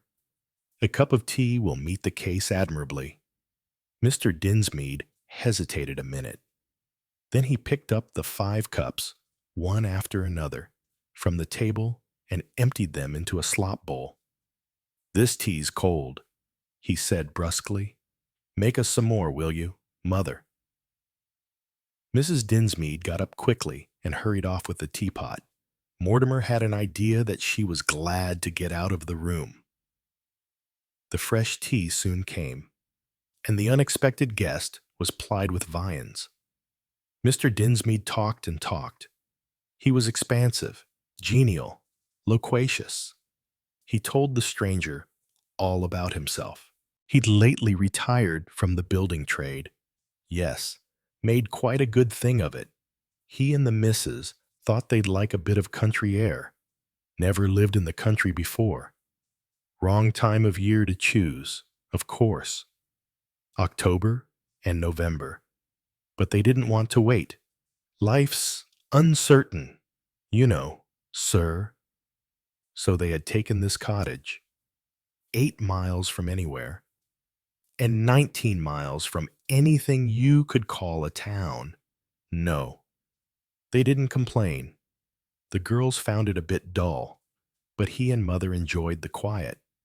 So he talked on, leaving Mortimer almost hypnotized by the easy flow. Nothing here, surely, but rather commonplace domesticity. And yet, at that first glimpse of the interior, he had diagnosed something else, some tension, some strain, emanating from one of those 5 people. He didn't know which. Mere foolishness. His nerves were all awry. They were all startled by his sudden appearance. That was all. He broached the question of a night's lodging and was met with a ready response. "You'll have to stop with us, Mr. Cleveland. Nothing else for miles around. We can give you a bedroom. And though my pajamas may be a bit roomy, why, they're better than nothing, and your own clothes will be dry by morning. It's very good of you." "Not at all," said the other genially. "As I said just now, one couldn't turn away a dog on a night like this. Magdalene, Charlotte, go up and see to the room." The 2 girls left the room. Presently, Mortimer heard them moving about overhead. "I can quite understand that 2 attractive young ladies like your daughters might find it dull here," said Cleveland. "Good lookers, aren't they?" said Mr. Dinsmead with fatherly pride. "Not much like their mother or myself. We're a homely pair, but much attached to each other. I'll tell you that. Mr. Cleveland, Maggie, isn't that so?" Mrs. Dinsmead smiled primly. She had started knitting again. The needles clicked busily. She was a fast knitter. Presently the room was announced ready, and Mortimer, expressing thanks once more, declared his intention of turning in. "Did you put a hot water bottle in the bed?" demanded Mrs. Dinsmead, suddenly mindful of her house pride. "Yes, Mother, 2. "That's right," said Dinsmead. "Go up with him, girls, and see that there's nothing else he wants." Magdalene went over to the window and saw that the fastenings were secure. Charlotte cast a final eye over the washstand appointments. Then they both lingered by the door. "Good night, Mr. Cleveland. You are sure there is everything?" "Yes, thank you, Miss Magdalene. I am ashamed to have given you both so much trouble. Good night." "Good night." They went out, shutting the door behind them. Mortimer Cleveland was alone. He undressed slowly and thoughtfully. When he had donned Mr. Dinsmead's pink pajamas, he gathered up his own wet clothes and put them outside the door, as his host had bade him. From downstairs, he could hear the rumble of Dinsmead's voice. What a talker the man was! Altogether an odd personality. But indeed, there was something odd about the whole family. Or was it his imagination? He went slowly back into his room and shut the door. He stood by the bed, lost in thought. And then he started. The mahogany table by the bed was smothered in dust. Written in the dust were 3 letters, clearly visible: SOS. Mortimer stared as if he could hardly believe his eyes. It was confirmation of all his vague surmises and forebodings. He was right. Then, Something was wrong in this house. SOS, a call for help, but whose finger had written it in the dust, Magdalene's or Charlotte's? They had both stood there. He remembered, for a moment or two, before going out of the room, whose hand had secretly dropped to the table and traced out those 3 letters. The faces of the 2 girls came up before him, Magdalene's, dark and aloof, and Charlotte's, as he had seen it first, wide-eyed, startled, with an unfathomable something in her glance. He went again to the door and opened it. The boom of Mr. Dinsmead's voice was no longer to be heard. The house was silent. He thought to himself, I can do nothing tonight. Tomorrow, well, we shall see. Cleveland woke early. He went down through the living room and out into the garden. The morning was fresh and beautiful after the rain. Someone else was up early, too. At the bottom of the garden, Charlotte was leaning on the fence, staring out over the downs. His pulse quickened a little as he went down to join her. All along, he had been secretly convinced that it was Charlotte who had written the message. As he came up to her, she turned and wished him good morning. Her eyes were direct and childlike, with no hint of a secret understanding in them. A very good morning, said Mortimer, smiling. The weather this morning is a contrast to last night. It is indeed. Mortimer broke off a twig from a tree nearby. With it, he began idly to draw on the smooth, sandy patch at his feet. He traced an S, then an O, then an S, watching the girl narrowly as he did so. But again, he could detect no gleam of comprehension. Do you know what these letters represent? He said abruptly. Charlotte frowned a little. Aren't they what boats, liners, send out when they are in distress? She asked. Mortimer nodded. Someone wrote that on the table by my bed last night, he said quietly. I thought perhaps you might have done so. She looked at him in wide-eyed astonishment. Oh, no. He was wrong then. A sharp pang of disappointment shot through him.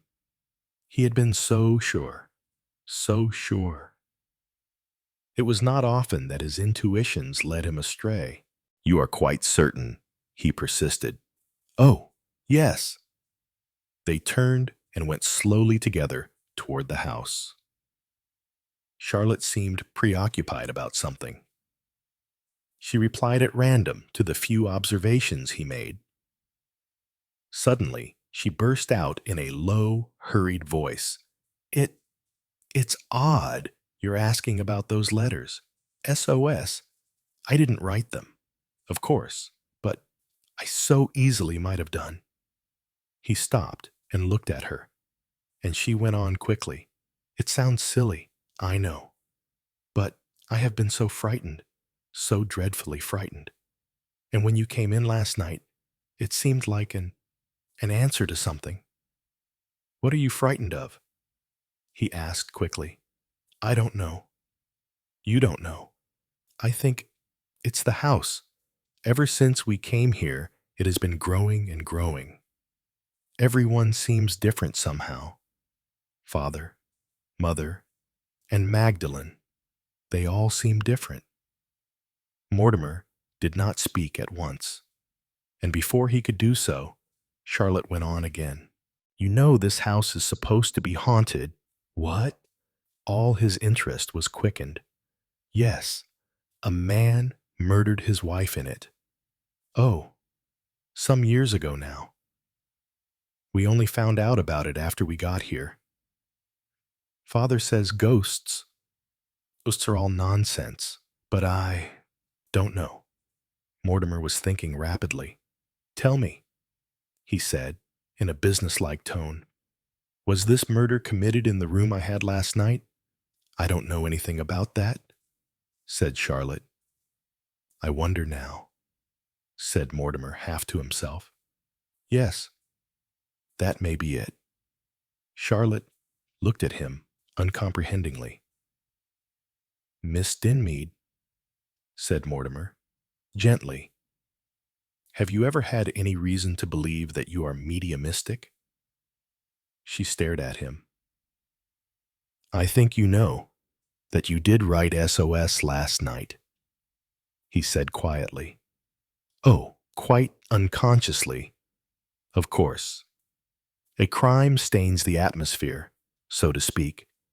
A sensitive mind such as yours might be acted upon in such a manner. You have been reproducing the sensations and impressions of the victim. Many years ago, she may have written SOS on that table, and you unconsciously reproduced her act last night. Charlotte's face brightened. I see, she said. You think that is the explanation? A voice called her from the house, and she went in, leaving Mortimer to pace up and down the garden path. Was he satisfied with his own explanation? Did it cover the facts as he knew them? Did it account for the tension he had felt on entering the house last night? Perhaps. And yet he still had the odd feeling that his sudden appearance had produced something very like consternation. He thought to himself, I must not be carried away by the psychic explanation. It might account for Charlotte, but not for the others. My coming has upset them horribly. All except Johnny. Whatever it is that's the matter, Johnny is out of it. He was quite sure of that. Strange that he should be so positive. But there it was. At that minute, Johnny himself came out of the cottage and approached the guest.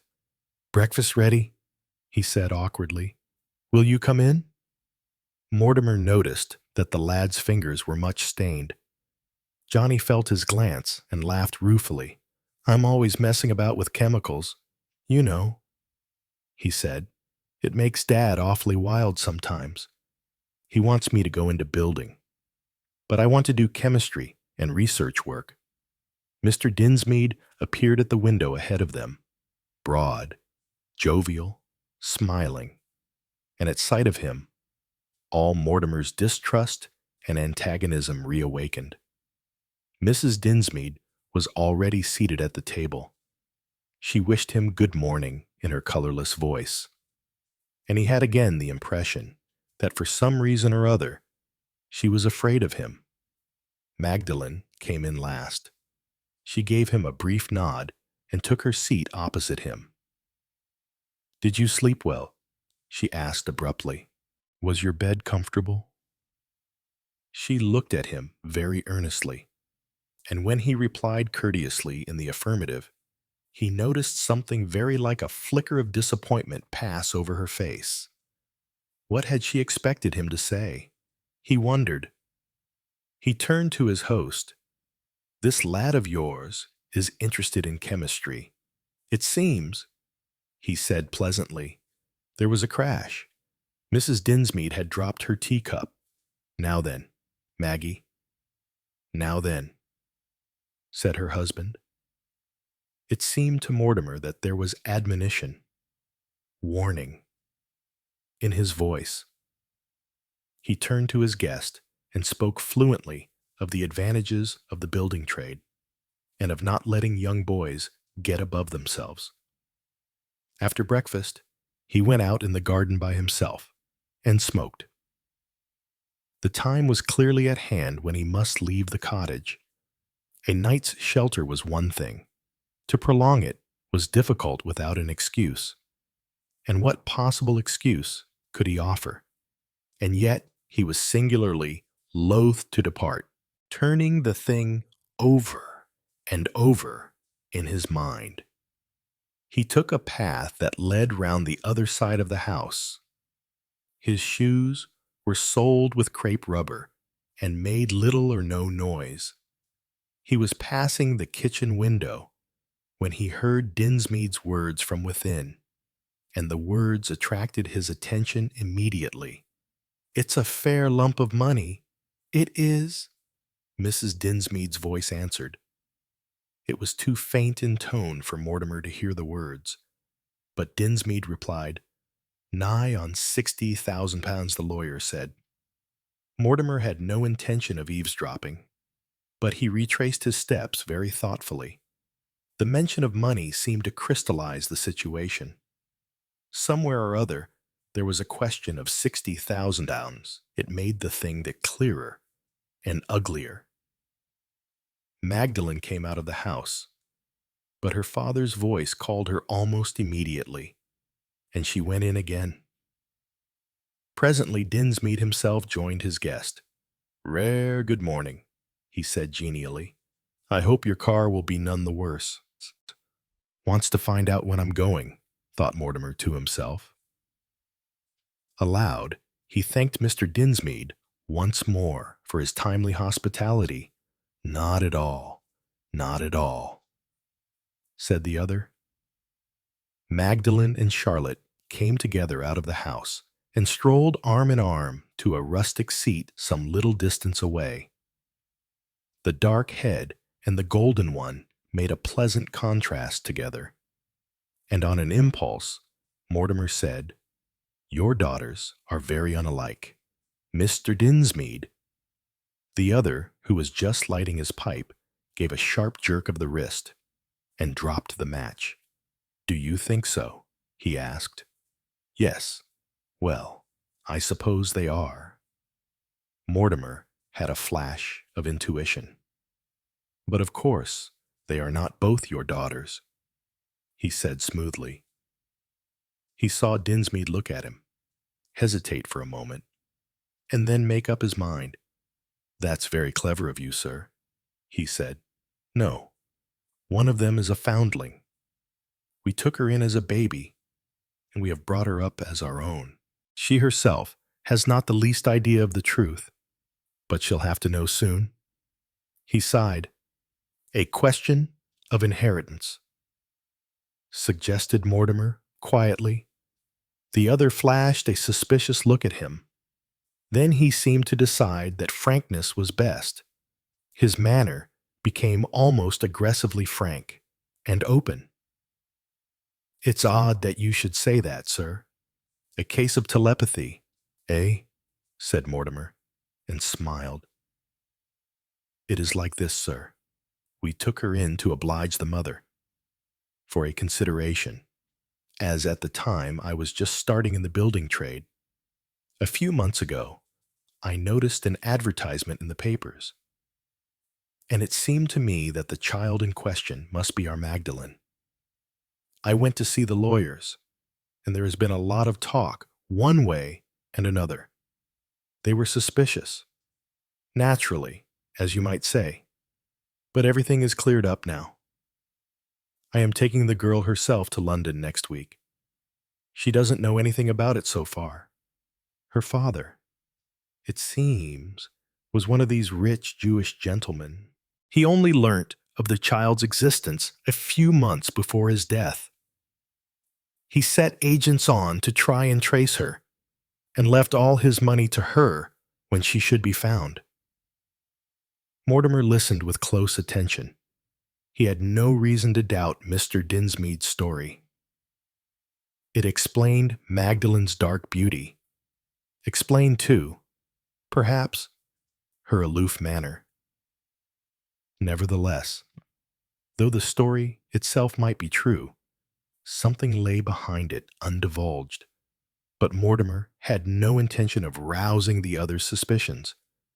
Instead, he must go out of his way to allay them. "A very interesting story. Mr. Dinsmead," he said, "I congratulate Miss Magdalen. An heiress and a beauty. She has a great time ahead of her." "She has that," agreed her father warmly.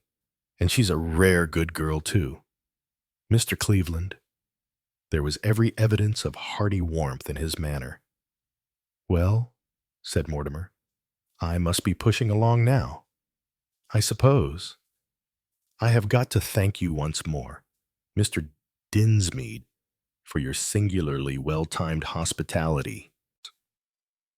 Accompanied by his host, he went into the house to bid farewell to Mrs. Dinsmead. She was standing by the window with her back to them, and did not hear them enter. At her husband's jovial, "Here's Mr. Cleveland come to say goodbye," she started nervously and swung round, dropping something which she held in her hand. Mortimer picked it up for her. It was a miniature of Charlotte Dunn in the style of some 25 years ago. Mortimer repeated to her the thanks he had already proffered to her husband. He noticed again her look of fear, and the furtive glances that she shot at him from beneath her eyelids. The two girls were not in evidence, but it was not part of Mortimer's policy to seem anxious to see them. Also, he had his own idea, which was shortly to prove correct. He had gone about half a mile from the house on his way down to where he had left the car the night before, when the bushes on the side of the path were thrust aside, and Magdalen came out on the track ahead of him. "I had to see you," she said. "I expected you," said Mortimer. "It was you who wrote SOS on the table in my room last night, wasn't it?" Magdalen nodded. "Why?" asked Mortimer gently. The girl turned aside and began pulling off leaves from a bush. "I don't know," she said. "Honestly, I don't know. Tell me," said Mortimer. Magdalen drew a deep breath. "I am a practical person," she said, "not the kind of person who imagines things or fancies them. You, I know, believe in ghosts and spirits. I don't. And when I tell you that there is something very wrong in that house," she pointed up the hill, "I mean that there is something tangibly wrong. It's not just an echo of the past. It has been coming on ever since we've been there. Every day it grows worse. Father is different. Mother is different. Charlotte is different." Mortimer interposed. "Is Johnny different?" he asked. Magdalen looked at him, a dawning appreciation in her eyes. "No," she said. "Now I come to think of it, Johnny is not different. He is the only one who's untouched by it all. He was untouched last night at tea." "And you?" asked Mortimer. "I was afraid, horribly afraid. Just like a child, without knowing what it was I was afraid of. And Father was queer. There's no other word for it. Queer. He talked about miracles, and then I prayed, actually prayed for a miracle. And you knocked on the door." She stopped abruptly, staring at him. "I seem mad to you, I suppose," she said defiantly. "No," said Mortimer. "On the contrary, you seem extremely sane. All sane people have a premonition of danger if it is near them." "You don't understand," said Magdalen. "I was not afraid for myself." "For whom, then?" But again Magdalen shook her head in a puzzled fashion. "I don't know," she went on. "I wrote SOS on an impulse. I had an idea, absurd, no doubt, that they would not let me speak to you. The rest of them. I mean, I don't know what it was I meant to ask you to do. I don't know now." "Never mind," said Mortimer. "I shall do it. What can you do?" Mortimer smiled a little. "I can think." She looked at him doubtfully. "Yes," said Mortimer. "A lot can be done that way, more than you would ever believe. Tell me, was there any chance word or phrase that attracted your attention just before the meal last evening?" Magdalen frowned. "I don't think so," she said. "At least I heard Father say something to Mother about Charlotte being the living image of her. And he laughed in a very queer way. But there's nothing odd in that, is there? No, said Mortimer slowly, except that Charlotte is not like your mother. He remained lost in thought for a minute or two, then looked up to find Magdalen watching him uncertainly. Go home, child, he said, and don't worry, leave it in my hands.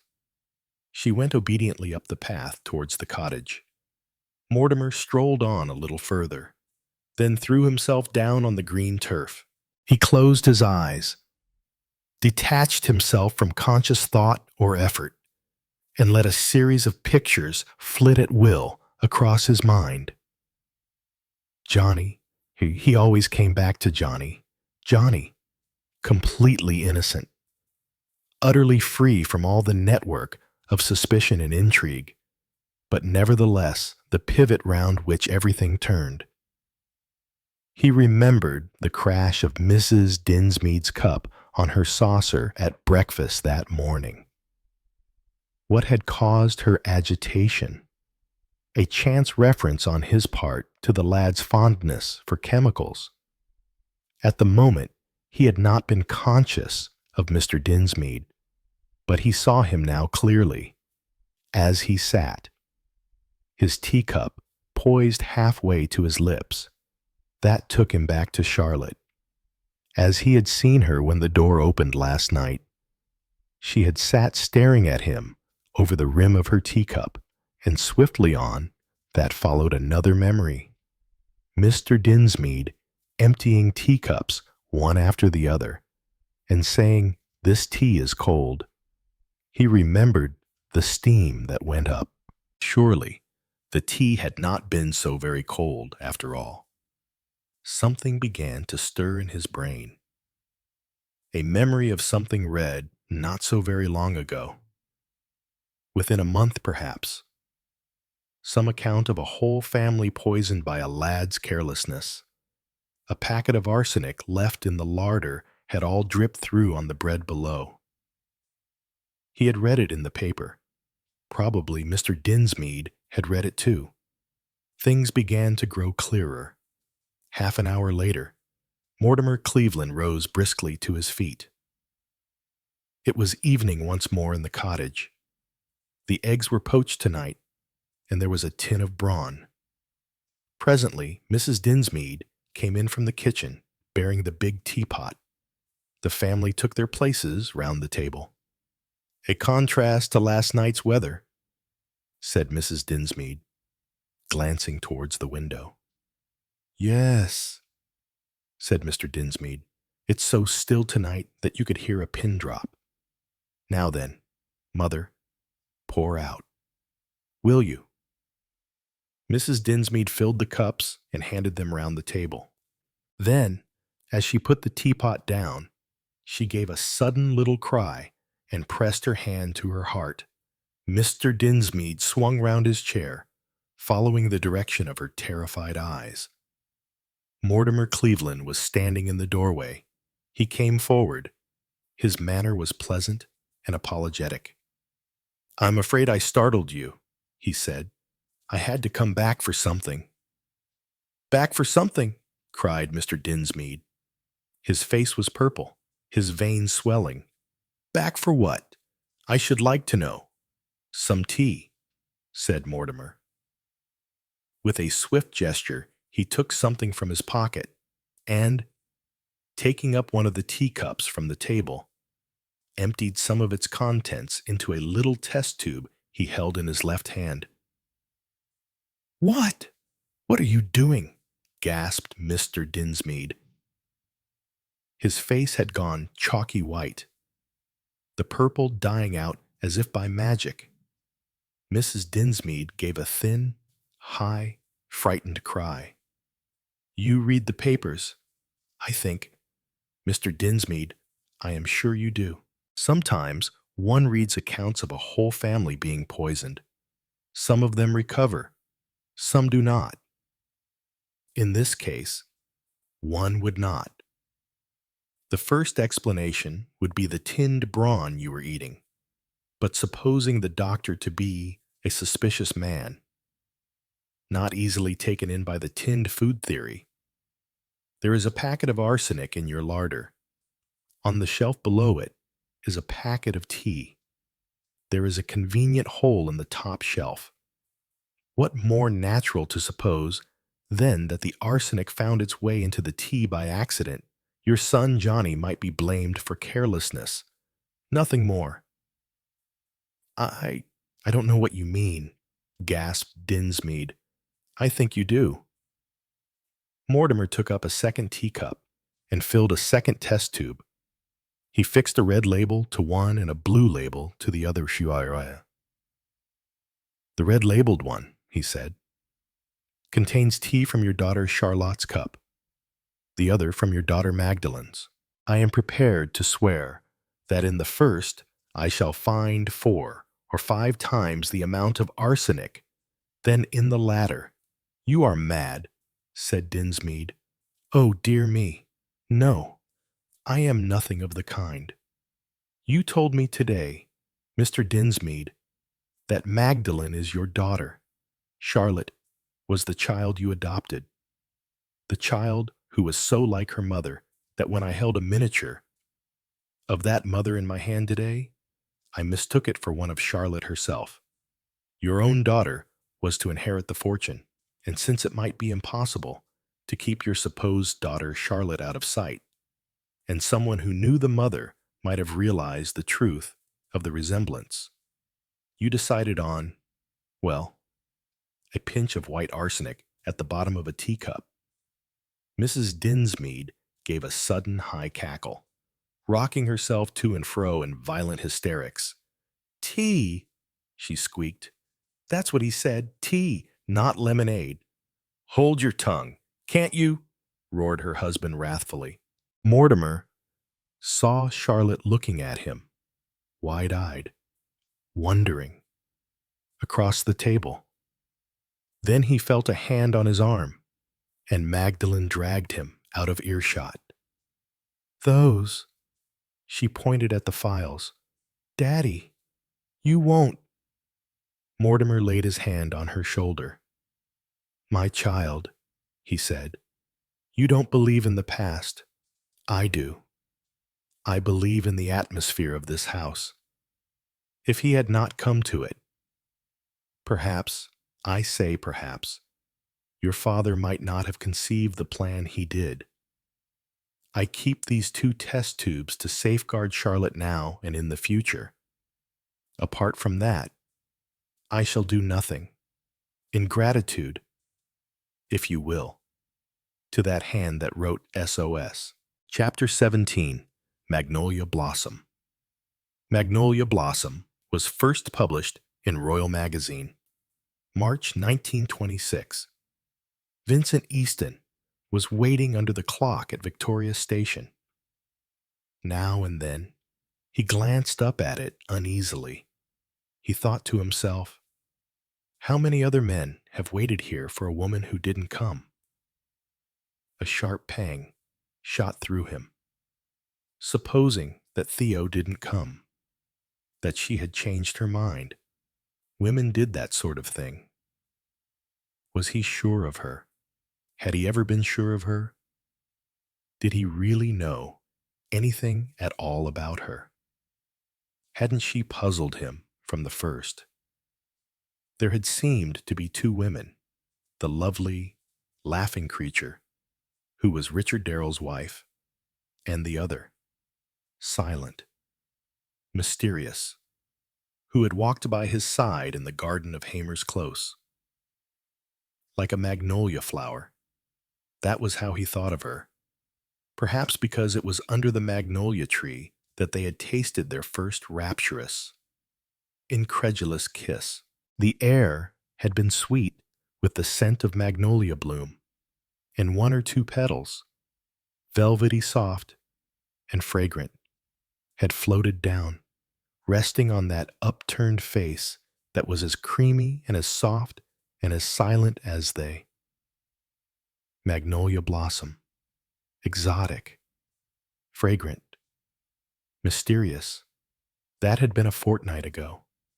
The second day he had met her, and now he was waiting for her to come to him forever. Again, incredulity shot through him. She wouldn't come. How could he ever have believed it? It would be giving up so much. The beautiful Mrs. Darrell couldn't do this sort of thing quietly. It was bound to be a 9 days wonder, a far-reaching scandal that would never quite be forgotten. There were better, more expedient ways of doing these things, a discreet divorce, for instance, but they had never thought of that for a moment. At least he had not. Had she?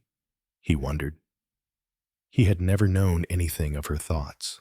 He had asked her to come away with him almost timorously, for after all, what was he nobody in particular? One of 1,000 orange growers in the Transvaal. What a life to take her to, after the brilliance of London, and yet, since he wanted her so desperately, he must needs ask. She had consented very quietly, with no hesitations or protests, as though it were the simplest thing in the world that he was asking her. Tomorrow, he had said, amazed, almost unbelieving. And she had promised in that soft, broken voice that was so different from the laughing brilliance of her social manner. He had compared her to a diamond when he first saw her, a thing of flashing fire, reflecting light from 100 facets. But at that first touch, that first kiss, she had changed miraculously to the clouded softness of a pearl like a magnolia blossom, creamy pink. She had promised, and now he was waiting for her to fulfill that promise. He looked again at the clock, and if she did not come soon, they would miss the train. Sharply, a wave of reaction set in. She wouldn't come? Of course she wouldn't come. Fool that he had been ever to expect it. What were promises? He would find a letter when he got back to his rooms, explaining, protesting, saying all the things that women do when they are excusing themselves for lack of courage. He felt anger and the bitterness of frustration. Then he saw her coming towards him down the platform, a faint smile on her face. She walked slowly, without haste or fluster, as one who had all eternity before her. She was in black, soft black, that clung, with a little black hat that framed the wonderful creamy pallor of her face.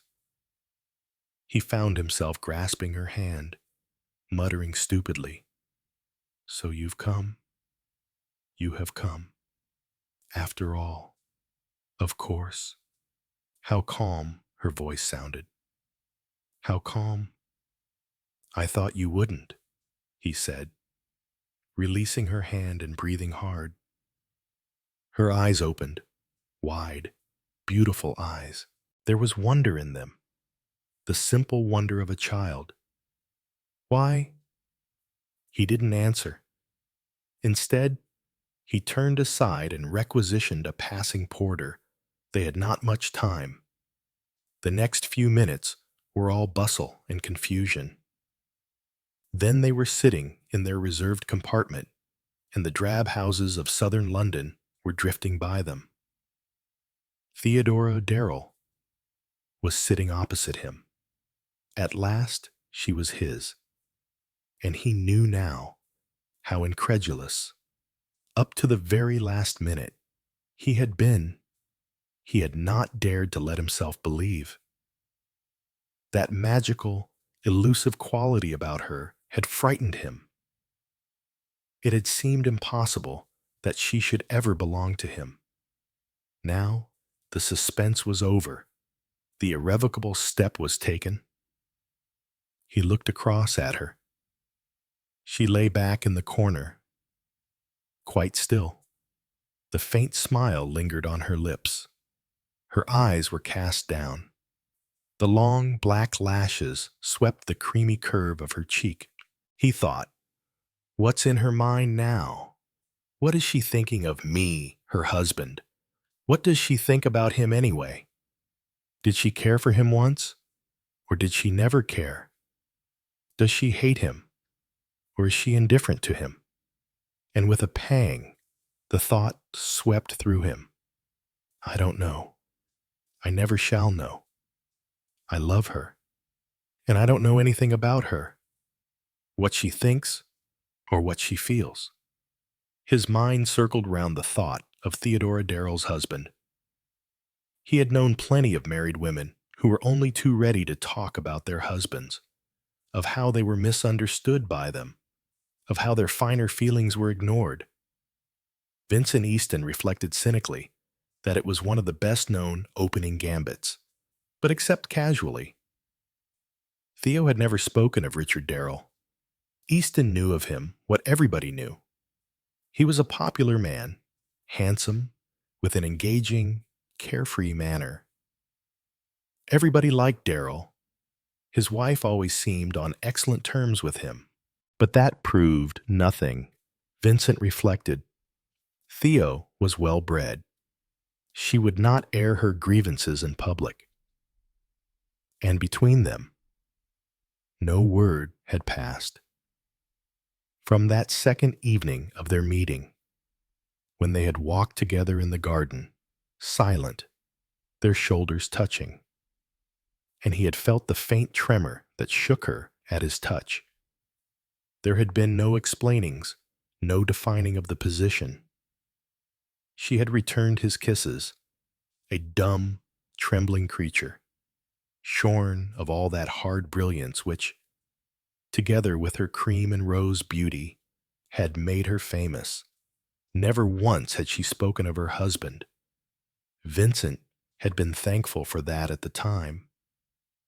He had been glad to be spared the arguments of a woman who wished to assure herself and her lover that they were justified in yielding to their love. Yet now the tacit conspiracy of silence worried him. He had again that panic-stricken sense of knowing nothing about this strange creature who was willingly linking her life to his. He was afraid. In the impulse to reassure himself, he bent forward and laid a hand on the black-clad knee opposite him. He felt once again the faint tremor that shook her, and he reached up for her hand. Bending forward, he kissed the palm, a long, lingering kiss. He felt the response of her fingers on his and, looking up, met her eyes and was content. He leaned back in his seat.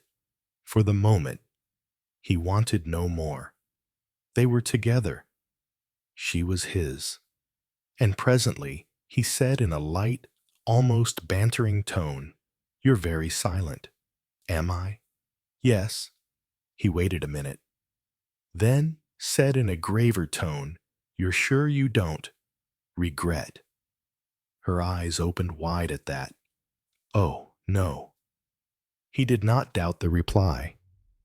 There was an assurance of sincerity behind it. "What are you thinking about, I want to know?"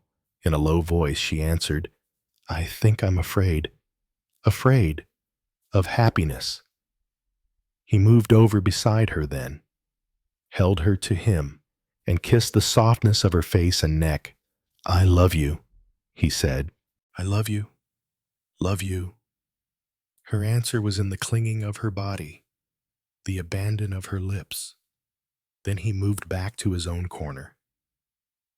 He picked up a magazine, and so did she. Every now and then, over the top of the magazines, their eyes met. Then they smiled. They arrived at Dover just after 5.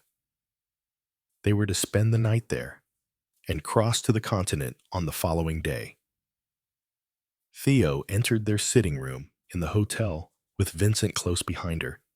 He had a couple of evening papers in his hand, which he threw down on the table. 2 of the hotel servants brought in the luggage and withdrew. Theo turned from the window where she had been standing looking out. In another minute, they were in each other's arms. There was a discreet tap on the door, and they drew apart again. "Damn it all," said Vincent. "It doesn't seem as though we were ever going to be alone." Theo smiled. "It doesn't look like it," she said softly. Sitting down on the sofa, she picked up one of the papers. The knock proved to be a waiter, bearing tea. He laid it on the table, drawing the ladder up to the sofa on which Theo was sitting, cast a deft glance round, inquired if there were anything further, and withdrew. Vincent, who had gone into the adjoining room, came back into the sitting room. "Now for tea," he said cheerily, but stopped suddenly in the middle of the room. "Anything wrong?" he asked. Theo was sitting bolt upright on the sofa. She was staring in front of her with dazed eyes, and her face had gone deathly white. Vincent took a quick step towards her. "What is it, sweetheart?" For answer, she held out the paper to him, her finger pointing to the headline. Vincent took the paper from her. "Failure of Hobson, Jekyll and Lucas." He read. The name of the big city firm conveyed nothing to him at the moment, though he had an irritating conviction in the back of his mind that it ought to do so. He looked inquiringly at Theo. "Richard is Hobson, Jekyll and Lucas," she explained. "Your husband?" "Yes." Vincent returned to the paper and read the bald information it conveyed carefully. Phrases such as "sudden crash," "serious revelations to follow." Other houses affected struck him disagreeably. Roused by a movement, he looked up. Thea was adjusting her little black hat in front of the mirror. She turned at the movement he made. Her eyes looked steadily into his. "Vincent, I must go to Richard." He sprang up. "Theo, don't be absurd." She repeated mechanically, "I must go to Richard." "But, my dear—" She made a gesture towards the paper on the floor. "That means ruin, bankruptcy. I can't choose this day of all others to leave him. You had left him before you heard of this. Be reasonable." She shook her head mournfully. "You don't understand. I must go to Richard." And from that, he could not move her. Strange that a creature so soft, so pliant, could be so unyielding. After the first, she did not argue. She let him say what he had to say unhindered. He held her in his arms, seeking to break her will by enslaving her senses. But though her soft mouth returned his kisses, he felt in her something aloof and invincible that withstood all his pleadings. He let her go at last, sick and weary of the vain endeavor. From pleading, he had turned to bitterness, reproaching her with never having loved him. That, too, she took in silence, without protest, her face dumb and pitiful, giving the lie to his words. Rage mastered him in the end. He hurled at her every cruel word he could think of, seeking only to bruise and batter her to her knees. At last the words gave out. There was nothing more to say. He sat, his head in his hands, staring down at the red pile carpet by the door. Theodora stood, a black shadow with a white face. It was all over. She said quietly, "Goodbye, Vincent." He did not answer. The door opened and shut again. The Darrells lived in the house in Chelsea, an intriguing, old-world house, standing in a little garden of its own. Up the front of the house grew a magnolia tree, smutty, dirty, begrimed, but still a magnolia. Theo looked up at it. As she stood on the doorstep some 3 hours later, a sudden smile twisted her mouth in pain. She went straight to the study at the back of the house. A man was pacing up and down in the room, a young man with a handsome face and a haggard expression. He gave an ejaculation of relief as she came in. "Thank God you've turned up.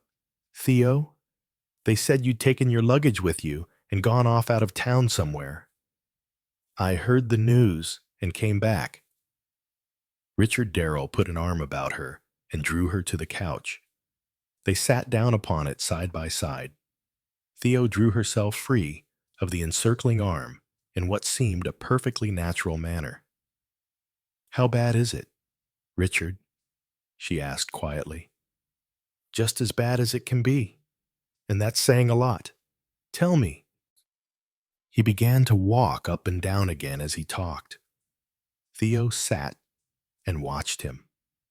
He was not to know that every now and then the room went dim, and his voice faded from her hearing, while another room in a hotel at Dover came clearly before her eyes. Nevertheless, she managed to listen intelligently enough. He came back and sat down on the couch by her. "Fortunately," he ended, "they can't touch your marriage settlement. The house is yours also." Theo nodded thoughtfully. "We shall have that at any rate," she said.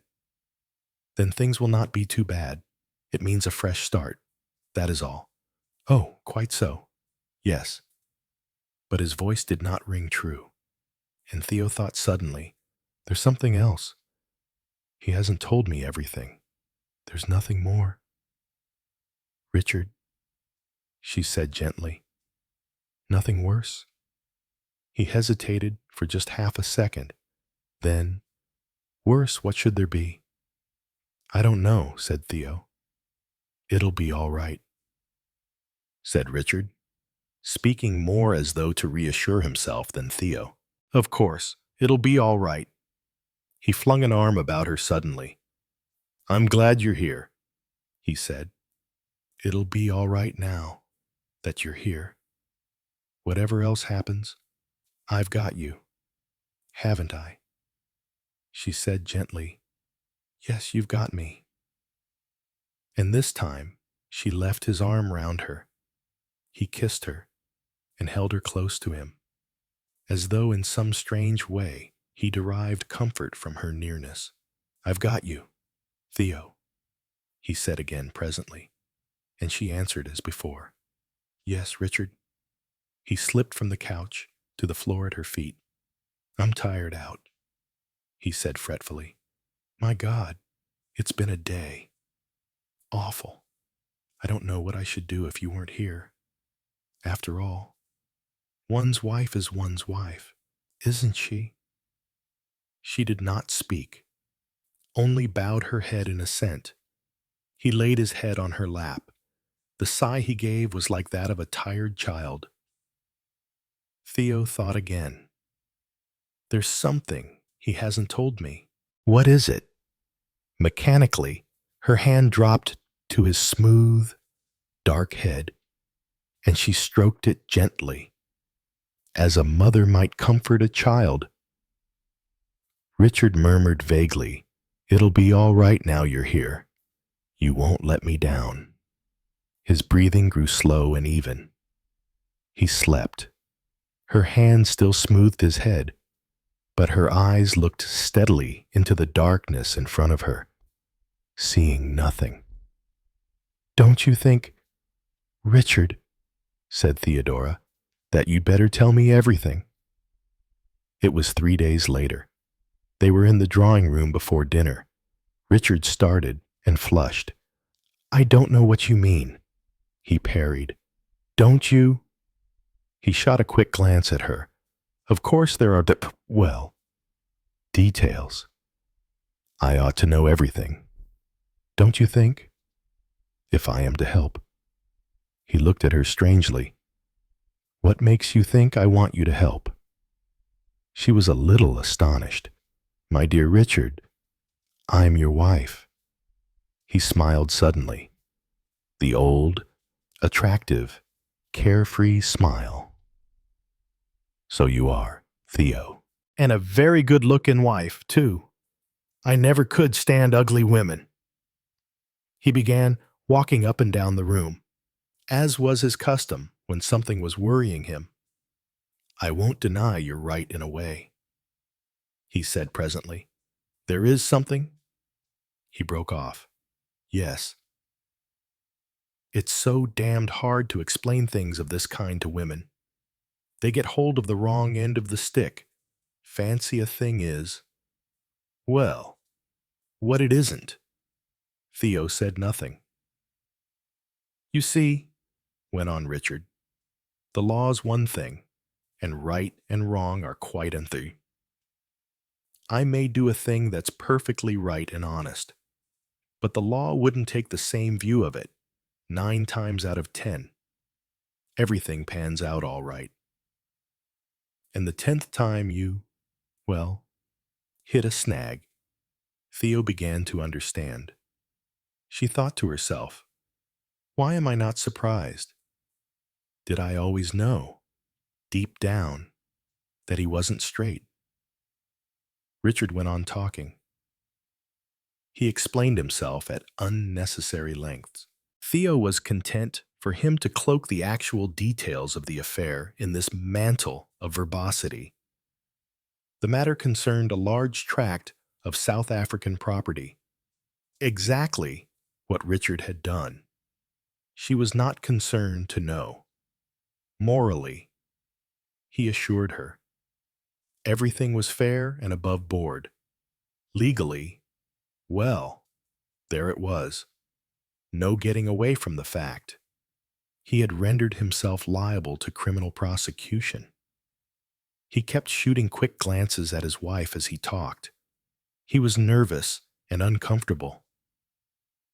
And still, he excused himself and tried to explain away that which a child might have seen in its naked truth. Then finally, in a burst of justification, he broke down. Perhaps Theo's eyes, momentarily scornful, had something to do with it. He sank down in a chair by the fireplace, his head in his hands. There it is, Theo, he said brokenly. What are you going to do about it?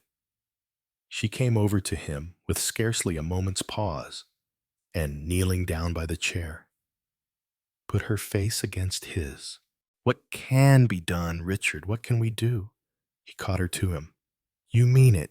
You'll stick to me. Of course, my dear, of course, he said, moved to sincerity in spite of himself. I'm a thief, Theo. That's what it means. Shorn of fine language, just a thief. Then I'm a thief's wife, Richard. We'll sink or swim together. They were silent for a little while. Presently, Richard recovered something of his jaunty manner. You know, Theo, I've got a plan, but we'll talk of that later. It's just on dinner time. We must go and change. Put on that creamy thingummy-bob of yours. You know, the Kylote model. Theo raised her eyebrows quizzically. For an evening at home. Yes, yes, I know. But I like it. Put it on. There's a good girl. It cheers me up to see you looking your best. Theo came down to dinner in the Caillot. It was a creation in creamy brocade, with a faint pattern of gold running through it, and an undernote of pale pink to give warmth to the cream. It was cut daringly low in the back, and nothing could have been better designed to show off the dazzling whiteness of Theo's neck and shoulders. She was truly now a magnolia flower. Richard's eye rested upon her in warm approval. Good girl. You know, you look simply stunning in that dress. They went into dinner. Throughout the evening, Richard was nervous and unlike himself, joking and laughing about nothing at all, as if in a vain attempt to shake off his cares. Several times Theo tried to lead him back to the subject they had been discussing before, but he edged away from it. Then suddenly, as she rose to go to bed, he came to the point. No, don't go yet. I've got something to say, you know, about this miserable business. She sat down again. He began talking rapidly. With a bit of luck, the whole thing could be hushed up. He had covered his tracks fairly well. So long as certain papers didn't get into the receiver's hands, he stopped significantly. Papers? Asked Theo perplexedly. You mean you will destroy them? Richard made a grimace. I'd destroy them fast enough if I could get hold of them. That's the devil of it all. Who has them? Then, a man we both know. Vincent Easton. A very faint exclamation escaped Theo. She forced it back, but Richard had noticed it. I've suspected he knew something of the business all along. That's why I've asked him here a good bit. You may remember that I asked you to be nice to him. I remember, said Theo. Somehow I never seem to have got on really friendly terms with him. Don't know why. But he likes you. I should say he likes you a good deal, Theo said in a very clear voice. He does? Ah, said Richard appreciatively. That's good. Now you see what I'm driving at. I'm convinced that if you went to Vincent Easton and asked him to give you those papers, he wouldn't refuse. Pretty woman. You know, all that sort of thing. I can't do that, said Theo quickly. Nonsense. It's out of the question. The red came slowly out in blotches on Richard's face. She saw that he was angry. My dear girl, I don't think you quite realize the position. If this comes out, I'm liable to go to prison. It's ruin. Disgrace. Vincent Easton will not use those papers against you. I am sure of that. That's not quite the point. He mayn't realize that they incriminate me. It's only taken in conjunction with my affairs, with the figures they're bound to find. Oh, I can't go into details. He'll ruin me without knowing what he's doing unless somebody puts the position before him. You can do that yourself. Surely, write to him. A fat lot of good, that would be no Theo. We've only got one hope.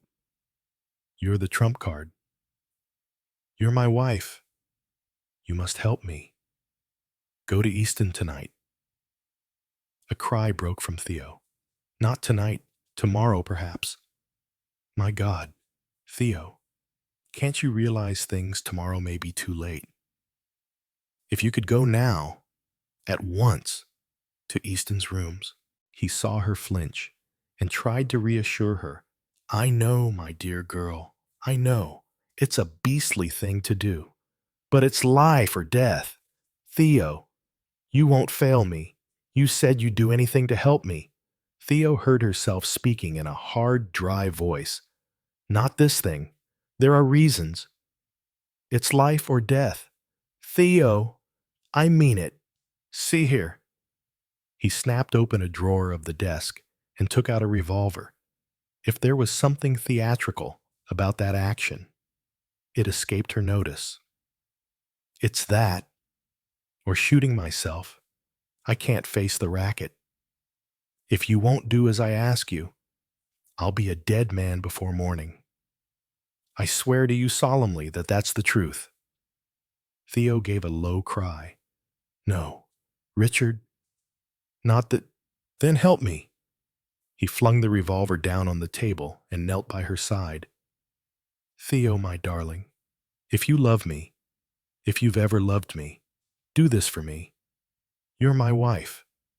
Theo, I've no one else to turn to. On and on his voice went. murmuring, pleading, and at last, Theo heard her own voice saying, "Very well, yes." Richard took her to the door and put her into a taxi. Theo! Vincent Easton sprang up in incredulous delight. She stood in the doorway. Her wrap of white ermine was hanging from her shoulders. Never, Easton thought, had she looked so beautiful. "You've come after all." She put out a hand to stop him as he came towards her. "No, Vincent, this isn't what you think." She spoke in a low, hurried voice. "I'm here for my husband. He thinks there are some papers which may do him harm. I have come to ask you to give them to me." Vincent stood very still, looking at her. Then he gave a short laugh. "So that's it? Is it? I thought Hobson, Jekyll, and Lucas sounded familiar the other day, but I couldn't place them at the minute. Didn't know your husband was connected with the firm. Things have been going wrong there for some time. I was commissioned to look into the matter. I suspected some underling. Never thought of the man at the top." Theo said nothing. Vincent looked at her curiously. "It makes no difference to you?" He asked. "That, well, to put it plainly, that your husband's a swindler." She shook her head. "It beats me," said Vincent. Then he added quietly, "Will you wait a minute or two? I will get the papers." Theo sat down in a chair. He went into the other room. Presently he returned and delivered a small package into her hand. "Thank you," said Theo. "Have you a match?" Taking the matchbox, he proffered. She knelt down by the fireplace. When the papers were reduced to a pile of ashes, she stood up. "Thank you," she said again. "Not at all." He answered formally. "Let me get you a taxi." He put her into it. Saw her drive away. A strange, formal little interview. After the first, they had not even dared look at each other. Well, that was that. The end. He would go away, abroad, try and forget. Theo leaned her head out of the window and spoke to the taxi driver. She could not go back at once to the house in Chelsea. She must have a breathing space. Seeing Vincent again had shaken her horribly. If only, if only. But she pulled herself up.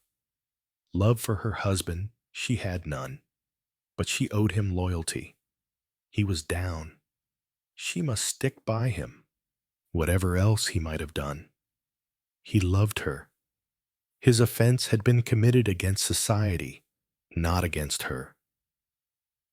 The taxi meandered on through the wide streets of Hampstead. They came out on the heath, and a breath of cool, invigorating air fanned Theo's cheeks. She had herself in hand again now.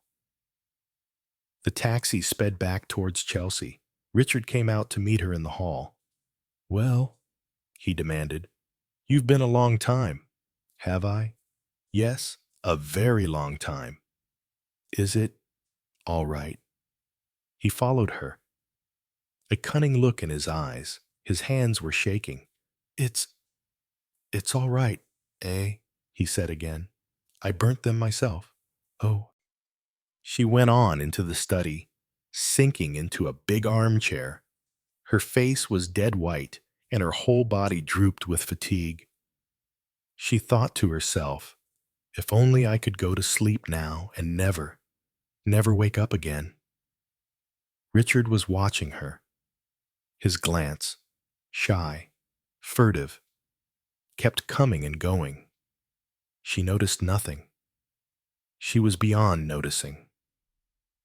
"It went off quite all right, eh? I've told you so." "You're sure they were the right papers?" Did you look? No. But then, I'm sure, I tell you, don't bother me. Richard, I can't bear any more tonight. Richard shifted nervously. No, no. I see. He fidgeted about the room. Presently he came over to her, laid a hand on her shoulder. She shook it off. Don't touch me. She tried to laugh. I'm sorry. Richard, my nerves are on edge. I feel I can't bear to be touched. I know. I understand. Again, he wandered up and down. Theo, he burst out suddenly. I'm damn sorry. What? She looked up, vaguely startled. I oughtn't to have let you go there at this time of night. I never dreamed that you'd be subjected to any unpleasantness. Unpleasantness. She laughed. The word seemed to amuse her. You don't know, oh, Richard. You don't know. I don't know what. She said very gravely, looking straight in front of her, what this night has cost me. My God, Theo, I never meant. You. You did that. For me. The swine, Theo. Theo, I couldn't have known. I couldn't have guessed. My God. He was kneeling by her now, stammering, his arms round her. And she turned and looked at him with faint surprise, as though his words had at last really penetrated to her attention. I never meant. You never meant what? Richard? Her voice startled him. Tell me, what was it that you never meant? Theo, don't let us speak of it. I don't want to know. I want never to think of it. She was staring at him, wide awake now, with every faculty alert. Her words came clear and distinct. You never meant. What do you think happened? It didn't happen. Theo, let's say it didn't happen. And still she stared, till the truth began to come to her. You think that I don't want... She interrupted him. You think that Vincent Easton asked a price for those letters. You think that I paid him, Richard said weakly and unconvincingly. I never dreamed he was that kind of man. Didn't you? She looked at him searchingly. His eyes fell before hers. Why did you ask me to put on this dress this evening? Why did you send me there alone at this time of night? You guessed he cared for me. You wanted to save your skin, save it at any cost, even at the cost of my honor. She got up. I see now. You meant that from the beginning, or at least you saw it as a possibility, and it didn't deter you. Theo, you can't deny it, Richard. I thought I knew all there was to know about you years ago. I've known almost from the first that you weren't straight as regards the world. But I thought you were straight with me. Theo, can you deny what I've just been saying? He was silent, in spite of himself. Listen, Richard, there is something I must tell you. 3 days ago, when this blow fell on you, the servants told you I was away, gone to the country. That was only partly true. I had gone away with Vincent Easton. Richard made an inarticulate sound. She held out a hand to stop him. Wait, we were at Dover. I saw a paper. I realized what had happened. Then, as you know, I came back. She paused. Richard caught her by the wrist. His eyes burnt into hers. You came back in time. Theo gave a short, bitter laugh. Yes, I came back, as you say, in time. Richard. Her husband relinquished his hold on her arm. He stood by the mantelpiece, his head thrown back. He looked handsome and rather noble.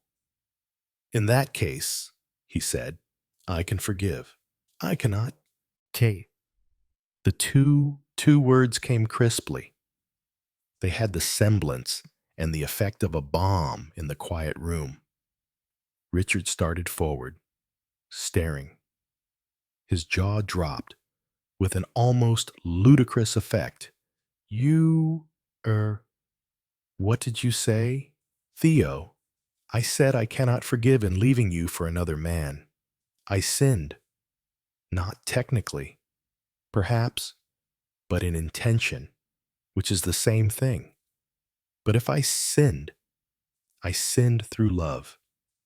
You, too, have not been faithful to me since our marriage.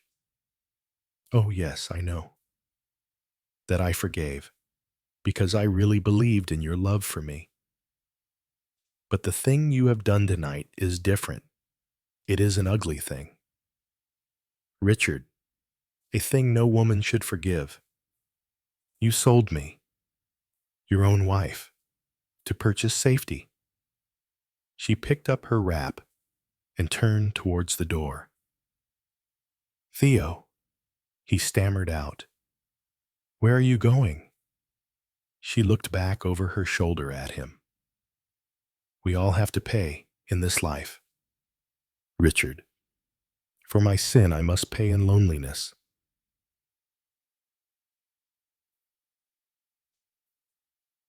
For yours, well, you gambled with the thing you love, and you have lost it. You are going. She drew a long breath. To freedom. There is nothing to bind me here. He heard the door shut. Ages passed.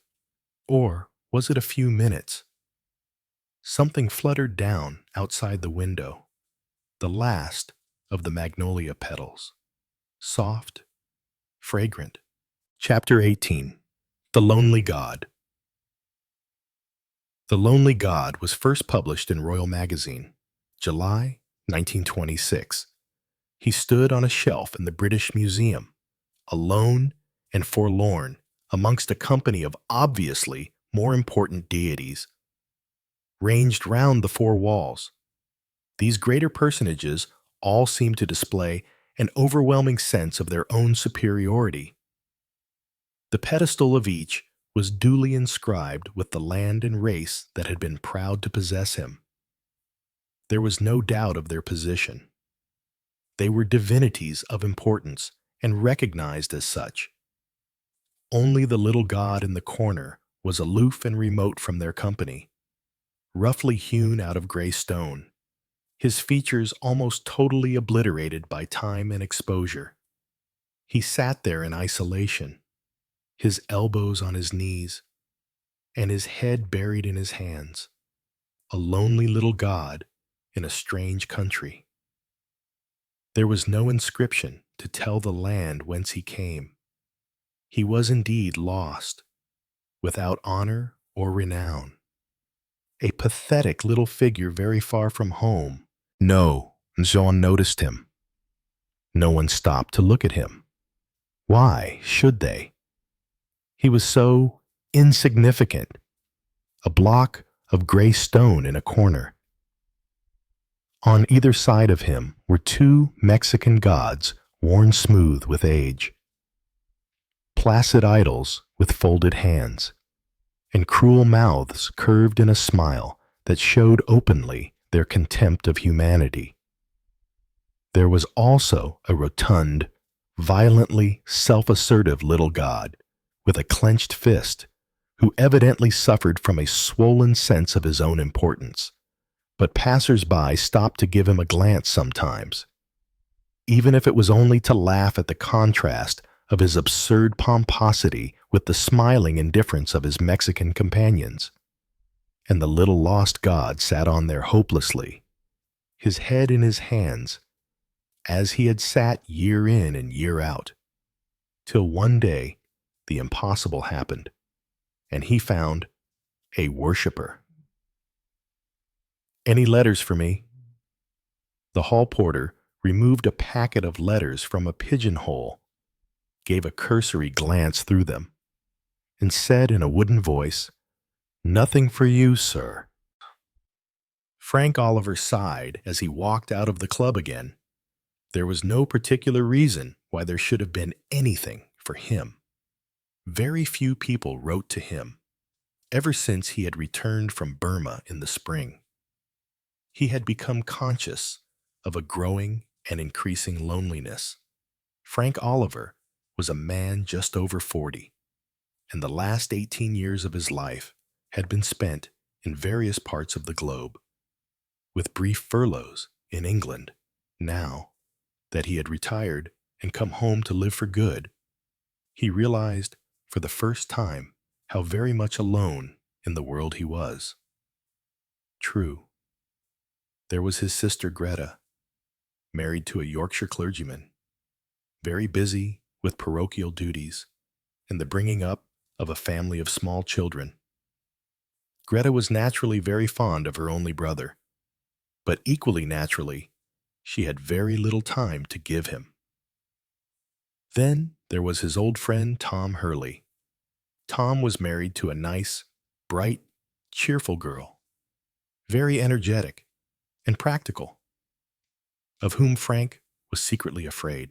She told him brightly that he must not be a crabbed old bachelor, and was always producing nice girls. Frank Oliver found that he never had anything to say to these nice girls.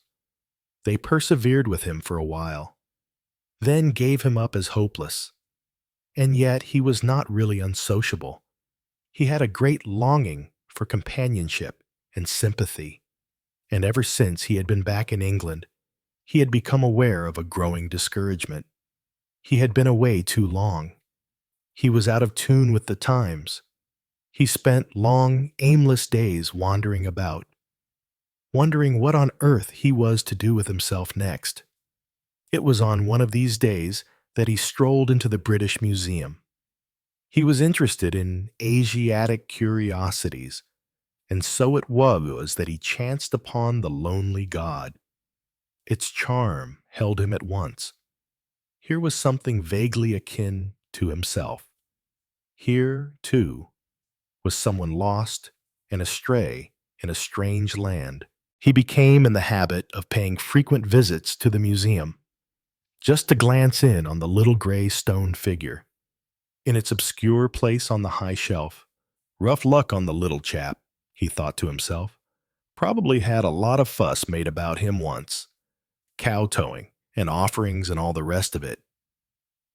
He had begun to feel such a proprietary right in his little friend, it really almost amounted to a sense of actual ownership, that he was inclined to be resentful when he found that the little god had made a second conquest. He had discovered the lonely god, nobody else. He felt had a right to interfere. But after the first flash of indignation, he was forced to smile at himself. For this second worshiper was such a little bit of a thing, such a ridiculous, pathetic creature, in a shabby black coat and skirt that had seen its best days.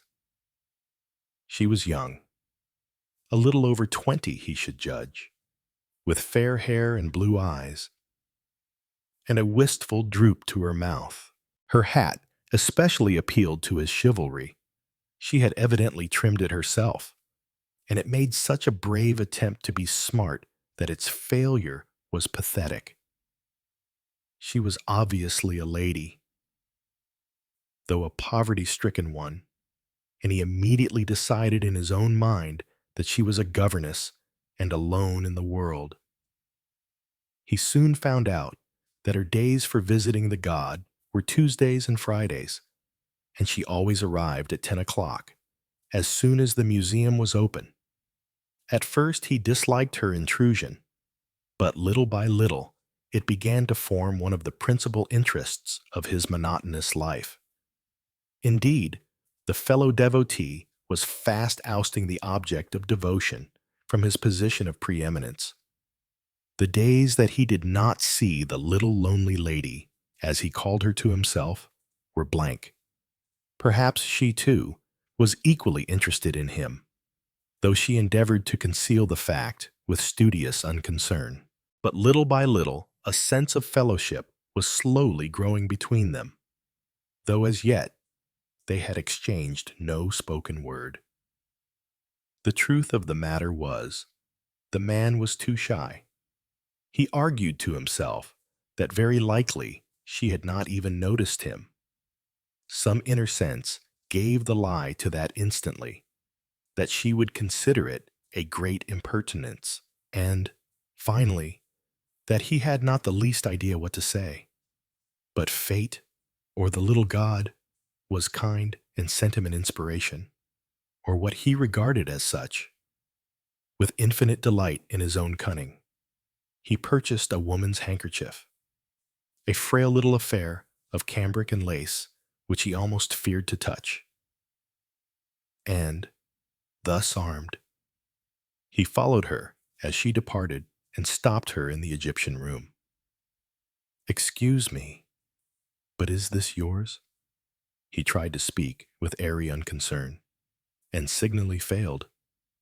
The lonely lady took it, and made a pretense of examining it with minute care. "No, it is not mine." She handed it back, and added, with what he felt guiltily was a suspicious glance, "It's quite a new one. The price is still on it." But he was unwilling to admit that he had been found out. He started on an over-plausible flow of explanation. "You see, I picked it up under that big case. It was just by the farthest leg of it." He derived great relief from this detailed account. "So, as you had been standing there, I thought it must be yours, and came after you with it." She said again, "No, it isn't mine," and added, as if with a sense of ungraciousness, "Thank you."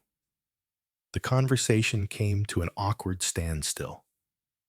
The girl stood there, pink and embarrassed, evidently uncertain how to retreat with dignity. He made a desperate effort to take advantage of his opportunity. I didn't know there was anyone else in London who cared for our little lonely god till you came," she answered eagerly, forgetting her reserve. "Do you call him that too?" Apparently, if she had noticed his pronoun, she did not resent it. She had been startled into sympathy, and his quiet, "of course," seemed the most natural rejoinder in the world. Again there was a silence, but this time it was a silence born of understanding. It was the lonely lady who broke it in a sudden remembrance of the conventionalities. She drew herself up to her full height, and with an almost ridiculous assumption of dignity for so small a person, she observed in chilling accents, "I must be going now. Good morning." And with a slight, stiff inclination of her head, she walked away, holding herself very erect. By all acknowledged standards, Frank Oliver ought to have felt rebuffed, but it is a regrettable sign of his rapid advance in depravity that he merely murmured to himself, "Little darling." He was soon to repent of his temerity. However, for 10 days his little lady never came near the museum. He was in despair. He had frightened her away. She would never come back. He was a brute, a villain. He would never see her again. In his distress, he haunted the British Museum all day long. She might merely have changed her time of coming. He soon began to know the adjacent rooms by heart, and he contracted a lasting hatred of mummies.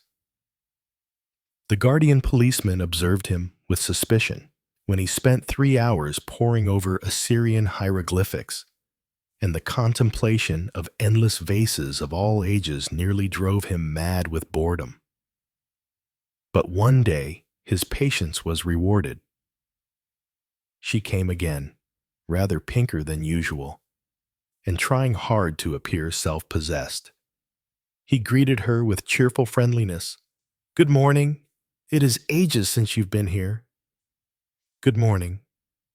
She let the words slip out with easy frigidity, and coldly ignored the end part of his sentence. But he was desperate. "Look here." He stood confronting her with pleading eyes that reminded her irresistibly of a large, faithful dog. "Won't you be friends? I'm all alone in London, all alone in the world, and I believe you are, too. We ought to be friends. Besides, our little God has introduced us." She looked up, half doubtfully, but there was a faint smile quivering at the corners of her mouth. "Has he? Of course." It was the second time he had used this extremely positive form of assurance, and now, as before, it did not fail of its effect. For after a minute or two, the girl said, in that slightly royal manner of hers, "Very well." "That's splendid," he replied gruffly. But there was something in his voice, as he said it, that made the girl glance at him swiftly, with a sharp impulse of pity. And so the queer friendship began. Twice a week they met, at the shrine of a little heathen idol. At first they confined their conversation solely to him. He was, as it were, at once a palliation of, and an excuse for their friendship. The question of his origin was widely discussed. The man insisted on attributing to him the most bloodthirsty characteristics. He depicted him as the terror and dread of his native land, insatiable for human sacrifice, and bowed down to by his people in fear and trembling. In the contrast between his former greatness and his present insignificance, there lay, according to the man, all the pathos of the situation. The lonely lady would have none of this theory. He was essentially a kind little god. She insisted. She doubted whether he had ever been very powerful. If he had been so, she argued, he would not now be lost and friendless, and, anyway, he was a dear little god, and she loved him, and she hated to think of him sitting there, day after day, with all those other horrid, supercilious things jeering at him. Because you could see they did. After this vehement outburst, the little lady was quite out of breath.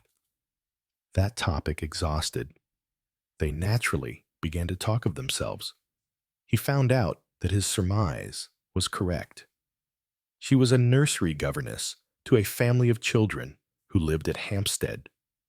He conceived an instant dislike of these children, of Ted, who was 5 and really not naughty, only mischievous, of the twins who were rather trying, and of Molly, who wouldn't do anything she was told, but was such a dear you couldn't be cross with her. "Those children bully you," he said grimly and accusingly to her. "They do not," she retorted with spirit. "I am extremely stern with them." "Oh, ye gods," he laughed. But she made him apologize humbly for his skepticism. She was an orphan, she told him, quite alone in the world.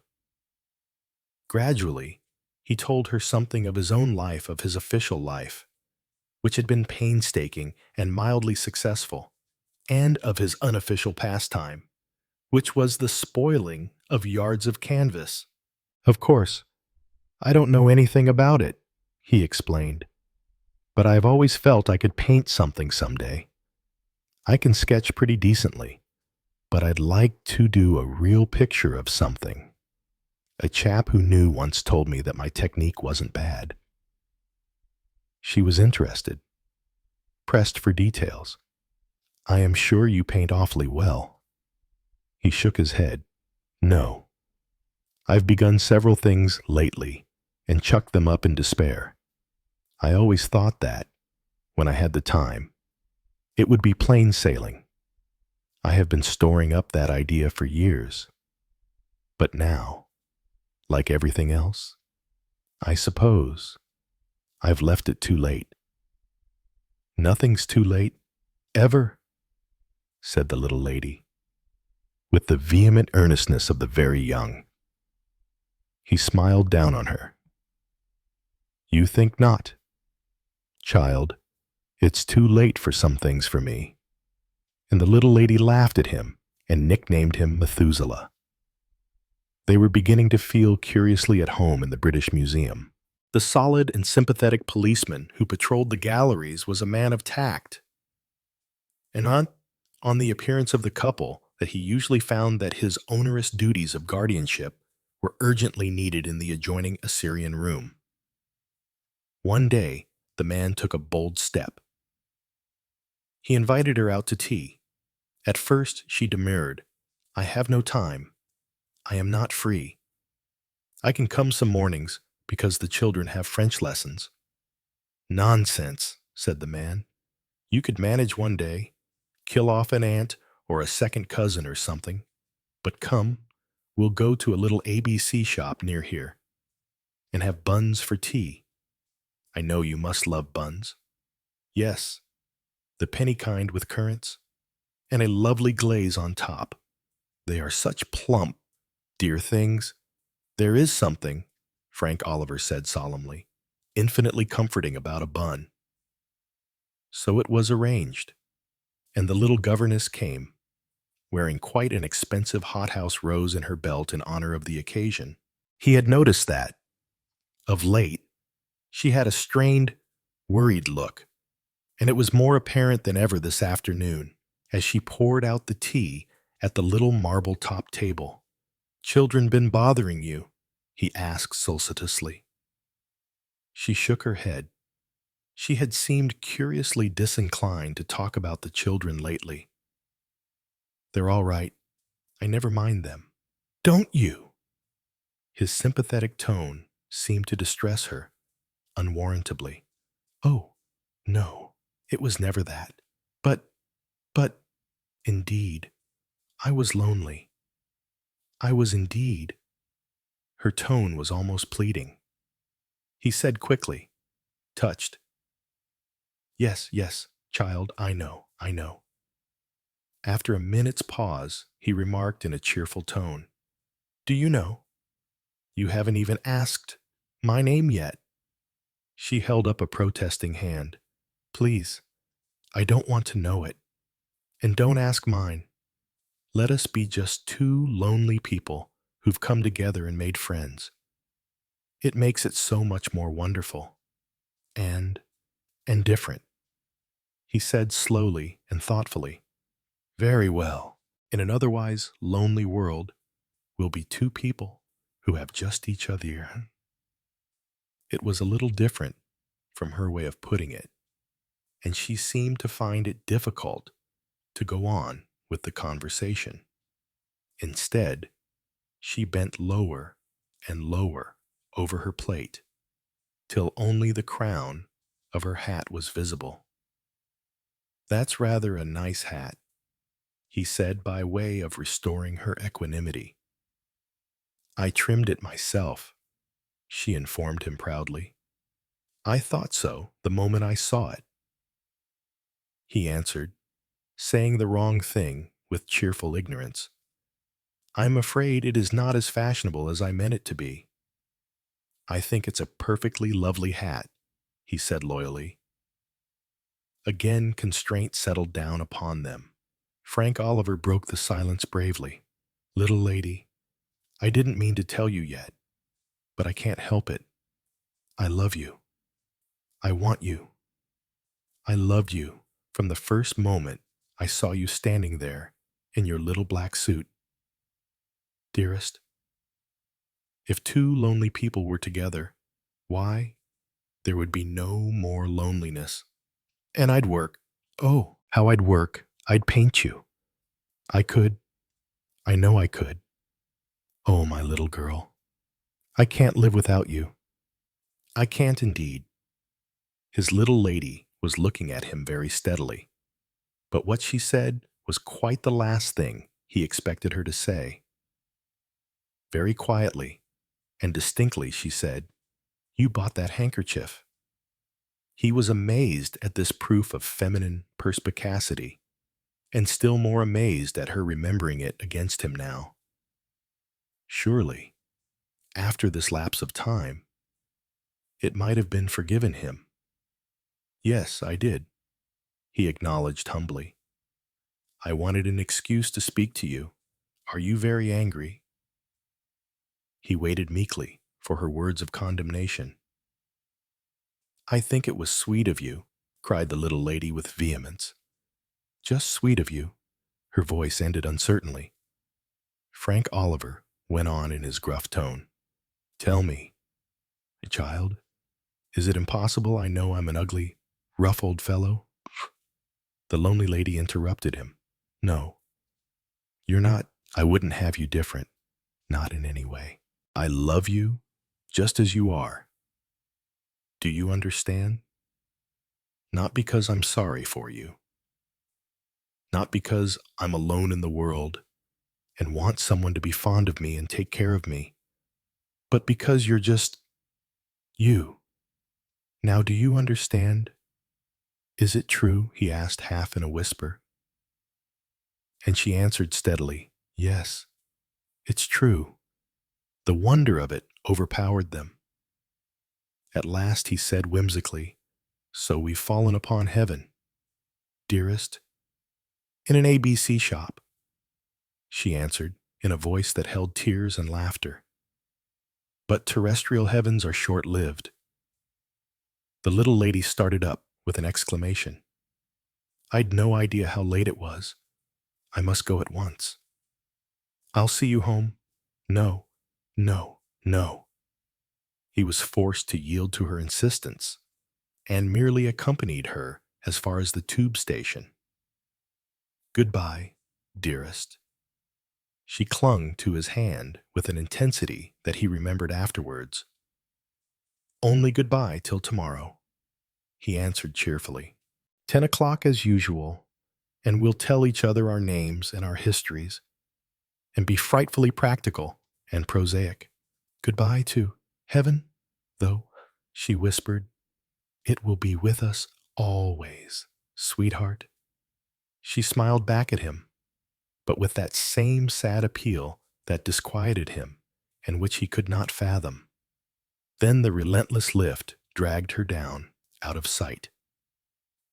He was strangely disturbed by those last words of hers, but he put them resolutely out of his mind and substituted radiant anticipations of tomorrow in their stead. At 10 o'clock he was there, in the accustomed place. For the first time he noticed how malevolently the other idols looked down upon him. It almost seemed as if they were possessed of some secret evil knowledge affecting him, over which they were gloating. He was uneasily aware of their dislike. The little lady was late. Why didn't she come? The atmosphere of this place was getting on his nerves. Never had his own little friend, their God, seemed so hopelessly impotent as today. A helpless lump of stone, hugging his own despair. His cogitations were interrupted by a small, sharp-faced boy who had stepped up to him and was earnestly scrutinizing him from head to foot. Apparently satisfied with the result of his observations, he held out a letter. For me, it had no superscription. He took it, and the sharp boy decamped with extraordinary rapidity. Frank Oliver read the letter slowly and unbelievingly. It was quite short. Dearest, I can never marry you. Please forget that I ever came into your life at all, and try to forgive me if I have hurt you. Don't try to find me, because it will be no good. It is really goodbye. The lonely lady. There was a postscript which had evidently been scribbled at the last moment. I do love you. I do indeed. And that little impulsive postscript was all the comfort he had in the weeks that followed. Needless to say, he disobeyed her injunction not to try to find her, but all in vain. She had vanished completely, and he had no clue to trace her by. He advertised despairingly, imploring her in veiled terms at least to explain the mystery, but blank silence rewarded his efforts. She was gone, never to return.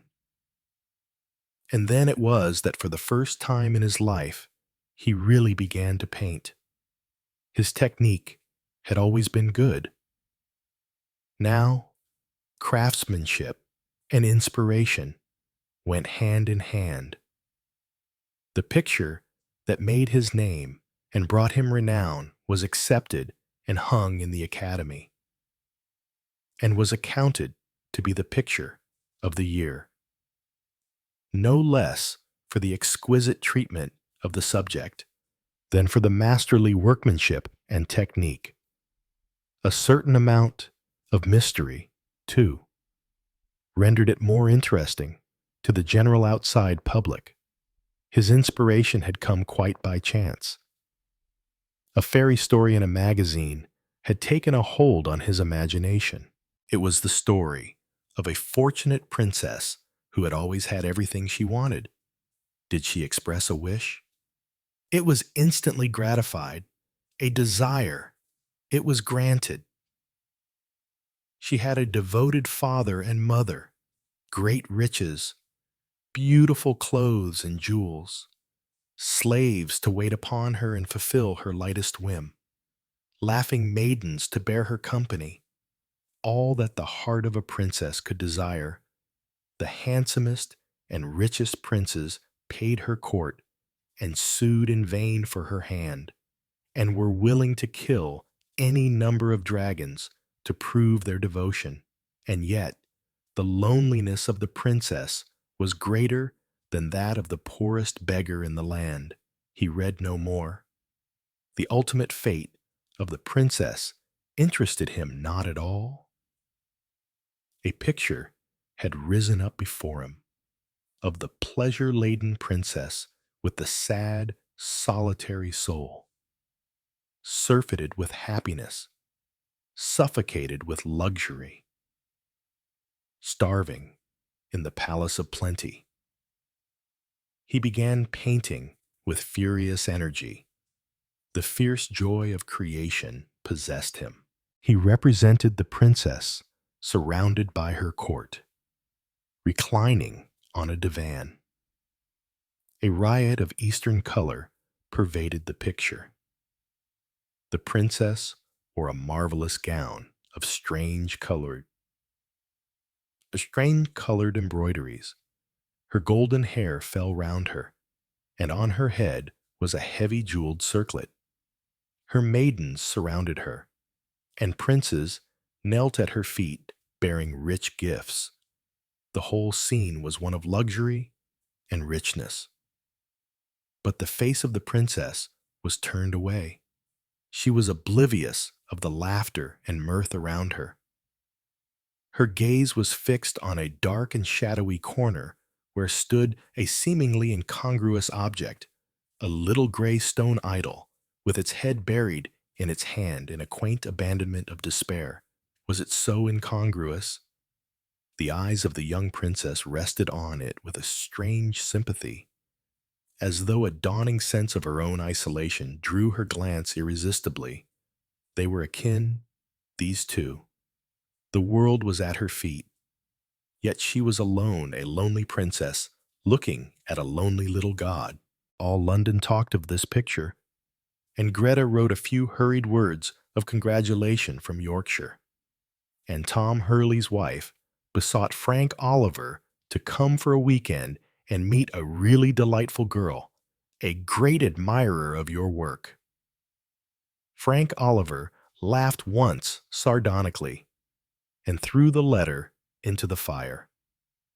Success had come, but what was the use of it? He only wanted one thing, that little lonely lady who had gone out of his life forever. It was Ascot Cup Day, and the policeman on duty in a certain section of the British Museum rubbed his eyes and wondered if he were dreaming, for one does not expect to see there an Ascot vision.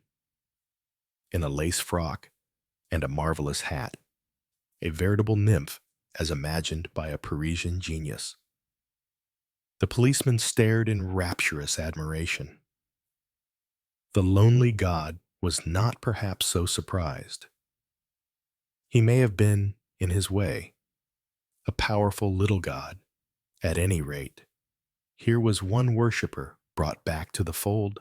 The little lonely lady was staring up at him, and her lips moved in a rapid whisper. "Dear little god, oh dear little god, please help me. Oh, please do help me." Perhaps the little god was flattered. Perhaps, if he was indeed the ferocious, unappeasable deity Frank Oliver had imagined him. The long, weary years and the march of civilization had softened his cold, stone heart. Perhaps the lonely lady had been right all along, and he was really a kind little god. Perhaps it was merely a coincidence.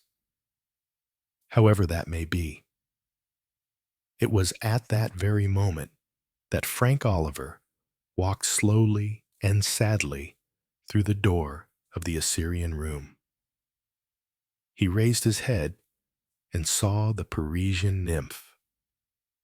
In another moment, his arm was round her, and she was stammering out rapid, broken words. "I was so lonely, you know. You must have read that story I wrote. You couldn't have painted that picture unless you had, and unless you had understood. The princess was I. I had everything, and yet I was lonely beyond words. One day I was going to a fortune teller's, and I borrowed my maid's clothes. I came in here on the way and saw you looking at the little god. That's how it all began. I pretended. Oh, it was hateful of me. And I went on pretending. And afterwards, I didn't dare confess that I had told you such dreadful lies. I thought you would be disgusted at the way I had deceived you.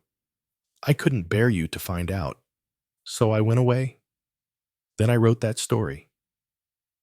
And yesterday, I saw your picture. It was your picture, wasn't it? Only the gods really know the word ingratitude. It is to be presumed that the lonely little god knew the black ingratitude of human nature. As a divinity, he had unique opportunities of observing it. Yet in the hour of trial, he who had had sacrifices innumerable offered to him, made sacrifice in his turn. He sacrificed his only two worshippers in a strange land, and it showed him to be a great little god in his way, since he sacrificed all that he had. Through the chinks in his fingers, he watched them go, hand in hand, without a backward glance. Two happy people who had found heaven and had no need of him any longer. What was he, after all, but a very lonely little god in a strange land? Chapter 19, The Rajah's Emerald.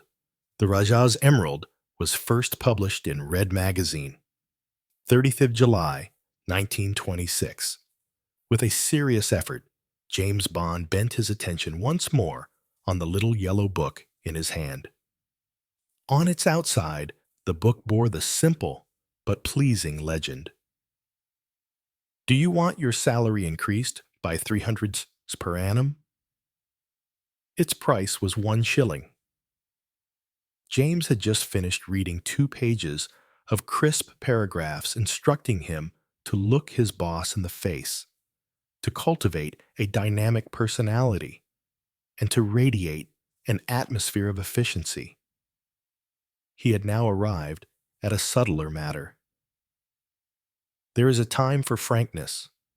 There is a time for discretion. The little yellow book informed him. A strong man does not always blurt out all he knows. James let the little book close, and raising his head, gazed out over a blue expanse of ocean. A horrible suspicion assailed him that he was not a strong man. A strong man would have been in command of the present situation, not a victim to it. For the 60th time that morning, James rehearsed his wrongs. This was his holiday. His holiday, a sardonic laughter. Who had persuaded him to come to that fashionable seaside resort? Kimpton-on-Sea Grace. Who had urged him into an expenditure of more than he could afford? Grace, and he had fallen in with the plan eagerly. She had got him here. And what was the result? Whilst he was staying in an obscure boarding house about 1.5 miles from the seafront, Grace, who should have been in a similar boarding house, not the same one. The proprieties of James's circle were very strict, had flagrantly deserted him, and was staying at no less than the Esplanade Hotel upon the seafront. It seemed that she had friends there. Friends again. James laughed sardonically. His mind went back over the last 3 years of his leisurely courtship of Grace. Extremely pleased she had been when he first singled her out for notice. That was before she had risen to heights of glory in the millinery salon at Messrs. Bartle's in the High Street. In those early days, it had been James who gave himself airs. Now, alas, the boot was on the other leg. Grace was what is technically known as earning good money. It had made her uppish. Yes, that was it. Thoroughly uppish. A confused fragment out of a poetry book came back to James's mind. Something about thanking heaven fasting for a good man's love. But there was nothing of that kind of thing observable about Grace. Well fed on an Esplanade Hotel breakfast, she was ignoring a good man's love utterly. She was indeed accepting the attentions of a poisonous idiot called Claude Sopworth, a man, James felt convinced, of no moral worth whatsoever. James ground a heel into the earth and scowled darkly at the horizon.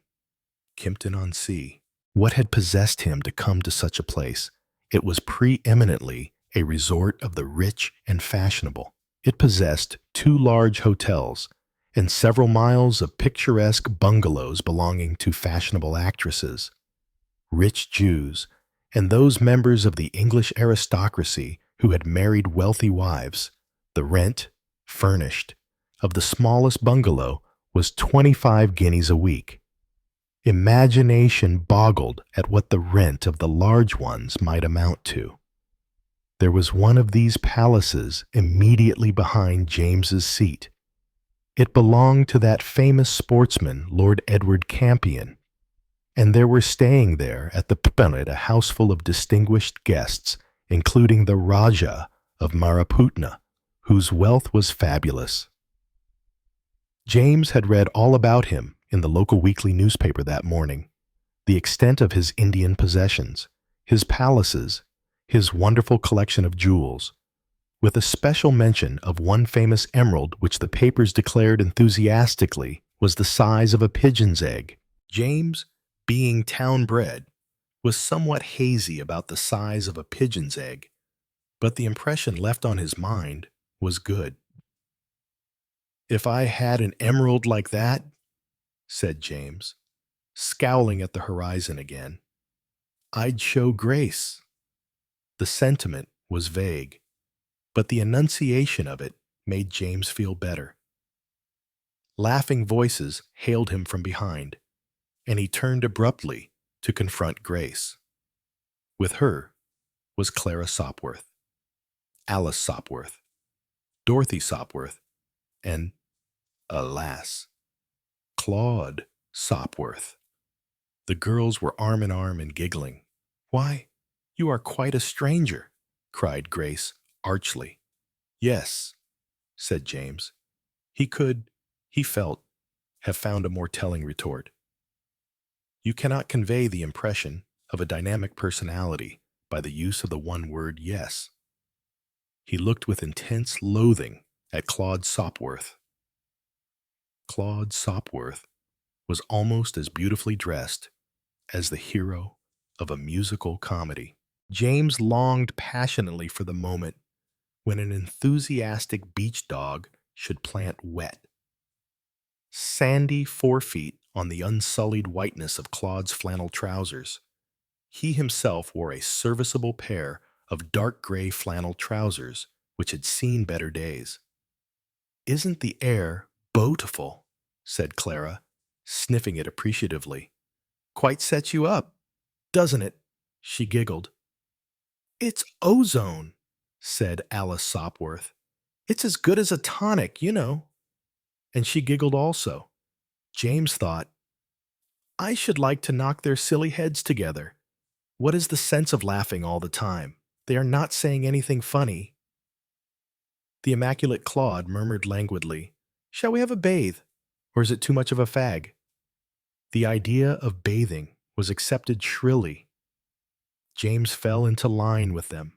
He even managed, with a certain amount of cunning, to draw Grace a little behind the others. "Look here," he complained. "I am hardly seeing anything of you." "Well, I am sure we are all together now," said Grace. "And you can come and lunch with us at the hotel. At least." She looked dubiously at James's legs. "What is the matter?" demanded James ferociously. "Not smart enough for you, I suppose. I do think, dear, you might take a little more pains," said Grace. "Everyone is so fearfully smart here. Look at Claude Sopworth." "I have looked at him," said James grimly. "I have never seen a man who looked a more complete ass than he does." Grace drew herself up. "There is no need to criticize my friends. James, it's not manners. He's dressed just like any other gentleman at the hotel is dressed." "Bah!" said James. "Do you know what I read the other day in Society Snippets? Why? That the Duke of, I can't remember, but one Duke, anyway, was the worst dressed man in England. There, I dare say," said Grace. "But then you see, he is a Duke." "Well," demanded James, "what is wrong with my being a Duke someday? At least, well, not perhaps a Duke, but a peer." He slapped the yellow book in his pocket and recited to her a long list of peers of the realm who had started life much more obscurely than James Bond. Grace merely giggled. "Don't be so soft, James," she said. "Fancy you Earl of Kimpton-on-Sea." James gazed at her in mingled rage and despair. The air of Kimpton-on-Sea had certainly gone to Grace's head. The beach at Kimpton is a long, straight stretch of sand. A row of bathing huts and boxes stretched evenly along it for about a mile and a half. The party had just stopped before a row of 6 huts all labeled imposingly, "For visitors to the Esplanade Hotel only." "Here we are," said Grace brightly, "but I'm afraid you can't come in with us, James. You'll have to go along to the public tents over there. We'll meet you in the sea. So long." "So long," said James, and he strode off in the direction indicated. 12 dilapidated tents stood solemnly confronting the ocean. An aged mariner guarded them, a roll of blue paper in his hand. He accepted a coin of the realm from James, tore him off a blue ticket from his roll, threw him over a towel, and jerked one thumb over his shoulder. "Take your turn," he said huskily. It was then that James awoke to the fact of competition. Others besides himself had conceived the idea of entering the sea. Not only was each tent occupied, but outside each tent was a determined-looking crowd of people glaring at each other. James attached himself to the smallest group and waited. The strings of the tent parted, and a beautiful young woman, sparsely clad, emerged on the scene, settling her bathing cap with the air of one who had the whole morning to waste. She strolled down to the water's edge and sat down dreamily on the sands. "That's no good," said James to himself, and attached himself forthwith to another group. After waiting 5 minutes, sounds of activity were apparent in the second tent. With heavings and strainings, the flaps parted asunder, and 4 children and a father and mother emerged. The tent being so small, it had something of the appearance of a conjuring trick. On the instant, 2 women sprang forward, each grasping one flap of the tent. "Excuse me," said the first young woman, panting a little. "Excuse me," said the other young woman, glaring. "I would have you know I was here quite 10 minutes before you were," said the first young woman rapidly. "I have been here a good quarter of an hour, as anyone will tell you," said the second young woman defiantly.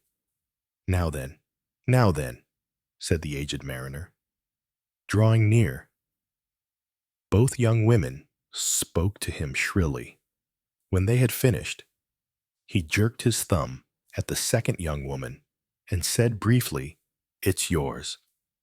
Then he departed, deaf to remonstrances. He neither knew nor cared which had been there first, but his decision, as they say in newspaper competitions, was final. The despairing James caught at his arm. "Look here, I say. Well, mister, how long is it going to be before I get a tent?" The aged mariner threw a dispassionate glance over the waiting throng. "Might be an hour, might be an hour and a half. I can't say."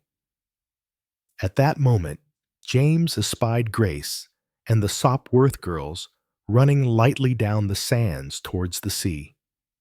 "Damn," said James to himself. "Oh, damn." He plucked once more at the aged mariner. "Can't I get a tent anywhere else? What about one of these huts along here? They all seem empty." "The huts," said the ancient mariner with dignity, "are private." Having uttered this rebuke, he passed on, with a bitter feeling of having been tricked. James detached himself from the waiting groups and strode savagely down the beach. It was the limit. It was the absolute, complete limit. He glared savagely at the trim bathing boxes he passed. In that moment, from being an independent liberal, he became a red-hot socialist. Why should the rich have bathing boxes and be able to bathe any minute they chose without waiting in a crowd? "This system of ours," said James vaguely, "is all wrong." From the sea came the coquettish screams of the splashed, Grace's voice, and above her squeaks, the inane ha, ha, ha of Claude Sopworth. "Damn," said James, grinding his teeth. A thing which he had never before attempted, only read about in works of fiction. He came to a stop, twirling his stick savagely and turning his back firmly on the sea. Instead, he gazed with concentrated hatred upon Eagle's Nest, Buena Vista, and Mont Desir. It was the custom of the inhabitants of Kimpton-on-Sea to label their bathing huts with fancy names. Eagle's Nest merely struck James as being silly, and Buena Vista was beyond his linguistic accomplishments.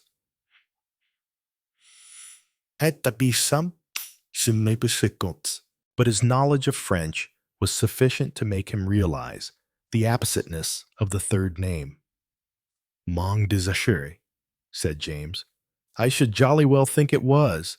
And on that moment, he saw that while the doors of the other bathing huts were tightly closed, that of Mont Desir was ajar. James looked thoughtfully up and down the beach. This particular spot was mainly occupied by mothers of large families, busily engaged in superintending their offspring. It was only 10 o'clock. Too early as yet for the aristocracy of Kimpton-on-Sea to have come down to bathe. Eating quails and mushrooms in their beds, as likely as not. Brought to them on trays by powdered footmen. Pah, not one of them will be down here before 12 o'clock, thought James. He looked again towards the sea, with the obedience of a well-trained leitmotif. The shrill scream of Grace rose upon the air. It was followed by the ha, ha, ha of Claude Sopworth.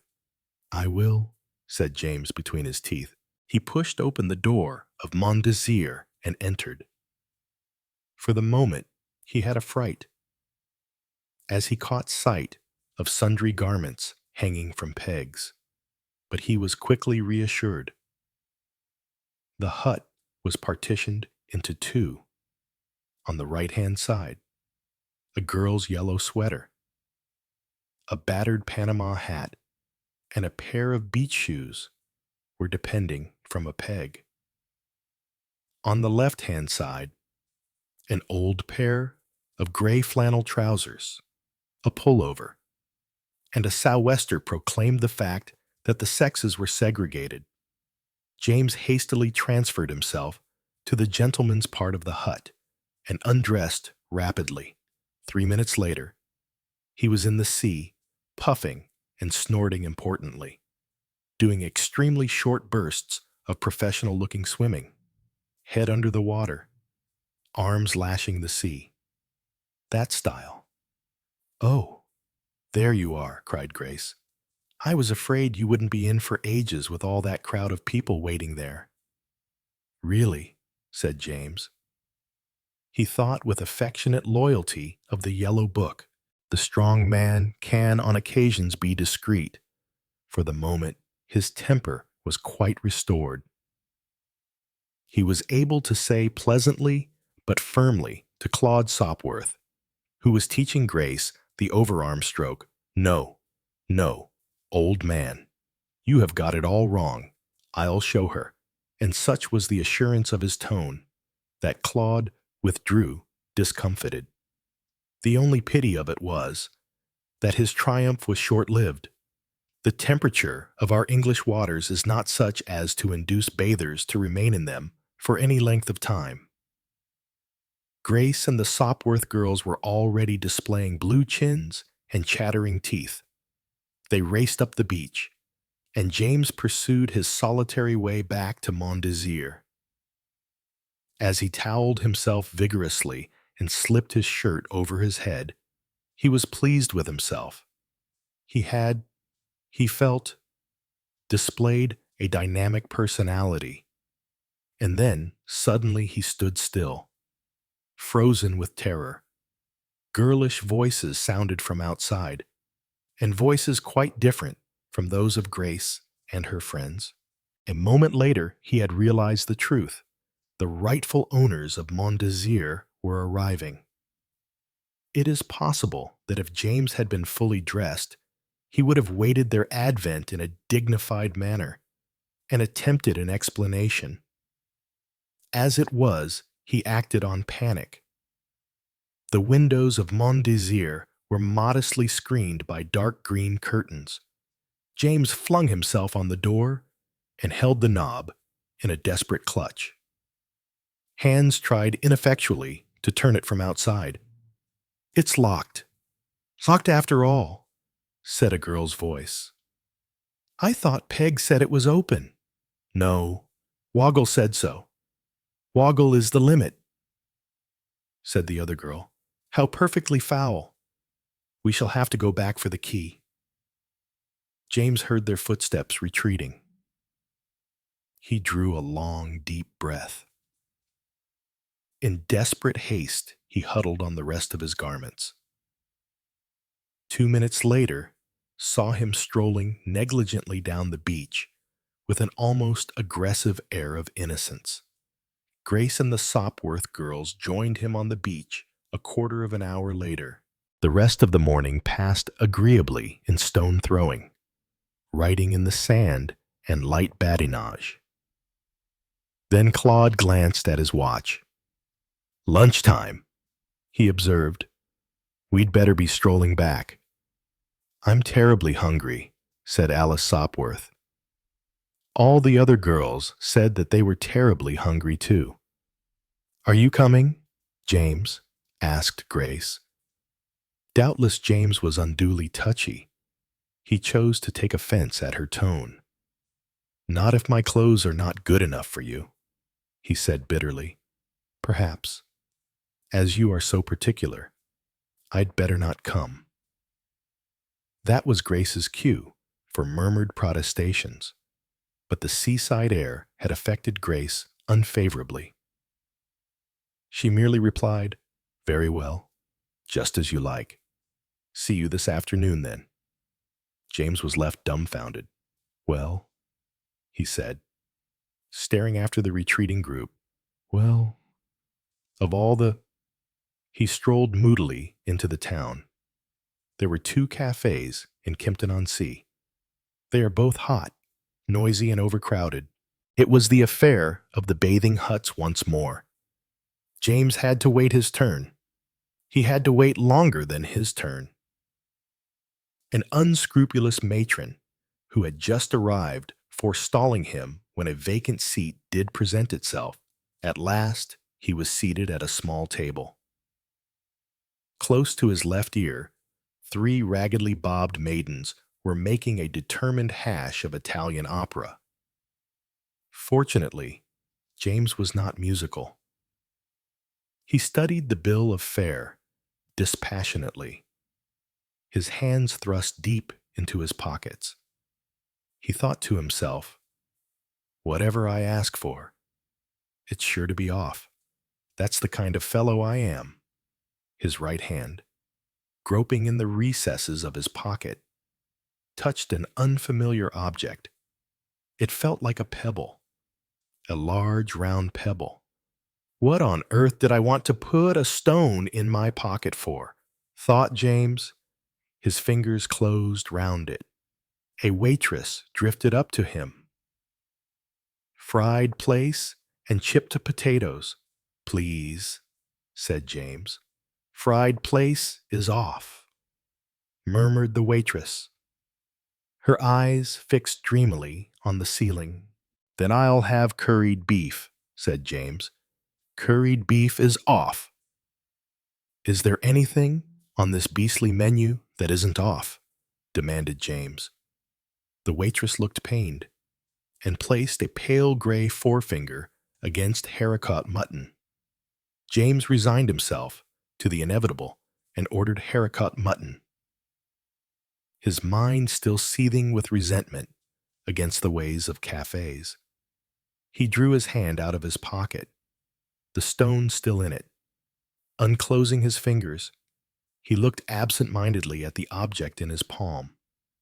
Then with a shock, all lesser matters passed from his mind, and he stared with all his eyes. The thing he held was not a pebble. It was, he could hardly doubt it, an emerald, an enormous green emerald. James stared at it horror-stricken. No, it couldn't be an emerald. It must be colored glass. There couldn't be an emerald of that size, unless printed words danced before James's eyes. The Raja of Maraputna, famous emerald the size of a pigeon's egg. Was it? Could it be? That emerald at which he was now looking? The waitress returned with the haricot mutton, and James closed his fingers spasmodically. Hot and cold shivers chased themselves up and down his spine. He had the sense of being caught in a terrible dilemma. If this was the emerald, but was it? Could it be? He unclosed his fingers and peeped anxiously. James was no expert on precious stones, but the depth and the glow of the jewel convinced him this was the real thing. He put both elbows on the table and leaned forward, staring with unseeing eyes at the haricot mutton slowly congealing on the dish in front of him. He had got to think this out. If this was the Raja's emerald, what was he going to do about it? The word police flashed into his mind. If you found anything of value, you took it to the police station. Upon this axiom, had James been brought up? Yes, but how on earth had the emerald got into his trouser pocket? That was doubtless the question the police would ask. It was an awkward question, and it was moreover a question to which he had, at the moment, no answer. How had the emerald got into his trouser pocket? He looked despairingly down at his legs, and as he did so, a misgiving shot through him. He looked more closely.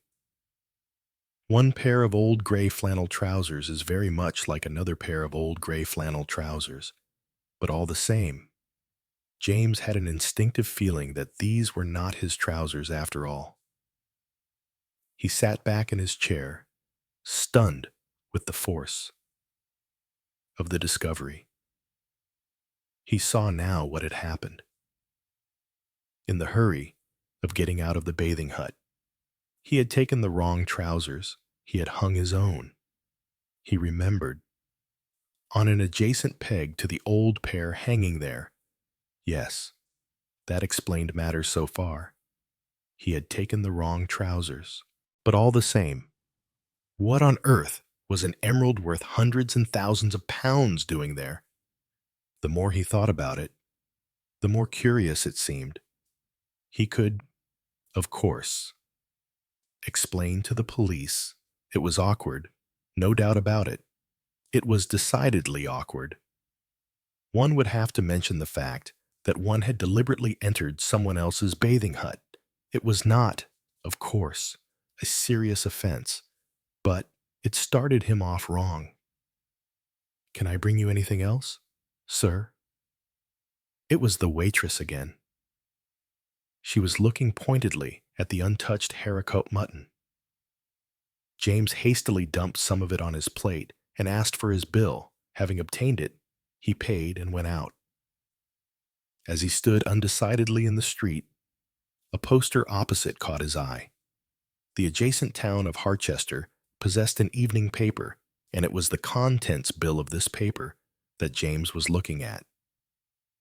It announced a simple, sensational fact: the Raja's emerald stolen. "My God," said James faintly, and leaned against a pillar. Pulling himself together, he fished out a penny and purchased a copy of the paper. He was not long in finding what he sought. Sensational items of local news were few and far between. Large headlines adorned the front page. Sensational burglary at Lord Edward Campion's, theft of famous historical emerald, Raja of Maraputna's terrible loss. The facts were few and simple. Lord Edward Campion had entertained several friends the evening before, wishing to show the stone to one of the ladies present. The Raja had gone to fetch it and had found it missing. The police had been called in. So far, no clue had been obtained. James let the paper fall to the ground. It was still not clear to him how the emerald had come to be reposing in the pocket of an old pair of flannel trousers in a bathing hut. But it was borne in upon him every minute that the police would certainly regard his own story as suspicious. What on earth was he to do? Here he was, standing in the principal street of Kimpton-on-Sea with stolen booty worth a king's ransom reposing idly in his pocket, whilst the entire police force of the district were busily searching for just that same booty. There were two courses open to him. Course number 1, to go straight to the police station and tell his story. But it must be admitted that James funked that course badly. Course number 2, somehow or other to get rid of the emerald. It occurred to him to do it up in a neat little parcel and post it back to the Raja. Then he shook his head. He had read too many detective stories for that sort of thing. He knew how your super sleuth could get busy with a magnifying glass and every kind of patent device. Any detective worth his salt would get busy on James's parcel and would, in half an hour or so, have discovered the sender's profession, age, habits, and personal appearance. After that, it would be a mere matter of hours before he was tracked down. It was then that a scheme of dazzling simplicity suggested itself to James. It was the luncheon hour. The beach would be comparatively deserted. He would return to Mont Desir, hang up the trousers where he had found them, and regain his own garments. He started briskly towards the beach. Nevertheless, his conscience pricked him slightly. The emerald ought to be returned to the Rajah. He conceived the idea that he might perhaps do a little detective work, once, that is, that he had regained his own trousers and replaced the others. In pursuance of this idea, he directed his steps towards the aged mariner, whom he rightly regarded as being an inexhaustible source of Kimpton information. "Excuse me," said James politely, "but I believe a friend of mine has a hut on this beach. Mr. Charles Lambton. It is called Mont Desir, I fancy. See?" The aged mariner was sitting very squarely in a chair, a pipe in his mouth, gazing out to sea. He shifted his pipe a little and replied, without removing his gaze from the horizon, "Mont Desir belongs to his lordship, Lord Edward Campion. Everyone knows that. I never heard of Mr. Charles Lambton. He must be a newcomer." "Thank you," said James, and withdrew. The information staggered him. Surely the Rajah could not himself have slipped the stone into the pocket and forgotten it. James shook his head. The theory did not satisfy him, but evidently some member of the house party must be the thief. The situation reminded James of some of his favorite works of fiction.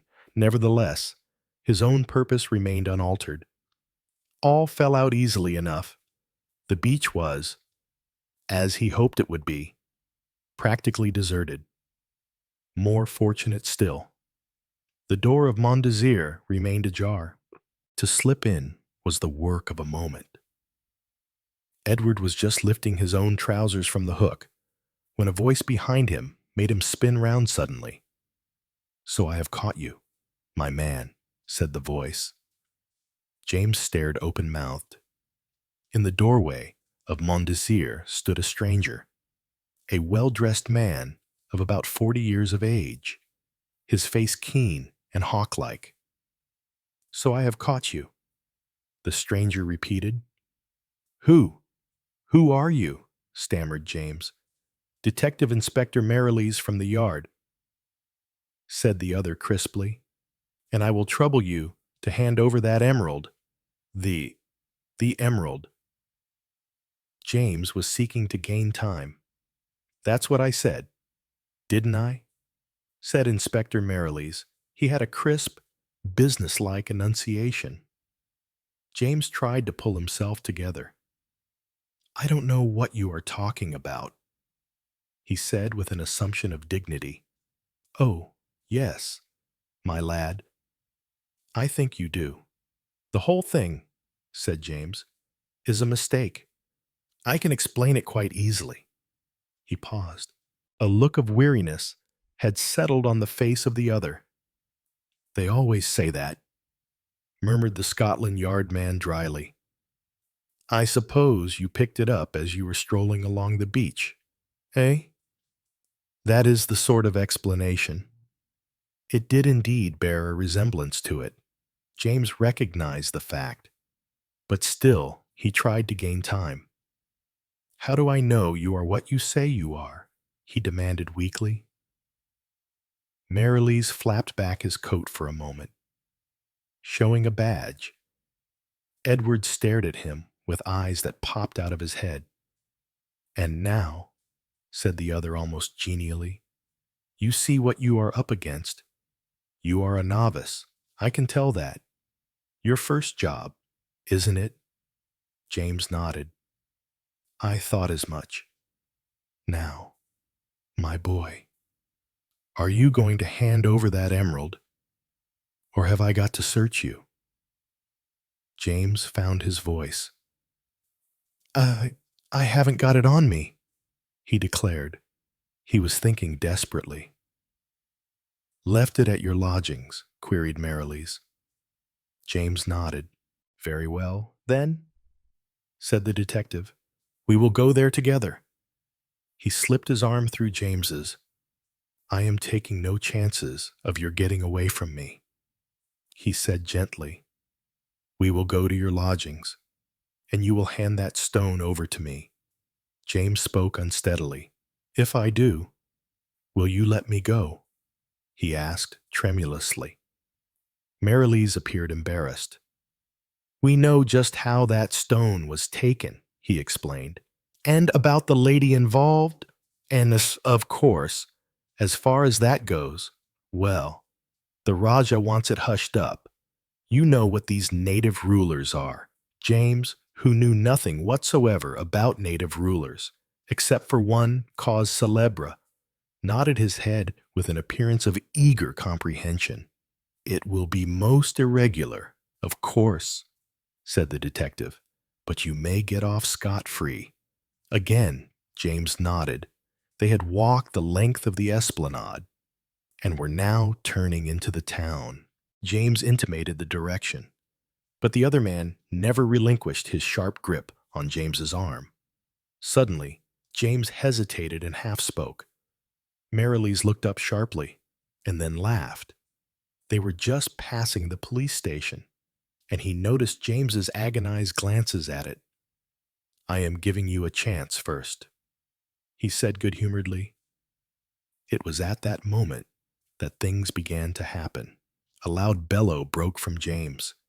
He clutched the other's arm and yelled at the top of his voice, Help thief! Help thief!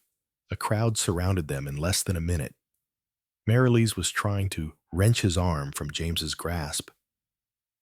I charge this man, cried James. I charge this man. He picked my pocket. What are you talking about? You fool, cried the other. A constable took charge of matters. Mr. Merrilies and James were escorted into the police station. James reiterated his complaint. This man has just picked my pocket, he declared excitedly. He has got my note case in his right-hand pocket. There, the man is mad, grumbled the other. You can look for yourself, Inspector, and see if he is telling the truth. At a sign from the inspector, the constable slipped his hand deferentially into Merrilies' pocket. He drew something out and held it up with a gasp of astonishment. My God, said the inspector, startled out of professional decorum. It must be the Rajah's emerald. Merrilies looked more incredulous than anyone else. This is monstrous, he spluttered. Monstrous! The man must have put it into my pocket himself as we were walking along together. It's a plant. The forceful personality of Merrilies caused the inspector to waver. His suspicion swung round to James. He whispered something to the constable, and the latter went out. Now, then, gentlemen, said the inspector, let me have your statements, please. One at a time. Certainly, said James. I was walking along the beach when I met this gentleman, and he pretended he was acquainted with me. I could not remember having met him before, but I was too polite to say so. We walked along together. I had my suspicions of him, and just when we got opposite the police station, I found his hand in my pocket. I held on to him and shouted for help. The inspector transferred his glance to Merrilies. And now you, sir. Merrilies seemed a little embarrassed. The story is very nearly right, he said slowly, but not quite. It was not I who scraped acquaintance with him, but he who scraped acquaintance with me. Doubtless he was trying to get rid of the emerald and slipped it into my pocket while we were talking. The inspector stopped writing. Ah, he said impartially. Well, there will be a gentleman here in a minute who will help us to get to the bottom of the case. Merrilees frowned. It is really impossible for me to wait, he murmured, pulling out his watch, and I have an appointment. Surely, Inspector, you can't be so ridiculous as to suppose I'd steal the emerald and walk along with it in my pocket. It is not likely, sir. I agree, the inspector replied. But you will have to wait just a matter of 5 or 10 minutes till we get this thing cleared up. Ah, here is his lordship. A tall man of 40 strode into the room. He was wearing a pair of dilapidated trousers and an old sweater. Now then, Inspector, what is all this? He said. You have got hold of the emerald, you say? That's splendid. Very smart work. Who are these people you have got here? His eyes ranged over James and came to rest on Merrilees. The forceful personality of the latter seemed to dwindle and shrink. Why, Jones, exclaimed Lord Edward Campion. You recognize this man. Lord Edward? Asked the inspector sharply. Certainly I do, said Lord Edward dryly. He is my valet. Came to me a month ago. The fellow they sent down from London was on to him at once, but there was not a trace of the emerald anywhere among his belongings. He was carrying it in his coat pocket, the inspector declared. This gentleman put us on to him. He indicated James. In another minute, James was being warmly congratulated and shaken by the hand. My dear fellow, said Lord Edward Campion, so you suspected him all along, you say? Yes, Augustus, said James. I had to trump up the story about my pocket being picked to get him into the police station. Well, it is splendid, said Lord Edward. Absolutely splendid. You must come back and lunch with us. That is, if you haven't lunched. It is late. I know. Getting on for 2 o'clock. No, said James. I haven't lunched, but not a word. Not a word, said Lord Edward. The Rajah, you know, will want to thank you for getting back his emerald for him. Not that I have quite got the hang of the story yet. They were out of the police station by now, standing on the steps. As a matter of fact, said James, I think I should like to tell you the true story. He did so. His lordship was very much entertained. Best thing I ever heard in my life, he declared. I see it all now. Jones must have hurried down to the bathing hut as soon as he had pinched the thing, knowing that the police would make a thorough search of the house. That old pair of trousers I sometimes put on for going out fishing. Nobody was likely to touch them, and he could recover the jewel at his leisure. Must have been a shock to him when he came today to find it gone. As soon as you appeared, he realized that you were the person who had removed the stone. I still don't quite see how you managed to see through that detective pose of his, though. A strong man, thought James to himself, knows when to be frank and when to be discreet.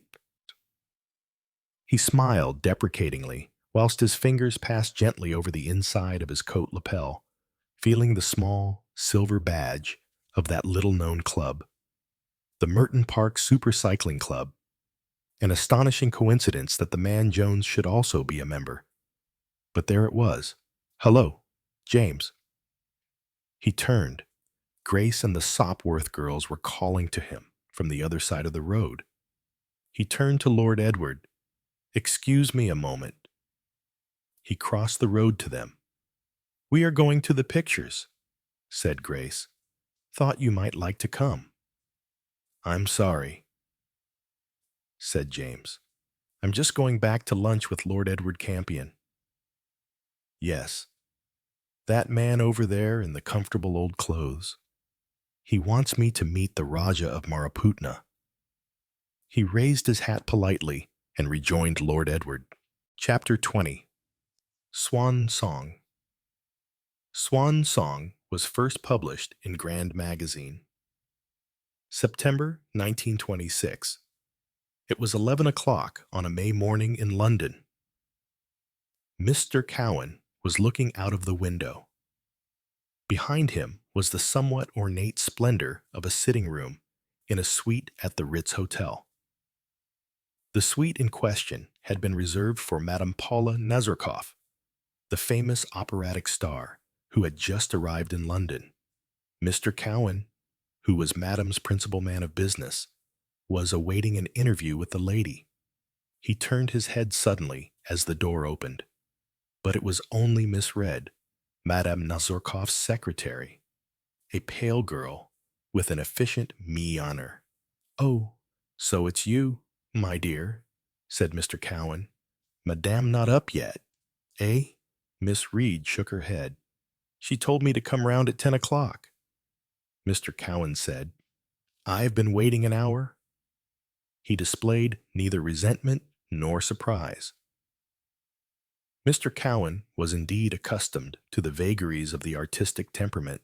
He was a tall man, clean-shaven, with a frame rather too well covered and clothes that were rather too faultless. His hair was very black and shining, and his teeth were aggressively white. When he spoke, he had a way of slurring his S's, which was not quite a lisp, but came perilously near to it. It required no stretch of imagination to realize that his father's name had probably been Cohen. At that minute, a door at the other side of the room opened, and a trim French girl hurried through. "Madam getting up?" inquired Cowan hopefully. "Tell us the news. Elise?" Elise immediately elevated both hands to heaven. "Madame, she is like 17 devils this morning. Nothing pleases her. The beautiful yellow roses which Monsieur sent to her last night. She says they are all very well for New York, but that it is imbecile to send them to her in London. In London, she says, red roses are the only things possible." And straightway she opens the door and precipitates the yellow roses into the passage, where they descend upon a monsieur, très comme il faut, a military gentleman, I think, and he is justly indignant. That one, Cowan raised his eyebrows, but displayed no other signs of emotion. Then he took from his pocket a small memorandum book and penciled in it the words, "Red Roses." Elise hurried out through the other door, and Cowan turned once more to the window. Vera Reed sat down at the desk and began opening letters and sorting them. 10 minutes passed in silence, and then the door of the bedroom burst open, and Paula Nazarkoff flamed into the room. Her immediate effect upon it was to make it seem smaller. Vera Reed appeared more colorless, and Cowan retreated into a mere figure in the background. "Ah, ha, my children," said the prima donna. "Am I not punctual?" She was a tall woman, and for a singer, not unduly fat. Her arms and legs were still slender, and her neck was a beautiful column. Her hair, which was coiled in a great roll halfway down her neck, was of a dark, glowing red. If it owed some at least of its color to henna, the result was none the less effective. She was not a young woman, 40 at least, but the lines of her face were still lovely, though the skin was loosened and wrinkled round the flashing dark eyes. She had the laugh of a child, the digestion of an ostrich, and the temper of a fiend, and she was acknowledged to be the greatest dramatic soprano of her day. She turned directly upon Cowan. "Have you done as I asked you? Have you taken that abominable English piano away and thrown it into the Thames?" "I have got another for you," said Cowan, and gestured towards where it stood in the corner. Nazorkov rushed across to it and lifted the lid. "An Erard," she said. "That is better. Now let us see." The beautiful soprano voice rang out in an arpeggio. Then it ran lightly up and down the scale twice. Then took a soft little run up to a high note, held it, its volume swelling louder and louder, then softened again till it died away in nothingness. "Ah," said Paula Nazarkov, in naive satisfaction, "what a beautiful voice I have. Even in London, I have a beautiful voice." "That is so," agreed Cowan in hearty congratulation. "And you bet London is going to fall for you all right, just as New York did." "You think so?" queried the singer. There was a slight smile on her lips, and it was evident that for her the question was a mere commonplace. "Sure thing," said Cowan. Paula Nazarkov closed the piano lid down and walked across to the table, with that slow, undulating walk that proved so effective on the stage. "Well, well," she said, "let us get to business. You have all the arrangements there. My friend." Cowan took some papers out of the portfolio he had laid on a chair. "Nothing has been altered much," he remarked. "You will sing 5 times at Covent Garden, 3 times in Tosca, twice in Aida." "Aida pas," said the prima donna. "It will be unutterable boredom." "Tosca, that is different." "Ah, yes," said Cowan. "Tosca is your part." Paula Nazorkov drew herself up. "I am the greatest Tosca in the world," she said simply. "That is so," agreed Cowan. "No one can touch you." "Roscari will sing Scarpia, I suppose." Cowan nodded. "And Emil Lippi." "What?" shrieked Nazarkov. "Lippi, that hideous little barking frog. Croak, croak, croak. I will not sing with him. I will bite him. I will scratch his face." Now, said Cowan soothingly. "He does not sing, I tell you. He is a mongrel dog who barks." "Well, we'll see. We'll see," said Cowan. He was too wise ever to argue with temperamental singers. "The Cavaradossi," demanded Nazarkov. "The American tenor, Hensdale." The other nodded. "He is a nice little boy. He sings prettily. And Barrere is to sing at once, I believe." "He is an artist," said Madame generously. "But to let that croaking frog, Lippy be Scarpia ba, I'll not sing with him. You leave it to me," said Cowan soothingly. He cleared his throat and took up a fresh set of papers. "I am arranging for a special concert at the Albert Hall." Nazarkov made a grimace. I know," said Cowan, "but everybody does it." "I will be good," said Nazarkov, "and it will be filled to the ceiling, and I shall have much money." Echo 08. Again, Cowan shuffled papers. "Now here is quite a different proposition," he said. "From Lady Rustonbury. She wants you to go down and sing." "Rustonbury?" The prima donna's brow contracted, as if in the effort to recollect something. "I have read that name lately, very lately. It is a town, or a village, isn't it?" "That's right. Pretty little place in Hertfordshire." "As for Lord Rustonbury's place?" "Rustonbury Castle. It's a real dandy old feudal seat, ghosts and family pictures, and secret staircases, and a slap-up private theater. Rolling in money they are, and always giving some private show. She suggests that we give a complete opera, preferably Butterfly. Butterfly, Cowan nodded. And they are prepared to pay. We'll have to square Covent Garden, of course, but even after that, it will be well worth your while financially. In all probability, royalty will be present. It will be a slap-up advertisement. Madame raised her still beautiful chin. Do I need advertisement? She demanded proudly. You can't have too much of a good thing, said Cowan, unabashed.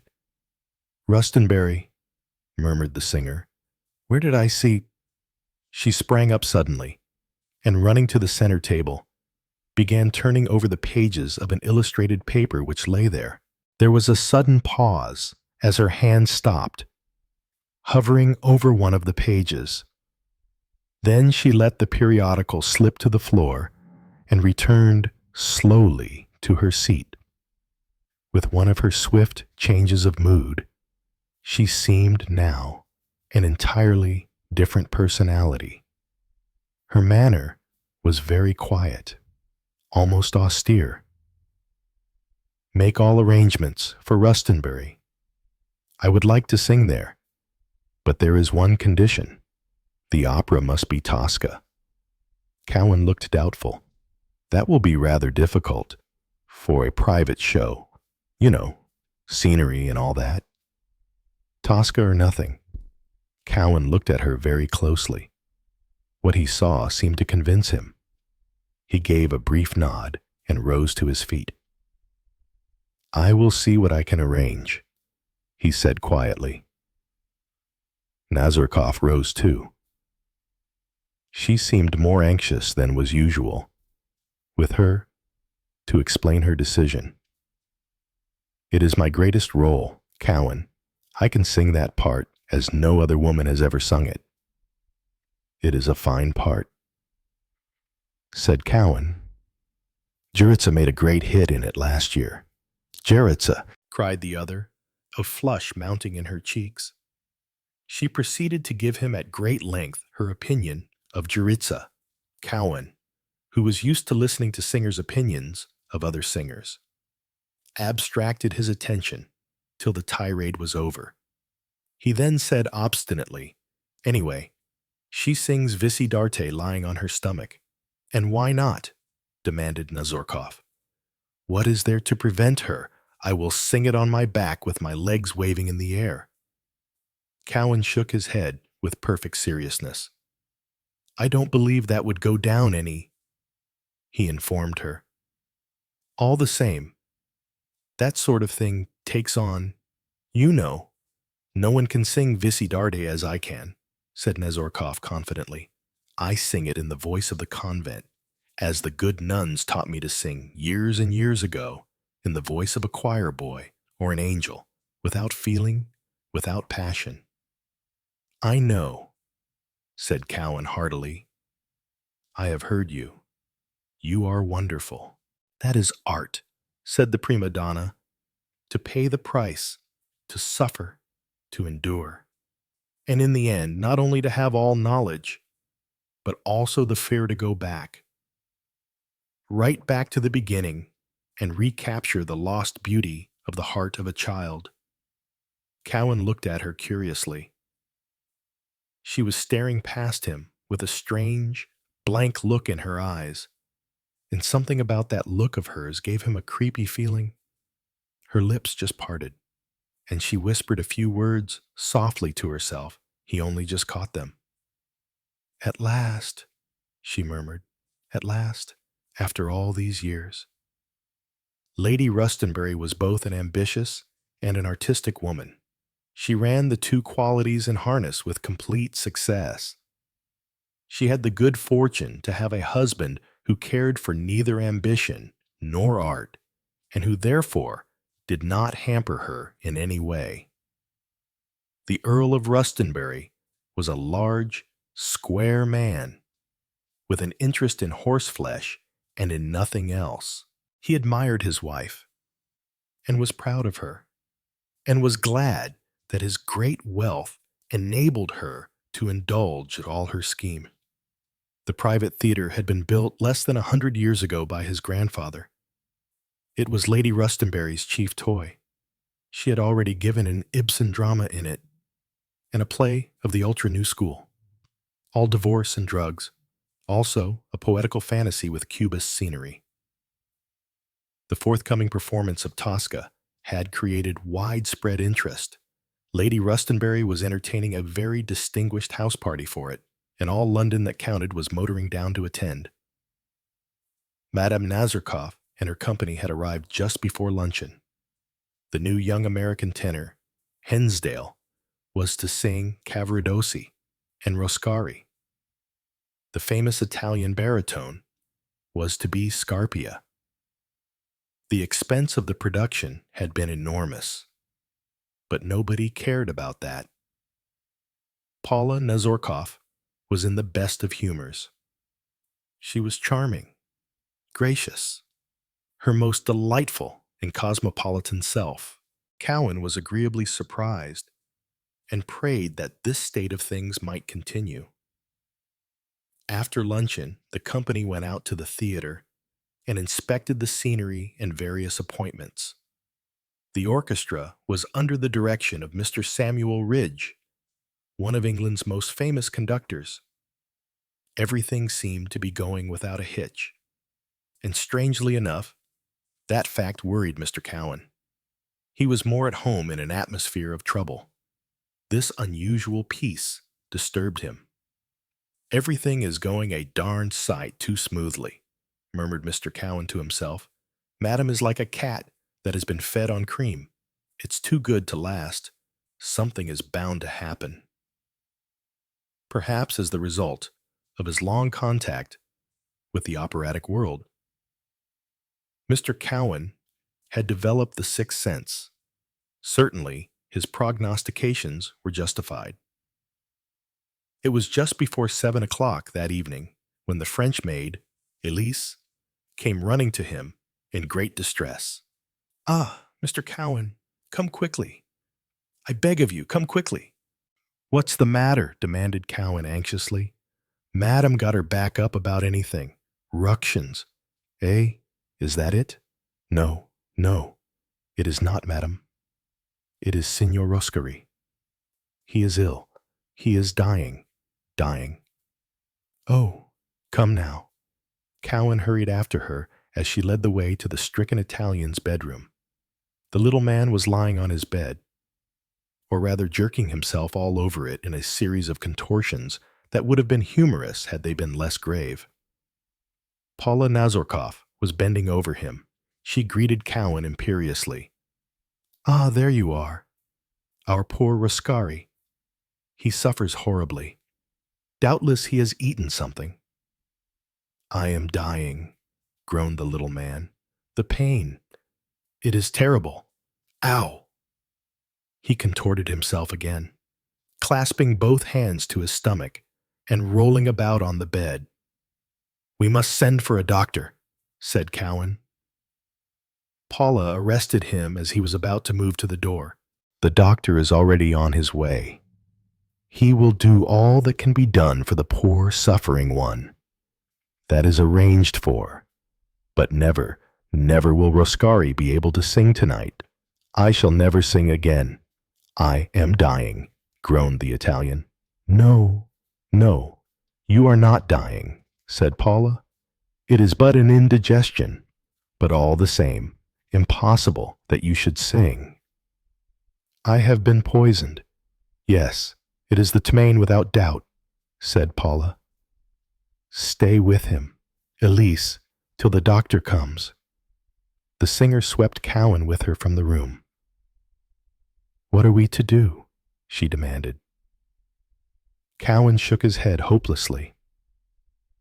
The hour was so far advanced that it would not be possible to get anyone from London to take Roscari's place. Lady Rustonbury, who had just been informed of her guest's illness, came hurrying along the corridor to join them. Her principal concern, like Paula Nazarkov's, was the success of Tosca. If there were only someone near at hand, groaned the prima donna. Ah! Lady Rustonbury gave a sudden cry. Of course, Brayon. Brayon.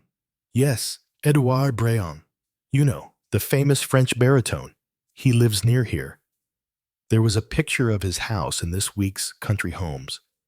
He is the very man. It is an answer from heaven, cried Nazarkov. Brayon Escarpia. I remember him well. It was one of his greatest roles. But he has retired. Has he not? I will get him, said Lady Rustonbury. Leave it to me. And being a woman of decision, she straightway ordered out the Hispano-Suiza. 10 minutes later, Edouard Brayon's country retreat was invaded by an agitated countess. Lady Rustonbury, once she had made her mind up, was a very determined woman. And doubtless, Brayon realized that there was nothing for it but to submit. Himself, a man of very humble origin, he had climbed to the top of his profession and had consorted on equal terms with dukes and princes, and the fact never failed to gratify him. Yet, since his retirement to this old-world English spot, he had known discontent. He missed the life of adulation and applause, and the English county had not been as prompt to recognize him as he thought they should have been. So, he was greatly flattered and charmed by Lady Rustonbury's request. I will do my poor best, he said, smiling. As you know, I have not sung in public for a long time now. I do not even take pupils, only one or two as a great favor. But there, since Signor Roscari is unfortunately indisposed. It was a terrible blow, said Lady Rustonbury. Not that he is really a singer, said Brayon. He told her at some length why this was so. There had been, it seemed, no baritone of distinction since Edouard Brayon retired. Madame Nazorkov is singing Tosca, said Lady Rustonbury. You know her, I dare say. I have never met her, said Brayon. I heard her sing once in New York. A great artist. She has a sense of drama. Lady Rustonbury felt relieved. One never knew with these singers. They had such queer jealousies and antipathies. She re-entered the hall at the castle some 20 minutes later, waving a triumphant hand. I have got him, she cried, laughing. Dear Ma, Brayon has really been too kind. I shall never forget it. Everyone crowded round the Frenchman, and their gratitude and appreciation were as incense to him.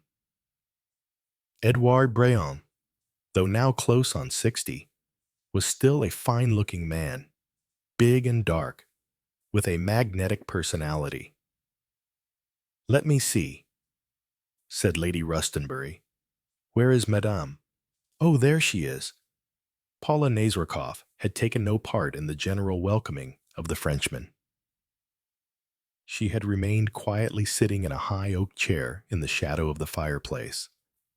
There was, of course, no fire, for the evening was a warm one, and the singer was slowly fanning herself with an immense palm leaf fan. So aloof and detached was she, that Lady Rustonbury feared she had taken offense. Brayon? She led him up to the singer. You have never yet met Madame Nazorkov. You say, with a last wave, almost a flourish, of the palm leaf. Paula Nazorkov laid it down and stretched out her hand to the Frenchman. He took it and bowed low over it, and a faint sigh escaped from the prima donna's lips. Madame, said Brayon, We have never sung together. That is the penalty of my age. But fate has been kind to me and come to my rescue." Paula laughed softly. "You are too kind, M. Brayon. When I was still but a poor little unknown singer, I have sat at your feet. Your Rigoletto, what art, what perfection, no one could touch you." "Alas," said Brayon, pretending to sigh, "my day is over. Scarpia, Rigoletto, Radames, Sharpless, how many times have I not sung them? And now, no more. Yes, tonight. True, Madame, I forgot. Tonight. You have sung with many Toscas," said Nazorkov arrogantly, "but never with me." The Frenchman bowed. "It will be an honor," he said softly. "It is a great part, Madame. It needs not only a singer, but an actress," put in Lady Rustonbury. "That is true," Brayon agreed. "I remember when I was a young man in Italy, going to a little out-of-the-way theater in Milan. My seat cost me only a couple of lire, but I heard as good singing that night as I have heard in the Metropolitan Opera House in New York. Quite a young girl sang Tosca. She sang it like an angel. Never shall I forget her voice in Visi d'arte. The clearness of it, the purity, but the dramatic force, that was lacking." Nazorkov nodded. "That comes later," she said quietly. "True, this young girl, Bianca Capelli, her name was, I interested myself in her career. Through me, she had the chance of big engagements. But she was foolish, regrettably foolish." He shrugged his shoulders. "How was she foolish?" "It was Lady Rustonbury's 24-year-old daughter, Blanche Amory, who spoke. A slender girl with wide blue eyes." The Frenchman turned to her, at once politely. "Alas, mademoiselle, she had embroiled herself with some low fellow, a ruffian, a member of the Camorra.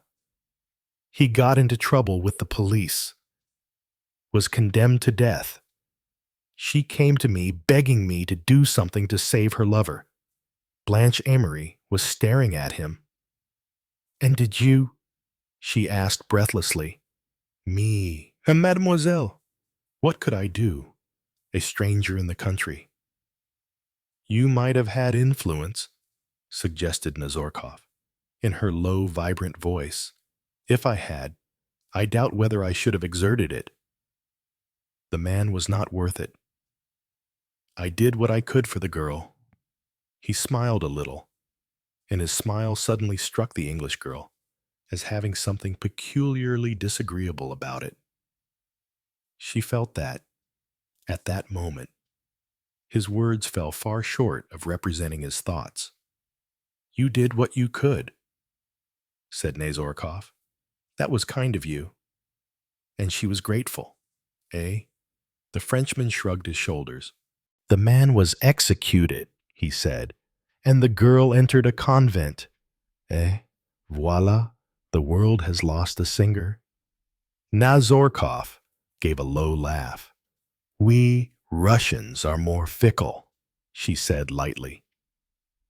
Blanche Amory happened to be watching Cowan just as the singer spoke, and she saw his quick look of astonishment and his lips that half opened and then shut tight in obedience to some warning glance from Paula. The butler appeared in the doorway. "Dinner," said Lady Rustonbury, rising. "You poor things, I am so sorry for you. It must be dreadful always to have to starve yourself before singing, but there will be a very good supper afterwards. We shall look forward to it," said Paula Nazorkov. She laughed softly. Afterwards, inside the theater, the first act of Tosca had just drawn to a close. The audience stirred, spoke to each other. The royalties, charming and gracious, sat in the 3 velvet chairs in the front row. Everyone was whispering and murmuring to each other. There was a general feeling that in the first act, Nazorkov had hardly lived up to her great reputation. Most of the audience did not realize that in this the singer showed her art. In the first act, she was saving her voice and herself. She made of Latoska a light, frivolous figure, toying with love, coquettishly jealous and exciting. Brayon, though the glory of his voice was past its prime, still struck a magnificent figure as the cynical Scarpia. There was no hint of the decrepit roue in his conception of the part. He made of Scarpia a handsome, almost benign figure, with just a hint of the subtle malevolence that underlay the outward seeming. In the last passage, with the organ and the procession, when Scarpia stands lost in thought, gloating over his plan to secure Tosca, Brayon had displayed a wonderful art. Now, the curtain rose up on the second act, the scene in Scarpia's apartments. This time, when Tosca entered, the art of Nazorkov at once became apparent. Here was a woman in deadly terror, playing her part with the assurance of a fine actress. Her easy greeting of Scarpia, her nonchalance, her smiling replies to him.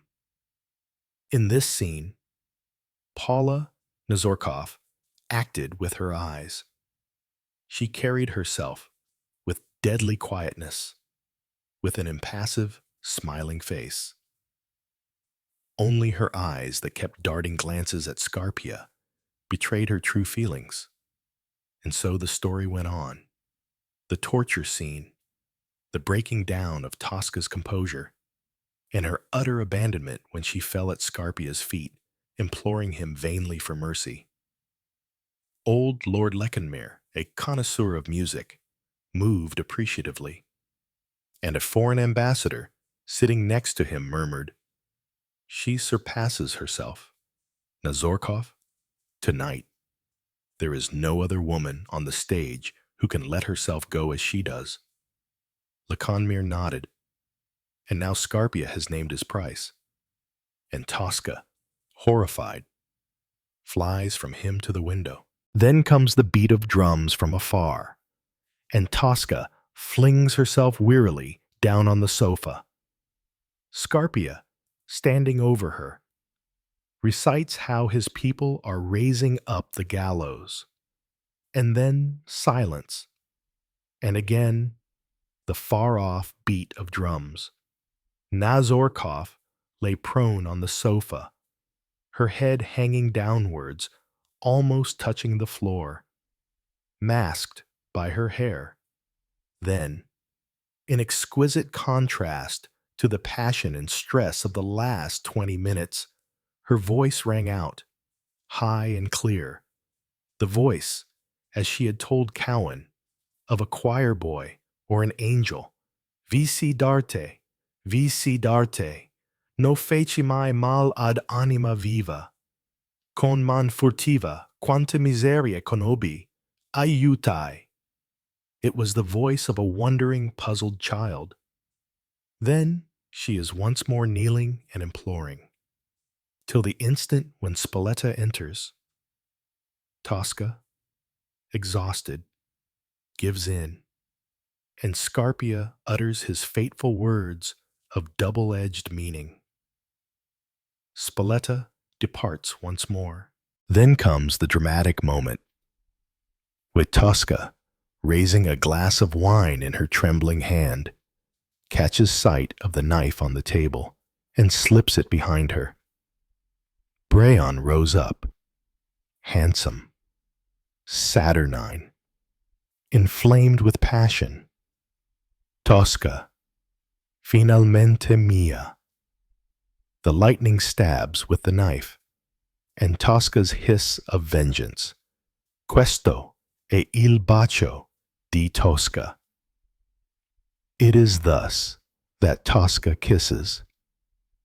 Never had Nazorkov shown such an appreciation of Tosca's act of vengeance. That last fierce whispered, Mori Donato. And then in a strange, quiet voice that filled the theater, Orgli perdono, now I forgive him.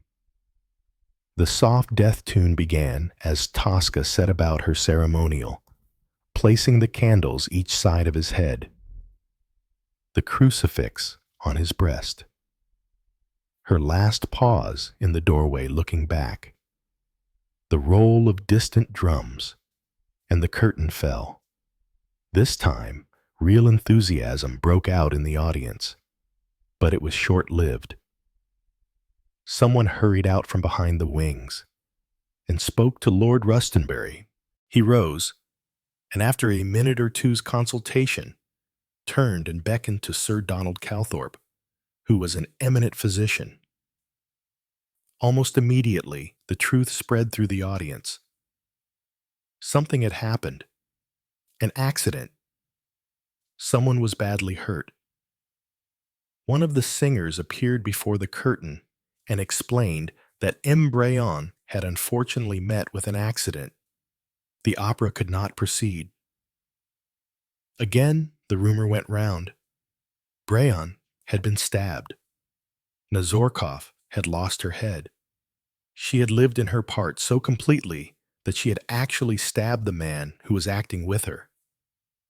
Lord Laconmere, talking to his ambassador friend, felt a touch on his arm and turned to look into Blanche Amory's eyes. It was not an accident, the girl was saying. I am sure it was not an accident. Didn't you hear? Just before dinner, that story he was telling about the girl in Italy. That girl was Paula Nazorkov. Just after, she said something about being Russian, and I saw Mr. Cowan look amazed. She may have taken a Russian name, but he knows well enough that she is Italian. My dear Blanche, said Lord Laconmere, I tell you, I am sure of it. She had a picture paper in her bedroom, opened at the page, showing M. Brayon in his English country home. She knew before she came down here. I believe she gave something to that poor little Italian man to make him ill. But why? Cried Lord Laconmere. Why? Don't you see? It's the story of Tosca all over again. He wanted her in Italy, but she was faithful to her lover, and she went to him to try to get him to save her lover, and he pretended he would. Instead, he let him die. And now at last, her revenge has come. Didn't you hear the way she hissed, I am Tosca? And I saw Brayon's face when she said it. He knew then. He recognized her. In her dressing room, Paula Nazorkov sat motionless, a white ermine cloak held round her. There was a knock at the door. Come in, said the prima donna. Elise entered. She was sobbing, Madame, Madame, he is dead. And, yes. Madame, how can I tell you? There are 2 gentlemen of the police there. They want to speak to you. Paula Nazorkov rose to her full height. I will go to them, she said quietly. She untwisted a collar of pearls from her neck and put them into the French girl's hands. Those are for you, Elise. You have been a good girl. I shall not need them now where I am going. You understand. Elise, I shall not sing Tosca again. She stood a moment by the door, her eyes sweeping over the dressing room, as though she looked back over the past 30 years of her career. Then softly between her teeth, she murmured the last line of another opera, La Commedia e Finita.